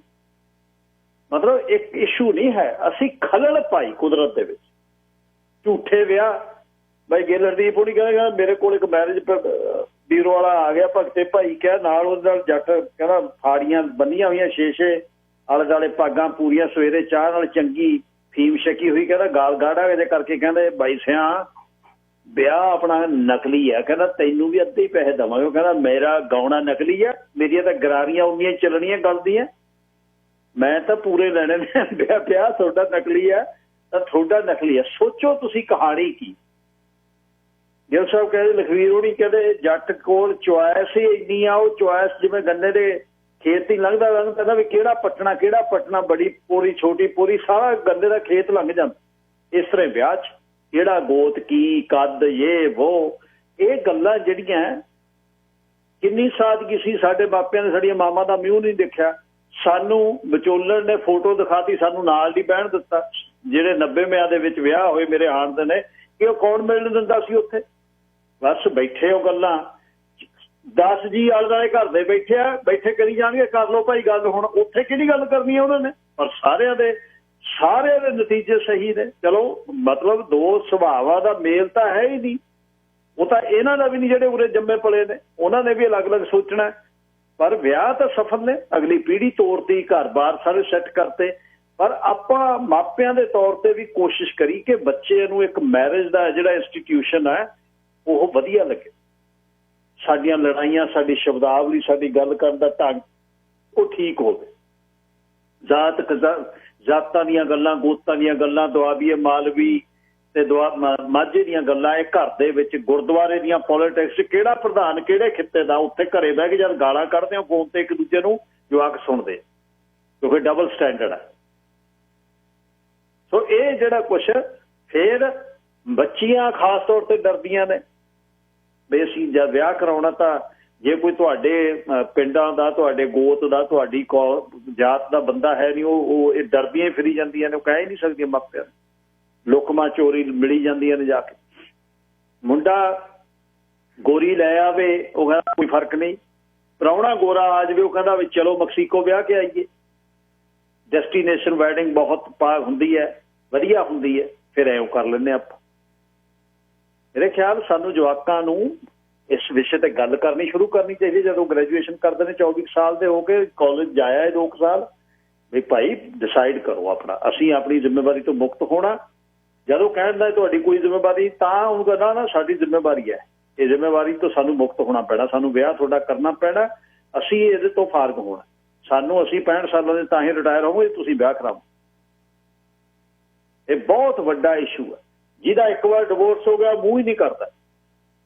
ਕਈਆਂ ਨੂੰ ਤੁਸੀਂ ਕੋਸ਼ਿਸ਼ ਕਰਕੇ ਮੁੰਡੇ ਕੁੜੀਆਂ ਨੂੰ, ਜੇ ਕਿਸੇ ਨਾਲ ਤੁਸੀਂ ਜ਼ਿੰਦਗੀ ਦੇ ਵਿੱਚ ਕੋਈ ਕੰਟੈਕਟ 'ਚ ਆ ਜਾਵੇ, ਤੁਸੀਂ ਸਮਝਾ ਦਿਓ ਤਾਂ ਕਈ ਵਾਰ ਗੱਲਾਂ ਹੋ ਜਾਂਦੀਆਂ ਨੇ, ਨਹੀਂ ਹੁੰਦੀਆਂ। ਕਈਆਂ ਦੇ ਬੈਡ ਐਕਸਪੀਰੀਅੰਸ ਇੰਨੇ ਹੁੰਦੇ ਨੇ, ਮੂੰਹ ਹੀ ਨਹੀਂ ਕਰਦੇ ਮੁੜ ਕੇ। ਖਾਸ ਤੌਰ ਤੇ ਪੰਜਾਬ ਤੋਂ ਵਿਆਹ ਕਰਾ ਕੇ ਮੁੰਡੇ ਕੁੜੀਆਂ ਜਿਹੜੇ ਆਏ ਨੇ, ਖਾਸ ਤੌਰ ਤੇ ਕੁੜੀਆਂ, ਉਹ ਕਹਿੰਦੇ ਨਾ ਅਸੀਂ ਨਹੀਂ ਕਰਾਉਣਾ। ਇਹ ਬਹੁਤ ਇਸ਼ੂ ਨੇ, ਪਰ ਸਾਡੀ ਇੱਥੇ ਪੀੜ੍ਹੀ ਨਾਲ ਖੁੱਲ੍ਹ ਕੇ ਗੱਲ ਕੀਤੀ ਜਾਵੇ ਤਾਂ ਉਹਨਾਂ ਨੂੰ ਵਿਆਹ ਲਈ ਬਣਾਇਆ ਜਾ ਸਕਦਾ। ਅੱਜ ਕਹਾਣੀ ਤੁਹਾਨੂੰ ਬਾਈ ਜੱਗੀ ਕੁੱਸੇ ਦੀ ਸੁਣਾਉਣੀ ਹੈ। ਰੱਬ ਵਰਗੇ ਯਾਰ ਪੰਜਾਬ ਰੋਡਵੇਜ਼ ਦੀ ਪਹਿਲੀ ਬੱਸ ਤੋਂ ਕਰਮਾ ਉਤਰਿਆ, ਪੂਰੀਆਂ ਨਾਸਾਂ ਖੋਲ ਕੇ ਉਹਨੇ ਸਾਹ ਲਿਆ। ਪਿੰਡ ਦੀ ਮਿੱਟੀ ਦੀ ਮਹਿਕ ਚੰਦਨ ਵਾਂਗੂ ਮਹਿਕ, ਤਰੇੜ ਨਾਲ ਭਿੱਜੀ ਮਿੱਟੀ ਜਿਵੇਂ ਸ਼ੁਕਰਾਨੇ 'ਚ ਡੋਲ ਪਈ। ਉਹਨੇ ਅਗਵਾੜੀ ਭੰਨੀ, ਆਸਾ ਪਾਸਾ ਮੋਹ ਨਾਲ ਤੱਕਿਆ, ਦਿਲ ਨੇ ਹਾਮੀ ਭਰੀ ਤੇ ਆਹੀ ਪਿੰਡ ਆਪਣਾ। ਅੱਡੇ ਤੋਂ ਸਿੱਧਾ ਸੜਕ ਪੈ ਗਿਆ, ਕੋਲੋਂ ਦੀ ਇੱਕ ਟਰੱਕ ਝੰਗਾਰਦਾ ਹੋਇਆ ਲੰਘਿਆ। ਤੇ ਉਹ ਟਰੱਕ ਨੂੰ ਵੇਖ ਕੇ ਲਿਸ਼ਕ ਕੇ ਇਹਨੂੰ ਆਕਰਮਾ ਕਹਿੰਦਾ ਐਵੇਂ ਤਾਂ ਨਹੀਂ ਲੋਕ ਕਹਿੰਦੇ ਜੀਟੀ ਰੋਡ ਤੇ ਦੁਹਾਈਆਂ ਪਾਵੇ ਯਾਰਾਂ ਦਾ ਟਰੱਕ ਬੱਲੀਏ। ਉਹ ਅੰਦਰੋਂ ਅੰਦਰ ਹੀ ਹੱਸ ਪਿਆ। ਟਰੱਕ ਦੀ ਜਿਵੇਂ ਦੇ ਕੋਲ ਦੀ ਜੰਗਲੀ ਹਾਥੀ ਲੰਘਿਆ ਉਹ ਸ਼ਿਕਾਟ ਪੈਂਦੀ ਜਾਂਦਾ। ਕਰਮਾ ਲੁਧਿਆਣੇ ਪਟੇ ਕਮਾਣੀਆਂ ਦਾ ਕੰਮ ਕਰਦਾ, 10 ਨੌਹਾਂ ਦੀ ਕਿਰਤ ਕਰਨ ਵਾਲਾ ਸਿੱਧਾ ਸਾਦਾ ਬੰਦਾ, ਸਰੀਰ ਦਾ ਮਾੜਕੂ ਜਿਹਾ ਹੋਣ ਕਰਕੇ ਖੇਤੀਬਾੜੀ ਦੇ ਡਰੋਂ ਲੁਧਿਆਣੇ ਜਾ ਵੜਿਆ।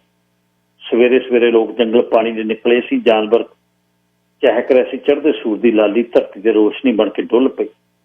ਘਾਹ ਤੇ ਪਈ ਤਰੇਲ ਦੇ ਤੁਪਕੇ ਮੋਤੀ ਵਾਂਗੂ ਡਲਕਦੇ। ਕਿਸੇ ਪਾਸਿਓਂ ਪਸ਼ੂ ਰੰਭਣ ਦੀ ਆਵਾਜ਼ ਆਈ। ਕਿਸੇ ਦੇ ਘਰ ਜਵਾਕ ਚਾਹ ਪਿੱਛੇ ਕਲੇਸ਼ ਪਾਈ ਬੈਠੇ। ਗਾਹਾਂ ਦਰਵਾਜ਼ੇ ਤੇ ਨਮਲੀ ਹਲੇ ਪੈਰਾਂ ਭਾਰੇ ਬੈਠੇ ਸੀ। ਧੁੱਪ ਨਹੀਂ ਸੀ ਆਈ, ਸਰੀਰ ਹਲੇ ਪੰਘ ਰਿਹਾ ਨਹੀਂ ਸੀ, ਪੈਰਾਂ ਭਾਰ ਐ ਵੀ ਬੈਠੇ, ਬੈਲੈਂਸ ਇੰਨਾ ਸੀ, ਨਾ ਮੂਹਰੇ ਨੂੰ ਡਿੱਗਦੇ ਨਾ ਪਿੱਛੇ ਨੂੰ, ਇਕੱਠੇ ਹੋਏ ਪਏ, ਗੋਡੇ ਕੰਨਾਂ ਤੱਕ ਨਿਕਲੇ ਹੋਏ। ਪਤਾ ਨਹੀਂ ਸੀ ਲੱਗਦਾ ਬੰਦੇ ਦੇ ਗੋਡੇ ਕਿੱਥੇ ਨੇ, ਕੰਨ ਕਿੱਥੇ ਨੇ। ਕੋਲ ਦੀ ਕਰਮ ਲੱਗਦਾ, ਕਹਿੰਦਾ ਕਿਵੇਂ ਹੋ ਤਾਇਓ, ਠੀਕ ਹੋ? ਮੱਲਾ ਠੀਕ ਹੈ, ਠੀਕ ਹੈ, ਠੀਕ ਹੈ। ਪੂਰੇ ਨਹੀਂ ਬੋਲੇ, ਬੋਲਦੇ ਆ ਸੂਰਜ ਦੇਵਤਾ ਚੜ੍ਹਿਆ ਆਵੇ, ਸੂਰਜ ਦੇਵਤਾ ਤੋਂ ਬਾਅਦ ਬੋਲਾਂਗੇ ਭਾਈ। ਜਦੋਂ ਲੰਘ ਗਿਆ, ਇਹਨੂੰ ਪਤਾ ਨਹੀਂ ਹੈ ਹਲੇ। ਦੂਜਾ ਕਹਿੰਦਾ ਇਹ ਹੁਣੇ ਆਇਆ, ਕੱਲ ਦਾ ਕਿਉਂਟੀ ਹੋ ਗਈ, ਇਹਨੂੰ ਨਹੀਂ ਪਤਾ। ਤਾਇਆ ਜੀ ਸਤਿ ਸ੍ਰੀ ਅਕਾਲ, ਸਤਿ ਸ੍ਰੀ ਅਕਾਲ ਤਾਇਆ ਜੀ, ਤਾਇਆ ਜੀ ਸਤਿ ਸ੍ਰੀ ਅਕਾਲ। 3 ਵਾਰ ਇੱਕ ਨੂੰ ਤਾਏ ਨੂੰ। ਕਰਮੇ ਨੇ ਸਤਿ ਸ੍ਰੀ ਅਕਾਲ। ਆ ਕਰਮਿਆ, ਸਤਿਗੁਰ ਰਾਜੀ ਰੱਖੇ ਗੁਰ ਪ੍ਰਕਾਰ ਭਾਈ, ਅੱਜ ਆਇਆ। ਉਹਦੀ ਪੜ੍ਹਾਈ ਆਵਾਜ਼ ਚ ਪੀਤੀ ਚਾਹ ਦਾ ਤਹਿਤ ਨਜ਼ਰ ਆਉਂਦਾ ਸੀ। ਹੱਡ ਪੈਰ ਖਿਲਰੇ ਜੇ ਸੀ। ਤਾਇਆ ਜੀ ਤੁਰੇ ਹੀ ਆਉਣਾ, ਹੋਰ ਕੋਈ ਨਵੀਂ ਤਾਜੀ? ਕਾਹਦੀ ਨਵੀਂ ਤਾਜੀ ਆ ਸ਼ੇਰਾ, ਇਹਦਾ ਤਾਂ ਕਰਮਿਆ ਘਰ ਹੀ ਉੱਜੜ ਗਿਆ। ਜਿਵੇਂ ਰੱਬ ਨੇ ਕੋਠੇ ਚੜ੍ਹ ਕੇ ਵੈਰ ਲਿਆ ਤੇਰੇ ਨਾਲ, ਕਹਿਦਾ ਦਾ ਦੁੱਖ ਚੰਨਣ ਸੁਣ ਦੱਸ। ਉਹਨੇ ਹੱਥ ਵਿੱਚ ਫੜਿਆ ਤਾਰ ਦਾ ਕੁੰਡਾ, ਕੰਬ ਰਿਹਾ ਸੀ। ਕੀ ਗੱਲ ਹੋ ਗਈ ਤਾਇਆ ਜੀ? ਉਹ ਸ਼ੇਰਾ ਤੇਰਾ ਤਾਂ ਘਰ ਪੱਟਿਆ ਗਿਆ, ਤੇਰੇ ਘਰੋਂ 3 ਕੁੜੀਆਂ ਲੈ ਕੇ ਸੁਰਕਪਾਸ ਹੋ ਗਈ ਕੱਲ। ਬਜ਼ੁਰਗ ਦੇ ਮੂੰਹੋਂ ਲਾਟ ਨਿਕਲੀ। ਕਰਮੇ ਦਾ ਦਿਲ ਸੜ ਗਿਆ। ਕਰਮੇ ਦੇ ਦਿਮਾਗ 'ਚ ਵਿੰਡੇ ਟਿਆਂਕਣ ਲੱਗੇ, ਸਰੀਰ ਸੁੰਨ ਕਰਕੇ ਕੰਨ ਟੀ ਕਰਨ ਲੱਗਾ। ਚੜ੍ਹਦਾ ਸੂਰਜ ਕਰਮੇ ਨੂੰ ਡਿੱਗਦਾ ਲੱਗਿਆ। ਪਰ ਉਹ ਹੱਡਾ ਰੋੜੀ 'ਚੋਂ ਕੋਈ ਗਿਰਜ ਕਰਲਾਈ, ਅਸਮਾਨ ਨੂੰ ਉੜ ਗਈ। ਗੁੰਮਸੁੰਮ ਹੋਇਆ ਕਰਮਾ ਸਿਰ ਤੋੜ ਘਰ ਨੂੰ ਭੱਜਿਆ। ਬਾਹਰ ਅੰਦਰ ਜਾਂਦੀਆਂ ਬੁੜੀਆਂ ਨੇ ਭੱਜੇ ਜਾਂਦੇ ਕਰਮੇ ਨੇ ਦੇਖਿਆ। ਡਰੀ ਗਾਉਂ ਵਾਂਗੂ ਚੁੱਪ ਚਾਪ ਘਰ ਨੂੰ ਭੱਜੇ। ਘਰੇ ਜਾ ਕੇ ਦੇਖਿਆ ਘਰ ਦੀ ਕੋਈ ਭੂਤਾਂ ਦਾ ਖੂਹ ਨਜ਼ਰ ਆਉਂਦਾ। ਹਰ ਕੌਰ ਕਿਸੇ ਪੀਛੀ ਗੰਢ ਵਾਂਗੂ ਭੁੱਜੇ ਡੋਡਾ ਵਿਛਾਈ ਬੈਠੀ, ਧਰਤੀ ਤੇ ਪਈ ਹੱਡੀਆਂ ਦੀ ਮੁੱਠ। ਬੇਬੇ, ਕਰਮੇ ਨੇ ਆ ਕੇ ਹਰ ਕੌਰ ਕਾਫੀ ਦੇਰ ਬਾਅਦ ਅੱਡੀਆਂ ਅੱਖਾਂ ਨਾਲ ਕਰਮੇ ਵੇਖਦੀ ਰਹੀ। ਸ਼ਾਇਦ ਉਹ ਪਛਾਣ ਨਹੀਂ ਸੀ ਰਹੀ। ਕਸਰ ਵਾਲਿਆਂ ਵਾਂਗੂ ਉੱਪਰੀ ਝਾਕਦੀ। ਕਰਮਾ, ਹਾਂ ਬੇਬੇ ਆ ਗਿਆ ਪੁੱਤ। ਉਹਨੇ ਪੁੱਤ ਦਾ ਸਿਰ ਪੋਸਿਆ। ਢਿੱਡ ਦੀ ਅੱਗ ਨੂੰ ਉਹਨੇ ਪਿੰਜਰ ਹੋਏ ਸਰੀਰ ਨਾਲ ਕੁੱਟਿਆ। ਕਰਮੇ ਨੇ ਬੇਬੇ ਦੀਆਂ ਹੱਡੀਆਂ ਚੁਭੀਆਂ, ਪਰ ਪਿਆਰੀਆਂ ਲੱਗੀਆਂ। ਪਤਾ ਨਹੀਂ ਕਿਉਂ ਬੇਬੇ ਦਾ ਬਾਹਲਾ ਮੋਹ ਆਉਂਦਾ, ਪਰ ਪਤਾ ਨਹੀਂ ਕਿਉਂ ਅੱਜ ਉਹਦਾ ਤੱਕ ਕੇ ਰੋਣ ਨੂੰ ਜੀ ਕਰਦਾ। ਬੇਬੇ ਦੀ ਬੁੱਕਲ ਨੂੰ ਹਾਬੜਿਆ ਹੋਇਆ। ਪਤਾ ਨਹੀਂ ਕਿਉਂ ਬੇਬੇ ਦੇ ਪਿੰਡੇ ਵਿੱਚ ਆਉਂਦੀ ਪਸੀਨੇ ਦੀ ਹੌਂਕ ਉਹਨੂੰ ਮਿੱਠੀ ਲੱਗਦੀ। ਘੁੱਟ ਕੇ ਬੇਬੇ ਨੂੰ ਜੱਫੀ ਪਾਈ। ਪੁੱਤ ਆ ਵੀ ਆਪਾਂ ਦਿਨ ਵੇਖਣੇ ਸੀ। ਉਹ ਪੁੱਤ, ਬੇਬੇ ਨੇ ਨੱਕ ਦੀਆਂ ਰੂੰਬਲਾਂ ਜਿਹੜੀਆਂ ਫਰਕਣ ਲੱਗੀਆਂ। ਬੰਨਿਆ ਕੋਈ ਬੰਨ ਟੁੱਟ ਗਿਆ। ਕਰਮਾ ਵੀ ਚੁੱਪ-ਚਾਪ ਰੋਈ ਜਾਂਦਾ। ਹੌਲੀ ਘਰ ਦੇ ਜੀਅ ਗੰਢ ਇਕੱਠੇ ਹੋ ਗਏ। ਕਰਮੇ ਨੇ ਬੇਬੇ ਤੋਂ ਬੇਹੱਸਾ ਤਰਸ ਆ ਰਿਹਾ ਸੀ ਕਿ ਸਾਰੀ ਉਮਰ ਸੁੱਖ ਨਹੀਂ ਦੇਖਿਆ। ਬਚਪਨ ਮਤਰੇਈ ਮਾਂ ਹੇਠਾਂ ਕੱਟਿਆ। ਜਵਾਨੀ ਸ਼ਰਾਬੀ ਪਤੀ ਹੇਠਾਂ ਆੜ ਸੱਸ ਹੇਠਾਂ ਕੱਟੀ। ਹੁਣ ਬੇਬੇ ਵਿਚਾਰੀ ਬੁਢੇਪੇ 'ਚ ਨੂੰਹਾਂ ਤੇ ਪੋਤੀਆਂ ਦਾ ਦੁੱਖ। ਚੁੱਪ-ਚਾਪ ਰੋਂਦਾ ਕਰਮਾ ਸੋਚ ਰਿਹਾ ਸੀ। ਗੁਆਂਢੀ ਧਰਵਾਸਦੇ ਸੀ। ਸਿੰਦਰ ਨੇ 2 ਗਲਾਸਾਂ ਚਾਹ ਪਾ ਕੇ ਬੇਬੇ ਤੇ ਕਰਮੇ ਨੂੰ ਫੜਾਈ। ਪੀਓ ਭਾਈ, ਪੀਓ। ਤੁਰਨ ਵਾਲੇ ਤੁਰ ਗਏ, ਜਿਉਂਦੇ ਜੀ ਨੂੰ ਤੋਂ ਕੁਛ ਨਹੀਂ ਛੁੱਟਦਾ ਹੁੰਦਾ ਭਾਈ। ਚਾਹ ਦੀ ਘੁੱਟ ਪੀ ਕਰਮਿਆ। ਤੂੰ ਵੀ ਬਜ਼ੁਰਗ ਖੜ ਗਿਆ ਇੱਕ ਆ ਕੇ, ਖੂਨ ਦੇ ਤੇ ਜ਼ੋਰ ਲਈ ਖੜੇ। ਹੈ ਬੇਬੇ ਸੱਚੀ ਵਰਗੀ ਉਹ? ਕਰਮੇ ਨੇ ਜਿਵੇਂ ਪਾਗਲਾਂ ਵਾਂਗੂ ਪੁੱਛਿਆ। ਸਦਾਈਆਂ ਵਾਂਗੂ ਸਿੱਧਾ ਸਲੋਟ ਬੇਬੇ ਵੱਲ ਤੱਕ ਰਹੇ। ਬੇਬੇ ਨੇ ਕਰਮੇ ਵੱਲ ਵੇਖਿਆ। ਉਹਦੀਆਂ ਗਿੱਦੜ ਦੀਆਂ ਖੱਡ ਵਾਂਗੂ ਡੂੰਘੀਆਂ ਹੋਈਆਂ ਅੱਖਾਂ 'ਚ ਕੋਈ ਡਰ ਕੰਬਿਆ। ਉਹਦਾ ਦਿਲ ਧੜਕਿਆ, ਕੰਨਾਂ 'ਚ ਸਾਂਸ ਆਈ। ਬੇ ਪੁੱਤ ਡਾਢੇ, ਰੱਬ ਅੱਗੇ ਕੋਈ ਜ਼ੋਰ ਹੈ? ਬੇਬੇ ਨੇ ਧੁਖਦੇ। ਬੇਬੇ ਮੈਨੂੰ ਸੱਦਿਆ ਕਾਹਤੋਂ ਨਾ? ਵੇ ਸ਼ੇਰਾ, ਅਸੀਂ 15 ਜੀ ਬੈਠੇ ਸੀ। ਤੇਰੇ ਯਾਰ ਬਰਾੜ ਗਿੱਲ ਹੋਣੀ, ਇੰਦਰ ਹੋਣੀ ਇੱਥੇ ਸੀ। ਦੋਨੇ ਭਾਈ ਸ਼ਿੰਦਾ ਇੱਥੇ ਸੀ, ਸੁਰਮੁਖ ਇੱਥੇ ਸੀ, ਕੱਖ ਨਹੀਂ ਹੋ ਸਕਿਆ ਪੁੱਤ। ਅਸੀਂ ਕੀ ਕਰ ਲਿਆ?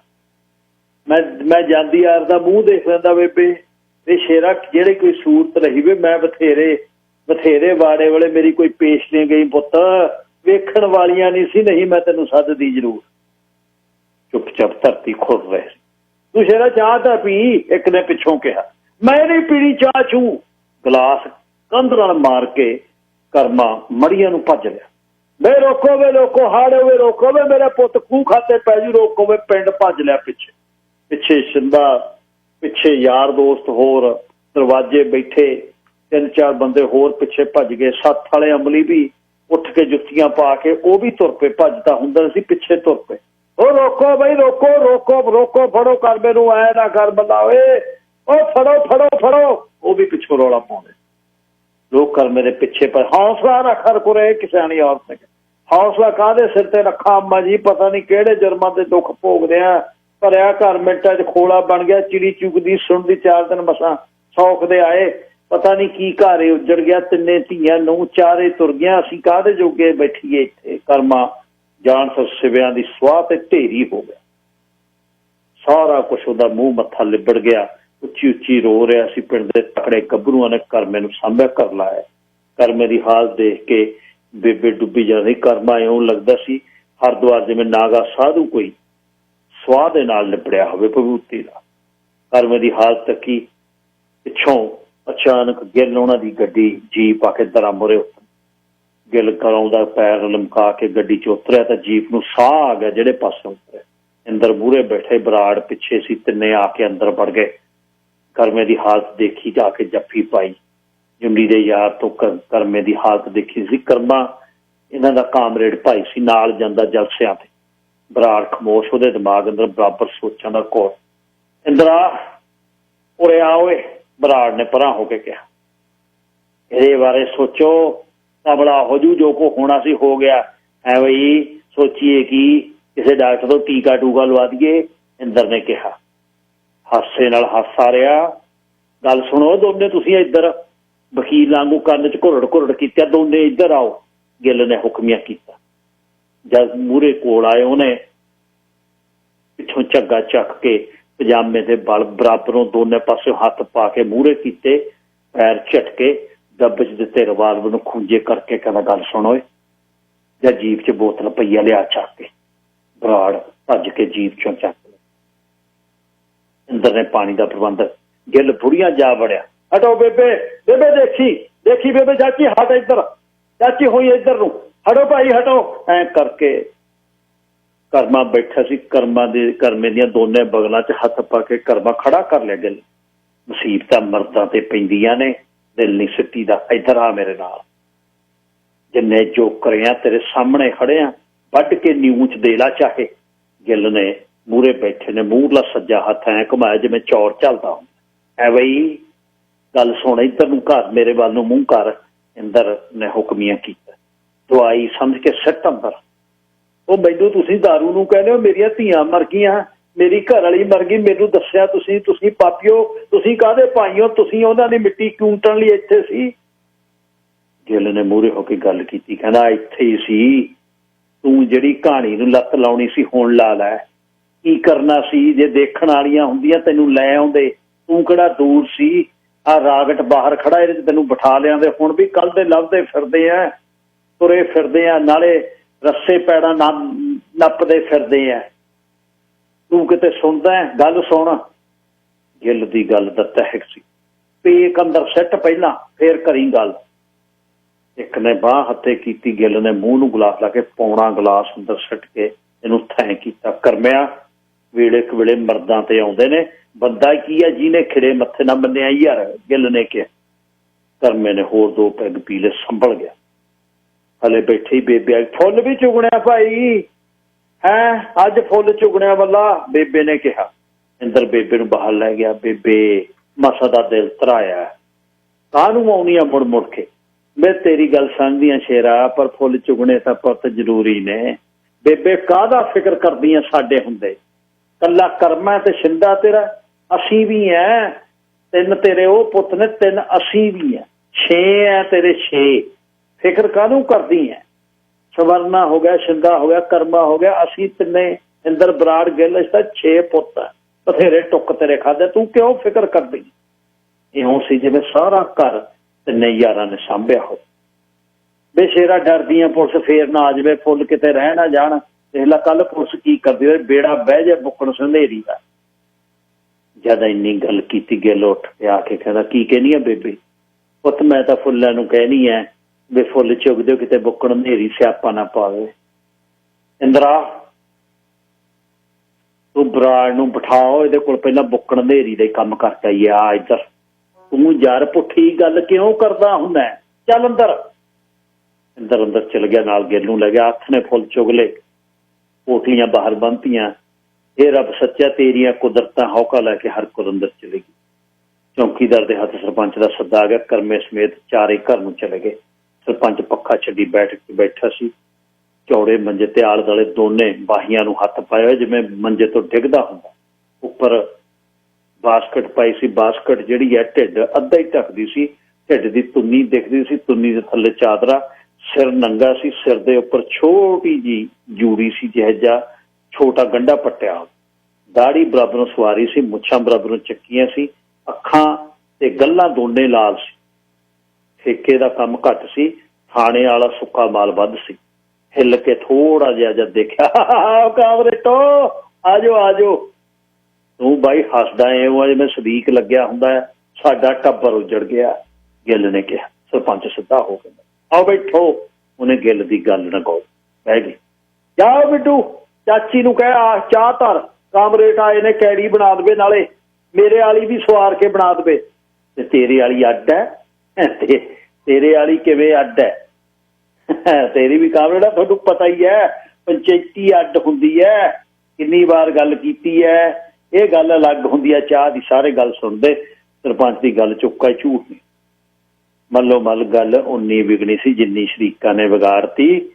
ਸਰਪੰਚਾ ਜਿਹੜਾ ਸ਼ਰੀਕਾਂ ਨੇ ਸ਼ਵਾਦਾ ਤਰਿਆ, ਦੇਖੀ ਜਾਈ ਹੁਣ ਸਾਡੇ ਹੱਥ ਡਲਾ ਮਾਰ ਕੇ ਬੇਰ ਵੱਲ ਝਾਕੀ ਜਾਣਾ। ਸਾਡਾ ਗਿੱਲ ਦੀ ਆਦਤ ਨਹੀਂ, ਬੇਰ ਸਣੇ ਬੇਰੀ ਪੈਰਾਂ 'ਚ ਹੋਊ, ਤੂੰ ਦੇਖੀ ਸਹੀ। ਗੱਲ ਭਾਰੀ ਕਰਦਾ, ਉਹਦੀ ਗੱਲ ਨੂੰ ਗੌਰ ਦੇ ਸਾਰੇ ਦੋਸਤਾਂ 'ਚ ਵੀ ਉਹਦਾ ਪ੍ਰਭਾਵ ਸੀ। ਗੱਲ ਕੱਚੀ ਨਾ ਕਰਦਾ, ਗੱਲ ਕਹਿਦੀ ਕਰਦਾ। ਬਰਾੜ ਵੀ ਸਿਰੇ ਕਰਦਾ, ਇੰਦਰ ਹੈ ਵੀ ਕਹਿ ਕੇ ਸਿਆਣੀ ਗੱਲ ਕਰਦਾ। ਮਾੜਾ ਜਿਹਾ ਕਾਰਵਾਈ ਤੋਂ ਵਿਹਲੇ ਹੋਏ ਨਾ ਸਰਪੰਚਾ, ਨਾ ਚੱਪੜੀਆਂ ਖਿੱਲਰਦੀਆਂ ਫਿਰਦੀਆਂ ਤਾਂ ਆਖੀ, ਬਰਾੜ ਨੇ ਕਿਹਾ। ਕੁੰਡੀ ਮੁੱਛ ਨੂੰ ਉਹਨੇ ਕਸੀਸ ਨਾਲ ਇੰਨਾ ਵੱਟ ਚਾੜਿਆ ਕਿ ਜੜ੍ਹਾਂ 'ਚੋਂ ਤਣੇ ਖਿੱਚੇ ਗਏ। ਜੇ ਨਾ ਬੱਕਰੇ ਨੂੰ ਲੱਦ ਕੇ ਸੁੱਟਿਆ, ਸਾਨੂੰ ਕਾਮਰੇਡ ਕਿਹਨੇ ਕਹਿਣਾ? ਐ ਬਈ ਇੰਦਰ ਨੇ ਮੱਲੋ ਮੱਲੀ ਗੱਲ ਕੀਤੀ। ਉਹ ਗੱਲਾਂ ਵਾਲਿਓ ਤੁਸੀਂ ਦੋਨੇ ਹੀ ਹੈ ਵੀ, ਨਾਲੇ ਨਾ ਬਈ ਨਹਿਰ 'ਚ ਲਮਕਾਉਣਾ ਪੁੱਠਾ, ਖੁੱਚ ਨੂੰ ਪਾ ਕੇ ਰੱਸਾ ਉੱਥੇ ਬੰਨਣਾ ਜਿੱਥੇ ਨਾ ਡੁੱਬੇ ਨਾ ਮਰੇ। 4 ਦਿਨ ਲਮਕਾ ਕੇ ਰੱਖਣਾ, 5ਵੇਂ ਦਿਨ ਸਿੱਟਣਾ। ਗਿੱਲ ਨੇ ਆਪਣੀ ਸ਼ਰਤ। ਹੈ ਬਈ ਤੁਸੀਂ ਪੱਖ ਦੀ ਗੱਲ ਕਰੋ, ਆਪਾਂ ਬੰਦਾ ਪੇਸ਼ ਕਰੀਏ, ਪਿੱਛੋਂ ਤਕੜੀ ਕਰੋ, ਕਾਇਰ ਪੈਰਵਾਈ ਕਰੋ, ਫਿਰ ਜਾ ਕੇ ਕਿਸੇ ਤਣ ਪੱਤਣ ਲੱਗਾਂਗੇ। ਸਰਪੰਚ ਨੇ ਜਦ ਐ ਹਿੱਲਿਆ ਤਾਂ ਮੰਜਾ ਜੈੜ ਜੈੜ ਬੋਲਣ ਲੱਗਿਆ। ਜਿੱਥੇ ਸਰਪੰਚਾ ਉਹ ਮਰ ਗਈ, ਮੈਂ ਮਰ ਜੂ, ਕੀ ਫਰਕ ਪੈਂਦਾ? ਤੁਸੀਂ ਗੱਲ ਕਿਸੇ ਮੈਂ ਸਿਰੇ ਲਾਓ ਯਾਰ। ਪਰ ਮੈਂ ਹੁਣ ਪੂਰਾ ਕਾਇਮ ਸੀ, ਗੱਲ ਤਾਂ ਘਰ 'ਚ ਨਿਬੜ ਜਾਣੀ ਸੀ। ਹਨੇਰੀ ਦਾ ਕੋਈ ਚੱਕ ਭਰਦਾ, ਕਿਸੇ ਬੁਰਕ ਭਰਦਾ। ਕੱਲ ਬਥੇਰੇ ਦਿੱਤੇ ਗੇੜੇ, ਲੱਭਿਆ ਨਹੀਂ। ਪਹਿਲਾਂ ਇਹਦੇ ਵਾਲਾ ਟੈਂਟਾ ਨਵੇੜਨਾ ਪੈਣਾ ਦੁਬਾਰਾ, ਫੇਰ ਹਨੇਰੀ ਬੰਦ। ਸਿੱਧਾ ਹੀ ਕਮਲ ਮਾਰੋਗੇ ਬੰਦਾ ਉਹ ਜੋ ਮੌਕਾ ਸਾਂਭੇ। ਸਰਪੰਚ ਵਡੇਰਾ ਵਕੀਲ ਬਣਿਆ ਬੈਠਾ ਸੀ, ਜਿਵੇਂ ਕਹੋ ਕਰ ਲੈਂਦੇ ਆ। ਬਰਾੜ ਨੇ ਕਿਹਾ ਇਸ ਮਸਾਂ ਹੀ ਦਫਾ 302 ਤੋਂ ਕਟਾ ਕੇ 306 ਦਾ ਬਣਾਇਆ, ਬੰਦਾ ਪੇਸ਼ ਕਰ, ਪੁਲਿਸ ਦੇ ਮੂੰਹ ਮੱਥੇ ਲੱਗਣ ਜੋਗੇ ਰਹਿ ਜਾਗੇ। ਨਹੀਂ ਪੁਲਿਸ ਕਹਿੰਦੀ ਮੇਰੇ ਤਾਂ ਫਸਲਾਂ ਜਾੜੂ, ਪਸ਼ੂ ਖੋਲੂ, 20 ਕੁਛ ਕਰੂ। ਇਹਨਾਂ ਮੂਹਰੇ ਕਿਹੜਾ ਕੋਈ ਜ਼ੋਰ ਹੈ? ਬਾਹਲਾ ਫੜੇ ਅੱਤਵਾਦੀ ਬਣਾ ਕੇ ਕਿਤੇ ਗੋਲੀਆਂ ਨਾ ਮਾਰ ਦੇਣ ਯਾਰ। ਸਰਪੰਚ ਨੇ ਆਪਣੇ ਵੱਲੋਂ ਤੇਜ਼ੀ ਕੀਤੀ। ਖੈਰ ਅਗਲੀ ਸਵੇਰ ਬੰਦਾ ਪੇਸ਼ ਕਰਨ ਦੀ ਗੱਲ, ਚਾਹ ਆ ਗਈ, ਚਾਹ ਪੀਤੀ, ਸਾਜਰੇ ਮਿਲਣ ਦੀ ਗੱਲ ਹੋ ਗਈ, ਹੱਥ ਪੈ ਗਈ। ਸਵੇਰ ਹੋਈ, ਹਰਕੁਰ ਤੇ ਹਰਕੁਰ ਦਾ ਭਰਾ ਗੱਜਣ ਲੈ ਕੇ ਫੁੱਲ ਲੈ ਕੇ ਤੁਰਨ ਲੱਗੇ।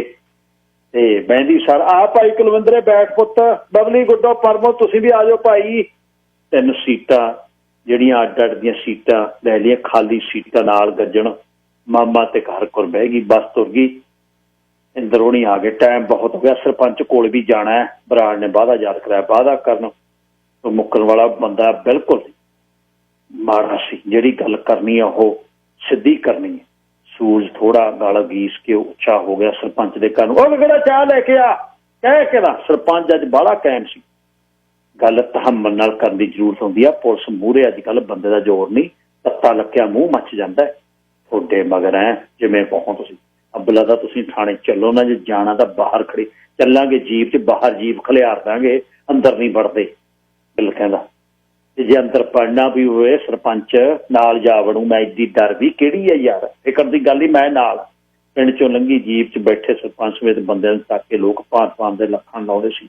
ਐ ਬਈ ਕਾਮਰੇ ਨਾਲ ਨੇ, ਨਾਲ ਸਰਪੰਚ ਹੈ, ਨਾਲ ਕਰਮ ਹੈ, ਕਿੱਧਰ ਨੂੰ ਗਏ ਹੋਣਗੇ?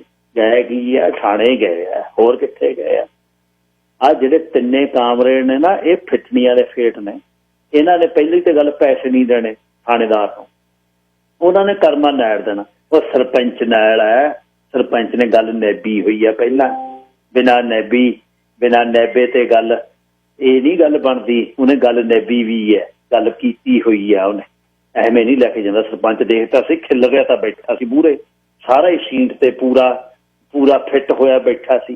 ਅੱਛਾ ਵੀ ਜੀਪ ਦੀ ਸੀਟ ਕਿਹੋ ਜਿਹੀ ਹੁੰਦੀ ਹੈ ਮੂਹਰਲੀ, ਕਦੇ ਵੇਖਿਆ ਜਾਊ ਆਪਾਂ ਤੇ। ਉਹ ਇਹਦਾ ਨਹੀਂ ਫਾਇਦਾ, ਪੂਰੇ ਹਵਾ ਬਹੁਤ ਪੈਂਦੀ ਹੈ ਜੀਪ 'ਚ ਭਾਈ ਸਾਹਿਬ, ਦਾੜੀ ਉੱਡ ਜਾਂਦੀ ਹੈ। ਜੀਪ 'ਚ ਨਹੀਂ ਬਹਿਣਾ ਚਾਹੀਦਾ, ਆਲੇ ਦੁਆਲੇ ਟਾਕੀਆਂ ਨਹੀਂ ਹੁੰਦੀਆਂ, ਵਿੱਚੋਂ ਬੰਦਾ ਡਿੱਗ ਪੈਂਦਾ। ਬੱਸ ਇਹ ਠੀਕ ਆ, ਆਪਾਂ ਤਾਂ ਘੋੜੇ ਵਾਲੀ ਉਹ 'ਚ ਚੱਲਿਆ ਕਰਾਂਗੇ। ਘੋੜੇ ਵਾਲੀ ਬੱਸ ਦੇ ਵੀ ਪਿੱਛੇ ਜਿੱਥੇ ਦੂਜੀ ਛੋਟੀ ਟਾਕੀ ਹੁੰਦੀ ਹੈ ਕਨੈਕਟਰ ਦੇ ਦੂਜੇ ਪਾਸੇ, ਉੱਥੇ ਬਹਿਣਾ ਚਾਹੀਦਾ। ਜੇ ਬੱਸ ਪਲਟ ਜਾਵੇ ਉਹਦੇ 'ਚੋਂ ਬੰਦਾ ਬਾਹਰ ਨਿਕਲ ਜਾਵੇ। ਇੱਕ ਨੇ ਪਿੱਛੇ ਬੈਠੀ ਨਵੀਂ ਸੁਣਾ ਦਿਓ, ਚੱਲ ਓਏ ਬੱਸ 'ਚ ਬੈਠਾ ਨਹੀਂ ਪਲਟਾਉਣ ਦੀ ਪਹਿਲਾਂ ਗੱਲ ਕਰਦਾ ਯਾਰ, ਤੂੰ ਪੁੱਠੀ ਨਾ ਗੱਲ ਕਰਿਆ ਕਰ। ਉਹਨੇ ਗੱਲ ਕੀਤੀ, ਜਦ ਨੂੰ ਥਾਣੇ ਪਹੁੰਚ ਗਈ, ਸਤਿ ਸ੍ਰੀ ਅਕਾਲ ਜੀ। ਅਰੇ ਤਾਂ ਖੜੇ ਸਰਦਾਰ ਸੰਤਰੀ ਨੇ ਸਰਪੰਚ ਨੂੰ ਫਤਿਹ ਬੁਲਾਈ, ਕਿਉਂਕਿ ਸੰਤਰੀ ਨੂੰ ਸਰਪੰਚ ਨੇ ਮੁੜਦੇ ਹੋਏ 50 ਦੇਣਾ ਸੀ। ਅਰਬ ਕੁੱਕੜ ਵਾਂਗੂ ਉਹ ਪੈਰ ਧਰਤੀ ਤੇ ਮਾਰਦਾ, ਗੱਲ ਬਿਲਕੁਲ ਗਰਦਨ ਸਿੱਧੀ ਸੀ। ਅੰਦਰਲੇ ਬੰਨੇ ਉਹਨੇ ਬਣੈਣ ਨੂੰ ਜੇਬ ਲਵਾਈ ਸੀ ਜਿੱਥੇ 2 ਨੰਬਰ ਦੇ ਪੈਸੇ ਪਾਉਣ। ਸਤਿ ਸ੍ਰੀ ਅਕਾਲ ਇੰਨਾ ਕਹਿ ਕੇ ਕਰਮਾ ਵੀ ਥਾਣੇ ਦੇ ਅੰਦਰ ਜਾ ਵੜਿਆ। ਪਿੱਛੇ ਤੁਰੇ ਜਾਂਦੇ, ਧੰਨਵਾਦ ਮਸਾਂ ਹੀ ਦਰਸ਼ਨ ਕੀਤੇ ਸਰਪੰਚ ਸਾਹਿਬ। ਮੁਨਸ਼ੀ ਦਫ਼ਤਰ 'ਚੋਂ ਭੱਜਿਆ, ਉਹਨੇ ਪੂਛ ਚੱਕ ਕੇ ਬੱਕਰੇ ਜੋੜ ਵਾਂਗੂ ਇੱਕ ਨਗਰ ਦੇ ਨਾਲ ਕਰਮੇ ਨੂੰ ਦੇਖਿਆ। ਸੁੱਖ ਵੇਲੇ ਕਿਹੜਾ ਤੁਹਾਡੇ ਕੋਲ ਆਈਦਾ ਨਹੀਂ, ਸਦਾ ਹੀ ਆਈਦਾ। ਕਿਹੜੀਆਂ ਗੱਲਾਂ ਕਰਦੇ ਹੋ, ਆ ਬੈਠੋ। ਮੁਨਸ਼ੀ ਅੰਦਰ ਮੁਨਸ਼ੀ ਸਰਦਾਰ ਜੀ ਕਿੱਥੇ ਆ? ਰਾਤ ਡਿਊਟੀ ਤੇ ਗਏ ਸੀ, ਕੱਲ ਅੱਤਵਾਦੀਆਂ ਦੇ ਨਾਲ ਉੱਥੇ ਮੁਕਾਬਲਾ ਹੋ ਗਿਆ, ਰਾਤ ਲੇਟ ਆਇਆ, ਸੁੱਤੇ ਪਏ ਆ। ਮੈਂ ਦੱਸੋ, ਮੈਂ ਬੈਠਾ। ਗੁਰਮੀਤ ਹਾਂਜੀ, ਜਾਂ ਬਿੱਲੇ ਨੂੰ ਕਹਿ ਚਾਹ ਲੈ ਕੇ ਆ 3 ਕੱਪ। ਜੀ ਹਜ਼ੂਰ। ਚਾਹ ਦਾ ਮੁਨਸ਼ੀ ਹੁਣੇ ਪੀ ਕੇ ਆਇਆ ਪਿੰਡੋਂ, 40-10 ਮਿੰਟ ਲੱਗਦੇ ਆ, ਕਿਹੜਾ ਚੱਬਣੀ ਹੈ, ਕੋਈ ਗੱਲ। ਜਾਂਦੇ ਉਹਦੇ ਜਾਨੂ ਥਾਣੇਦਾਰ ਆ ਗਿਆ। ਥਾਣੇਦਾਰ ਜਦ ਆਇਆ, ਉਹਨੇ ਗਰਮਜੋਸ਼ੀ ਨਾਲ ਹੱਥ ਮਿਲਾਇਆ, ਮੋਢੇ ਤੇ ਲੱਗੇ ਸਟਾਰ 3 ਲਿਸ਼ਕਦੇ, ਫੱਬੀ ਵਰਦੀ, ਚੱਕਵੀਆਂ ਮੁੱਛਾਂ, ਸਿਰ ਬੰਨੀ ਪਟਿਆਲਾ ਸ਼ਾਹੀ ਦਸਤਾਰ, ਸੋਢੀ ਸਰਦਾਰ ਦਾ ਭੁਲੇਖਾ ਦਿੰਦੀ। ਪਤਾ ਵੀ ਸੀ ਵੀ ਸਰਦਾਰ ਵਧੀਆ ਬੰਦਾ। ਸਰਪੰਚ ਉਹਨੂੰ ਥਾਣੇ 'ਚ ਇੱਕ ਪਾਸੇ ਲੈ ਗਿਆ, ਘੋੜਿਆਂ ਦੇ ਤਵੇਲਿਆਂ 'ਚੋਂ ਹੌਂਕ ਆਉਂਦੀ ਸੀ, ਇੱਕ ਪਾਸੇ ਹਵਾਲਾਤ 'ਚ ਬੰਦਾ ਕੁੱਕੜਾਂ ਵਾਂਗੂ ਤਾੜਿਆ ਸੀ, ਕੋਈ ਗੁੱਝੀਆਂ ਸੱਟਾਂ ਨਾਲ ਹੁੰਗਾ ਮਾਰਦਾ। ਇੱਕ ਨੇ ਸਰਪੰਚ ਹਵਾਲਾਤ 'ਚ ਬੁਲਾਇਆ, ਸਰਪੰਚ ਸਾਹਿਬ। ਸਰਪੰਚ ਨੇ ਉਧਰ ਖਿਆਲ ਨਹੀਂ ਕੀਤਾ, ਥਾਣੇਦਾਰ ਨੂੰ ਗੱਲੀ ਲੱਗਿਆ। ਥਾਣੇਦਾਰ ਨੂੰ ਗੱਲਾਂ ਕਰਦੇ ਕਰਦੇ ਪੂਰੀ ਕਰਕੇ ਥਾਣੇਦਾਰ ਉਹਦੇ ਕੋਲ ਚਲੇ, ਸਰਪੰਚ ਸਾਹਿਬ ਮੈਨੂੰ ਤੁਸੀਂ ਪਛਾਣਿਆ? ਮੈਂ ਕੌਣ? ਪਛਾਣਿਆ ਤੁਸੀਂ ਮੈਨੂੰ? ਨਹੀਂ ਮੱਲਾ ਮੈਂ ਤਾਂ ਪਛਾਣਿਆ, ਮੈਂ ਜੱਗਰ ਬੋਡਿਆਂ ਵਾਲਾ। ਹਾਂ ਦੱਸ। ਯਾਦ ਆ ਤੁਹਾਨੂੰ ਕਚਹਿਰੀਆਂ 'ਚ ਇੱਕ ਵਾਰ ਤੁਸੀਂ ਮੈਨੂੰ ਬਾਹਲਾ ਮਾਫ ਬਣਾਇਆ ਸੀ, ਮੈਨੂੰ ਇਹਨਾਂ ਨੇ ਅੰਦਰ ਫੜ ਕੇ ਤਾੜਿਆ, ਮੈਨੂੰ ਛਡਾਓ। ਤੈਂ ਕੀ ਕੀਤਾ? ਮੈਂ ਭੱਠੀ ਤੇ ਰਾਤ ਦਾਰੂ ਕੱਢਦਾ ਸੀ, 32 ਬੋਤਲਾਂ ਕੱਢ ਲਈ, 33ਵੀਂ ਜਾ ਕੱਢਣ ਲੱਗੇ, ਜਾਨੂੰ ਪੁਲਿਸ ਆ ਗਈ, ਮੈਨੂੰ ਛਡਾਓ। ਤੁਸੀਂ ਐ ਕਰੋ, ਅੱਧੀਆਂ ਇਹ ਰੱਖ ਦੇਣ, ਅੱਧੀਆਂ ਮੈਨੂੰ ਮੋੜ ਦੇ, ਨਾ ਮੇਰਾ ਸਮਾਨ ਮੋੜ ਦੇਣ। ਸਰਪੰਚ ਕਹਿੰਦਾ ਮੈਂ ਥਾਣੇਦਾਰ ਆ, 32 ਤੇ ਤੈਨੂੰ 16 ਬੋਤਲਾਂ ਵੀ ਦੇ, ਤੇਰਾ ਸਮਾਨ ਵੀ ਦੇ ਦੇਣਾ। ਇਹਨਾਂ ਦੀ ਉੱਚੀ ਬੋਲੀ ਦਾ ਹੁੰਦਾ, ਕਰਦਾ ਤੇਰੀ ਵੀ ਗੱਲ। ਚੰਗਾ ਜੀ ਕਰ ਲਓ, ਦੇਖ ਲਓ ਜਾਂ ਬਾਹਲਾ ਮਾਫ ਗੁਆ ਬਣਾਇਆ ਤੁਸੀਂ ਮੈਨੂੰ। ਇੰਨਾ ਤੇਜ਼ ਬੋਲਿਆ। ਸਰਦਾਰ ਬੰਦਾ ਹਾਜ਼ਰ ਕਰਤਾ, ਇੱਕ ਬੇਨਤੀ ਆ। ਬੇਨਤੀ ਨਹੀਂ, ਹੁਕਮ ਕਰੋ। ਰੱਬ ਨੂੰ ਜਾਣ ਦੇਣੇ ਆ, ਮੁੰਡੇ ਨੂੰ ਨਾ ਕਿਉਂ ਕੁਛ, ਫੁੱਲ ਦੀ ਨਹੀਂ ਲਾਉਂਦੇ। ਦੇਖਿਓ ਸਰਦਾਰ ਜੀ, ਇਹੋ ਨਾ ਕੁਛ। ਮੈਂ ਥਾਣੇਦਾਰ ਨੂੰ ਠੋਕ ਕੇ ਕਹਿਤਾ, ਸਿਪਾਹੀਆਂ ਨੇ ਮਾਰਨੇ ਨੇ ਆਪਣੇ, ਡਰਨ ਦੀ ਲੋੜ ਨਹੀਂ। ਜਿੰਨਾ ਚਿਰ ਨੂੰ ਕੋਈ ਗੱਲ ਹੋਈ ਸੁਨੇਹਾ ਭੇਜ। ਯਾਦ ਰੱਖੀ, ਇਹ ਕੰਮ ਘੱਟ ਤੇ ਜਰਕਾਉਂਦੇ ਬਾਹਲਾ ਹੁੰਦੇ ਨੇ, ਗੱਲ ਯਾਦ ਰੱਖੀ, ਹੱਥ ਨਹੀਂ ਲਾਉਣਾ। ਚੰਗਾ ਸਰਦਾਰ ਜੀ, ਮੈਂ ਤਾਂ ਚੱਲਦਾ। ਇੰਨਾ ਕਹਿ ਕੇ ਉਹ ਅੰਦਰੋਂ ਨਿਕਲ ਗਿਆ। ਕਰਮਾ ਬਾਹਰ ਖੜਾ ਸੀ, ਕਰਮੇ ਦਾ ਧਾ ਮਾਰ ਨੂੰ ਜੀ ਕਰੇ, ਟੱਬਰ ਵੀ ਉੱਜੜ ਗਿਆ, ਯਾਰ ਬਾਹਰ ਨੇ। ਜਾਨੂ ਥਾਣੇਦਾਰ ਨੇ ਹਾਜ਼ਰੀ ਪਾਤੀ, ਘਰ ਨੂੰ ਚਲੇ ਗਿਆ। ਰੋਜ਼ਨਾਮ 'ਚ ਆ ਕਿਵੇਂ ਖੜਾ ਹੈ, ਮੀਲ ਪੱਥਰ ਬਣਿਆ। ਸਿਆਣੀ ਜੀ ਉਮਰ ਦੇ 2 ਸਿਪਾਹੀਆਂ ਨੇ ਮੁਨਸ਼ੀ ਨੂੰ ਆ ਕੇ ਪੁੱਛਿਆ, ਕਰਮੇ ਵੱਲ ਸਿੱਧੀ ਕੀਤੀ ਉਂਗਲ, 303 ਦੀ ਬੰਦੂਕ ਕਰ ਗਈ। ਇਹਨੂੰ ਬਹੂ ਮਾਰਨ ਨੂੰ ਚੱਕ ਕੇ ਹਵਾਲਾਤ ਚ ਸੁਣੋ, ਇਹਨੂੰ ਮੈਂ ਇਹਦੇ ਘਰੇ ਢੁੱਕ ਜਾ, ਇਹਦੇ ਮੈਂ ਅੰਦਰ ਸਿੱਟੋ ਬਹੂ ਮਾਰਨੇ ਨੂੰ। ਮੁਨਸ਼ੀ ਨੇ ਉੱਚੀ ਦੇ ਕੇ ਲਲਕਰਾ ਮਾਰਿਆ। ਹਲੇ ਹਲੇ ਜੀਪ ਤੁਰਿਓ ਸੀ, ਇਹਨੂੰ ਕੁੱਟੋ ਘੱਟ ਤੇ ਘੜੀਸੋ ਵੱਧ। ਪਾਸਿਓਂ ਹੌਲਦਾਰ ਬੋਲਿਆ, ਅੱਬਲ ਦਾ ਮੁਕਾਬਲਾ ਬਣਾਓ ਅੱਜ ਰਾਤ ਨੂੰ। ਇੱਕ ਸਿਪਾਹੀ ਦੇ ਹੋਰ ਕਹਿ, ਝਾਕਦਾ ਦੇਖ ਮੇਰਾ ਸਾਲਾ ਕਿਵੇਂ ਆ, ਪਤਾ ਪਾਉਦਾ ਮੈਂ ਕੁਝ ਤੁੰਗ 15 ਬਣਾਇਆ। ਜਾਂ ਜਮੂਰਾ ਨੇ ਨਾਲ ਪੁੱਛੇ ਨਾ, ਖਿੱਚ ਖਿੱਚ ਕੇ 9 ਭੱਟ ਭੱਟ ਬੋਲੇਗਾ। ਇੱਕ ਸਿਪਾਹੀ ਨੇ ਧੱਕ ਕੇ ਅੰਦਰ ਪਾ, ਅੰਦਰ ਇੱਕ ਸਰਹਾਨ ਮਾਰੇ, ਕਰਮੇ ਦਾ ਸਾਹ ਘੁੱਟ ਗਿਆ। ਬਜ਼ੁਰਗ ਬੈਠਾ ਚਾਦਰਾ ਉਹਨੇ ਸੰਨ ਦਿੱਤਾ, ਆ ਜਾ ਮੱਲਾ ਆ ਜਾ, ਲਾ ਲਾ ਕੰਧ ਨੂੰ, ਤੂੰ ਬਿਹਤਰ ਬਾਹਲਾ ਨਹੀਂ ਫਿਕਰ ਕਰੀਦਾ। ਪਹਿਲਾਂ ਇੱਥੇ ਮੱਛਰ ਬੰਦੇ ਨੂੰ ਖਾਂਦਾ, ਫਿਰ ਬੰਦਾ ਮੱਛਰ ਨੂੰ ਖਾਂਦਾ, ਫਿਕਰ ਨਾ ਕਰ, ਅਸੀਂ ਵੀ ਬੈਠੇ ਹਾਂ। ਕਰਮੇ ਦੀਆਂ ਅੱਖਾਂ 'ਚ ਹੰਝੂ ਆ। ਦੁਪਹਿਰੇ ਹਵਾਲਾਤੀਆਂ ਨੇ ਬਾਵਾ ਸੁੱਖ ਨਾਲ ਕੱਟਿਆ। ਪਰਛਾਵੇਂ ਢਲਦੇ ਸਿਪਾਹੀਆਂ ਨੇ ਜਾਨੀਆਂ ਵਾਂਗੂ ਥਾਣੇ ਦੇ ਗੇੜੇ ਦੇਣੇ ਸ਼ੁਰੂ ਕਰ। ਦੁਪਹਿਰ ਦੀ ਨੀਂਦ ਲਾ ਕੇ ਹੌਲੇ ਹੋਏ ਸੀ। ਕੁਝ ਧਾੜ ਕੁੱਕੜਾਂ ਨੂੰ ਹਵਾਲਾਤੀ ਨੂੰ ਤਾਣਾ ਮਾਰਨ ਲੱਗ ਗਏ। ਅੱਜ ਸ਼ਾਮ ਨੂੰ ਕਿਵੇਂ ਪ੍ਰਬੰਧ ਹੋਊ? ਇੱਕ ਬਸ਼ਰਮ ਜਿਹੇ ਸਿਪਾਹੀ ਨੇ ਦੂਜੇ ਹਵਾਲਾਤੀਆਂ ਸਾਹਮਣੇ ਇੱਕ ਨੂੰ ਪੁੱਛਿਆ। ਅੱਜ ਆਏ ਤੋਂ ਪੀਵਾਂਗੇ ਬਹੂ ਮਾਰ ਤੋਂ। ਦੂਜੇ ਨੇ ਫਟ ਸੁਣਾਇਆ, ਬਹੂ ਮਾਰ ਇਹ ਨਾਂ ਧਰ ਲਿਆ ਕਰਮੇ ਦਾ। ਕਰਮੇ ਦਾ ਥਾਮਿਆ, ਮਾਰਦੇ ਕੁਰਦੇ ਨਹੀਂ, ਖਾਣ ਪੀਣ ਵਾਲੇ ਬੁੱਤਾ। ਕਿਉਂ ਇਹ ਬਹੂ ਮਾਰਾ, ਚੱਲਦੀ ਆ ਜੇਬ ਕਿ ਨਹੀਂ? ਇੱਕ ਨੇ ਦੰਦੀਆਂ ਜਿਹੀਆਂ ਕੱਢ ਕੇ ਪੁੱਛਿਆ। ਕਰਮੇ ਨੇ ਚੁੱਪ ਚਪਾ 50 ਦਾ ਨੋਟ ਕੱਢ ਕੇ ਸਿਪਾਹੀ ਨੂੰ ਕਹਤਾ। ਉਹਨੇ ਚਿਮਟੀ ਨਾਲ ਫੜ ਕੇ ਉਂਗਲਾਂ ਦੀ ਚਿਮਟੀ ਬਣਾ ਕੇ ਐ ਅੰਦਰੋਂ ਖਿੱਚ ਲਿਆ ਨੋਟ। ਉਹ ਬੰਦਾ ਕਾਹਨੂੰ ਦੇਤਾ, ਇਹਨਾਂ ਦੇ ਮੂੰਹ ਹੱਡ, ਹਲੇ ਤਾਂ ਰਾਤ ਆਉਣੀ ਆ, ਤੇਰਾ ਮਾੜਾ ਹਾਲ ਕਰਨਗੇ। ਹੱਡ ਇਹ ਤਾਂ ਮੰਗ ਵਾਲੀ ਹੈ, ਕਲੰਨ ਤੇਰੇ ਪਾ ਪਾ ਕੇ ਮਾਰ ਮਾਰ ਡਾਂਗਾ ਮੋਛੇ ਪਾ ਦੇਣਗੇ। ਫਿਰ ਕਰੀਏ ਕੀ ਬਾਬਾ, ਕੁੱਟਣਗੇ। ਕੁੱਟਣ ਪੁੱਤ, ਤੇਰੇ ਇਹਨਾਂ ਨੇ ਪੱਟ ਵਿਛਾਉਣਾ, ਪੱਟ ਦਾ ਕੱਢਿਆ ਬਾਗ ਅੱਜ ਤੇਰੇ ਥੱਲੇ ਵਿਛਾਉਣਾ, ਫਿਕਰ ਨਾ। ਥਾਣੇਦਾਰ ਥਾਣੇ ਪੁੱਜ ਗਿਆ। ਥਾਣੇ ਤੇ ਮੁਨਸ਼ੀ ਨੇ ਸਾਂਝਾ ਪੈ ਕੇ ਕੀਤਾ। ਉੱਪਰੋਂ ਥੜੀ ਪੀਤੀ ਦਾਰੂ ਨੇ ਭੰਦਰੋਲ ਪਾਦਾ। ਕਰਮੇ ਇਹਨਾਂ ਨੂੰ ਹਵਾਲਾਤ ਚੋਂ ਕੱਢ ਲਿਆ। ਥਾਣੇ ਦੇ ਦੂਜੇ ਪਾਸੇ ਵਿਹੜੇ 'ਚ ਲੈ ਗਏ। ਸਿਪਾਹੀਆਂ ਦੀ ਖਿੱਚੀ ਤਿਆਰੀ ਦੇਖ ਕੇ ਉਹਦੇ ਸਿਪਾਹੀ ਪ੍ਰਾਣ ਖੁਸ਼ ਹੋ ਕੇ ਬੁੱਲਾਂ ਤੇ ਝੱਗ ਜਾਂਦੇ। ਮੇਰਾ ਸਾਲਿਆ ਬਹੂ ਆਪ ਮਾਰਤੀ, ਤੇਰਾ ਕੀ ਖਾਂਦੀ ਸੀ ਓਏ? 35-60 ਥਾਣੇਦਾਰ ਨੇ ਸ਼ਲੋਕ ਪੜਿਆ। ਮਾਪਿਓ ਧੀਆਂ ਨਹੀਂ ਆਲਾ, ਮੈਨੂੰ ਬਿਲਕੁਲ ਨਹੀਂ ਕੀ ਪਤਾ। ਮੈਂ ਗਾਂ ਦੀ ਪਸ਼ੂ ਪੂਛ ਨੂੰ ਹੱਥ ਮਾਰਦਾ, ਸਾਰੇ ਪਿੰਡ ਨੂੰ ਪਤਾ। ਉੱਠ ਤੋਂ ਡਰਦਾ ਤੂੰ ਗਧੇ ਦੀ ਪੂਛ ਨੂੰ ਹੱਥ ਲਾ ਦਿੱਤਾ। ਪਿੰਡ ਕਿਹੜਾ ਤੇਰਾ ਸਪੁੱਤਾ, ਜਿਹੋ ਜਿਹਾ ਤੂੰ ਉਹੋ ਜਿਹਾ ਤੇਰਾ ਪਿੰਡ ਆ। ਮੁਨਸ਼ੀ ਨੇ ਦਿੱਤੀ ਉਂਗਲ ਤੇ ਥਾਣੇਦਾਰ ਕੁੜਿਆ ਪਿਆ। ਜਿਹੋ ਜਿਹੇ ਨੰਦੋ ਬਾਹਮਣੀ ਉਹੋ ਜਿਹੀ ਘੁੱਦੂ ਜੇਠ ਢਾੜੋ ਇਹਨੂੰ। ਕਰਮਾ ਪਟੜੇ ਵਾਂਗੂ ਧਰਤੀ ਤੇ ਮਾਰਿਆ। ਦੇ ਡਾਂਗ ਤੇ ਡਾਂਗ, ਦੇ ਡਾਂਗ ਤੇ ਡਾਂਗ, ਰੂਹ ਵਾਂਗੂ ਪਿੰਤਾ। ਬੋਲ ਬੋਲ ਬੋਲ, ਕਰੇਵਾ ਦੇਣਿਆ ਤੇਰੇ, ਢੁੱਕ ਜਾ ਤੇਰੇ ਘਰੇ। ਥਾਣੇਦਾਰ ਨੇ ਕਰੜੀ ਚੁੱਟੀ ਲਾ ਦੀ।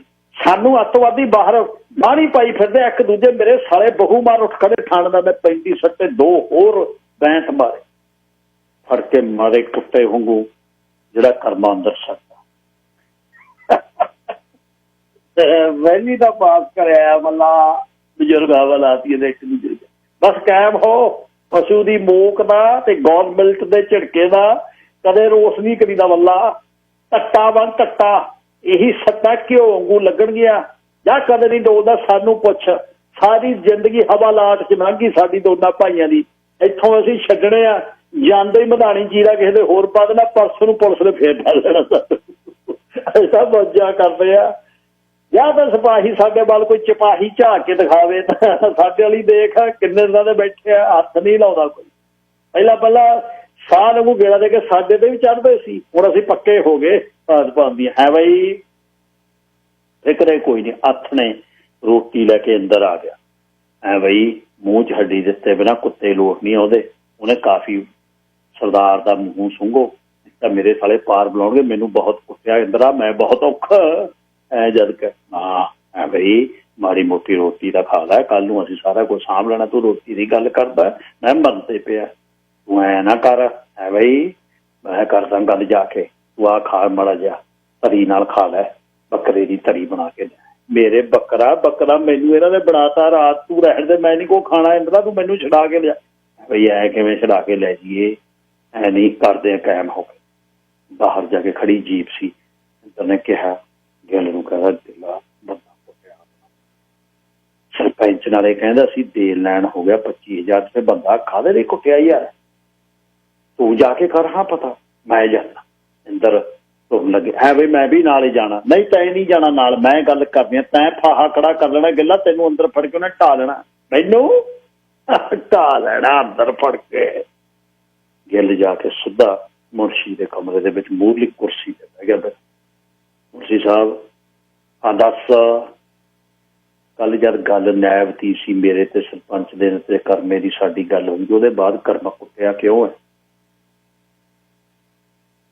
ਇੰਨੀ ਗੱਲ ਕੀਤੀ ਮੁਨਸ਼ੀ ਅੱਖ ਚੱਕ ਇੱਥੇ ਸਹੁਰੇ ਆਇਆ ਸੀ, ਜੇ ਸਹੁਰੇ ਨਹੀਂ ਸੀ ਆਇਆ 25,000 ਵੀ ਅਸੀਂ ਕਿਸੇ ਸਹੁਰੇ ਨੂੰ ਸ਼ਗਨ ਨਹੀਂ ਸੀ ਦਿੱਤਾ, 25,000 ਰੁਪਈਆ ਦਿੱਤਾ, ਸਾਡਾ ਬੰਦਾ ਕੁੱਟਿਆ ਕਿਉਂ ਹੈ? ਮੁਨਸ਼ੀ ਨੇ ਦੇਖਿਆ ਵੀ ਭੈੜਾ ਅੜਬੈੜ ਹੈ, ਇੰਨੀ ਗੱਲ ਕਹਿ ਕੇ ਖੱਬੇ ਹੱਥ ਨਾਲ ਮੁੱਛ ਜਿਹੜੀ ਠੋਕਰ ਕੇ ਉੱਪਰ ਚੱਕ, ਅੱਜ ਦੀ ਰਾਤ ਸਾਡਾ ਬੰਦੇ ਨੂੰ ਹੱਥ ਨਾ ਲਾਇਓ, ਨਾਲੇ ਇਹ ਦੱਸ ਵੀ ਗਾਹਾਂ ਬੰਦ ਖਲਾਸੀ ਕਿਵੇਂ ਹੋਣੀ ਹੈ। ਮੁਨਸ਼ੀ ਨੇ ਦੇਖਿਆ ਗੱਲ ਵਿਗੜ ਜੂ, ਉਹ ਕਹਿੰਦਾ ਗੱਲ ਕੁਛ ਨਹੀਂ ਹੋਣੀ, ਇੰਨਾ ਕੁ ਤਾਂ ਅਸੀਂ ਪਹਿਲੇ ਦਿਨ ਸ਼ਗਨ ਸ਼ਵੱਖਾ ਕਰਦੇ ਹਾਂ, ਜਾਂ ਹੁਣ ਗੱਲ ਕਰਤੀ ਅੱਜ ਤੋਂ ਕੋਈ ਨਹੀਂ ਹੱਥ ਲਾਉਂਦਾ। ਨੰਬਰ 2 306 ਦਾ ਆਪਣਾ ਵਕੀਲ ਕਾਇਮ ਕਰੋ, ਪਹਿਲੀ ਪੇਸ਼ੀ ਅਸੀਂ ਜ਼ਮਾਨਤ ਕਰਾ ਕੇ ਆਪਣਾ ਬੰਦਾ ਲੈ ਜਾਓ ਘਰ ਨੂੰ, ਅਸੀਂ ਕੁਛ ਨਹੀਂ ਲਿਖਿਆ, ਆਹ ਦੇਖ ਲੈ ਤੇਰੇ ਸਾਹਮਣੇ ਰਜਿਸਟਰ ਪਿਆ। ਗੁਰਮੀਤ ਜੀ ਜਨਾਬ, ਐ ਕਰ 3 ਕੰਬਲ ਸਰਦਾਰ ਕਰਮ ਸਿੰਘ ਨੂੰ ਦੇ ਕੇ ਆ, ਉਹਨੂੰ ਕਹਿ 2 ਥੱਲੇ ਵਿਛਾ ਦੇ, 1 ਉੱਪਰ ਆਪੇ ਲੈਣ ਨੂੰ, ਕੋਈ ਨਹੀਂ ਹੱਥ ਲਾ ਸਕਦਾ। ਇੰਨੀ ਗੱਲ ਕਹਿ ਕੇ ਗਿੱਲ ਉੱਠ ਖੜਿਆ, ਚੰਗਾ ਮੁਨਸ਼ੀ ਜੀ ਧੰਨਵਾਦ। ਬਾਹਰ ਆ ਕੇ ਬਰਾੜ ਦੇ ਇੰਦਰ ਦੇ ਨਾਲ ਪਿੰਡ ਨੂੰ ਜੀਪ ਜਾ ਰਹੇ ਸੀ ਰਾਹ 'ਚ। ਐਂ ਕਰੀਏ ਫਿਰ ਅੱਜ ਬੁੱਕਣ ਸੋ ਹਨੇਰੀ ਦੀ ਹਨੇਰੀ ਬਣਾਈਏ, ਕਾਇਮ ਹੋ ਜਾਓ ਬਸ। ਗਿੱਲ ਨੇ ਕਿਹਾ। ਗਿੱਲ ਨੂੰ ਖੁਸ਼ੀ ਸੀ ਕਿ ਭਾਈ ਦੀ ਗੱਲ ਕਰਿਆ ਏ। ਦੂਜੇ ਦਿਨ ਸਵੇਰ ਦੀ ਇੰਦਰ ਜਦ ਰੋਟੀ ਲੈ ਕੇ ਗਿਆ, ਤੀਜੇ ਦਿਨ ਉਹਨੇ ਪੁੱਛਿਆ ਬਈ ਕਿਵੇਂ ਰਹੀ ਰਾਤ? ਜਾਂ ਬਾਈ ਹੱਥ ਨਹੀਂ ਲਾਇਆ, ਕੁਛ ਨਹੀਂ ਕਿਹਾ, ਅੰਬਰ 2 ਥੱਲੇ ਦੇ ਤੇ ਵਿਛਾਉਣ ਨੂੰ 1 ਉੱਪਰ ਲੈ ਲਿਆ, ਕੱਖ ਨਹੀਂ ਹੋਇਆ। ਕਿਉਂ ਕਹੀ ਸੀਗੀ ਨਾ ਤੈਨੂੰ ਗੱਲ ਪਹਿਲੇ ਦਿਨੇ ਕਰ, ਹੈ ਬਈ ਤੁਹਾਡੇ ਵਰਗੇ ਯਾਰ ਮੈਨੂੰ ਤਾਂ ਰੱਬ ਵਰਗੇ ਯਾਰ ਹੋ ਬਾਈ ਤੁਸੀਂ ਮੇਰੇ। ਕਰਮੇ ਨੇ ਹਵਾਦਾਰ ਦੀਆਂ ਸੀਖਾਂ ਦੇ ਵਿੱਚ ਨਹੀਂ ਹੱਥ ਕੱਢ ਕੇ ਇੰਦਰ ਦੀ ਗੱਲ ਨੂੰ ਹੱਥ। ਇਹ ਸੀ ਅੱਜ ਦਾ ਪ੍ਰੋਗਰਾਮ।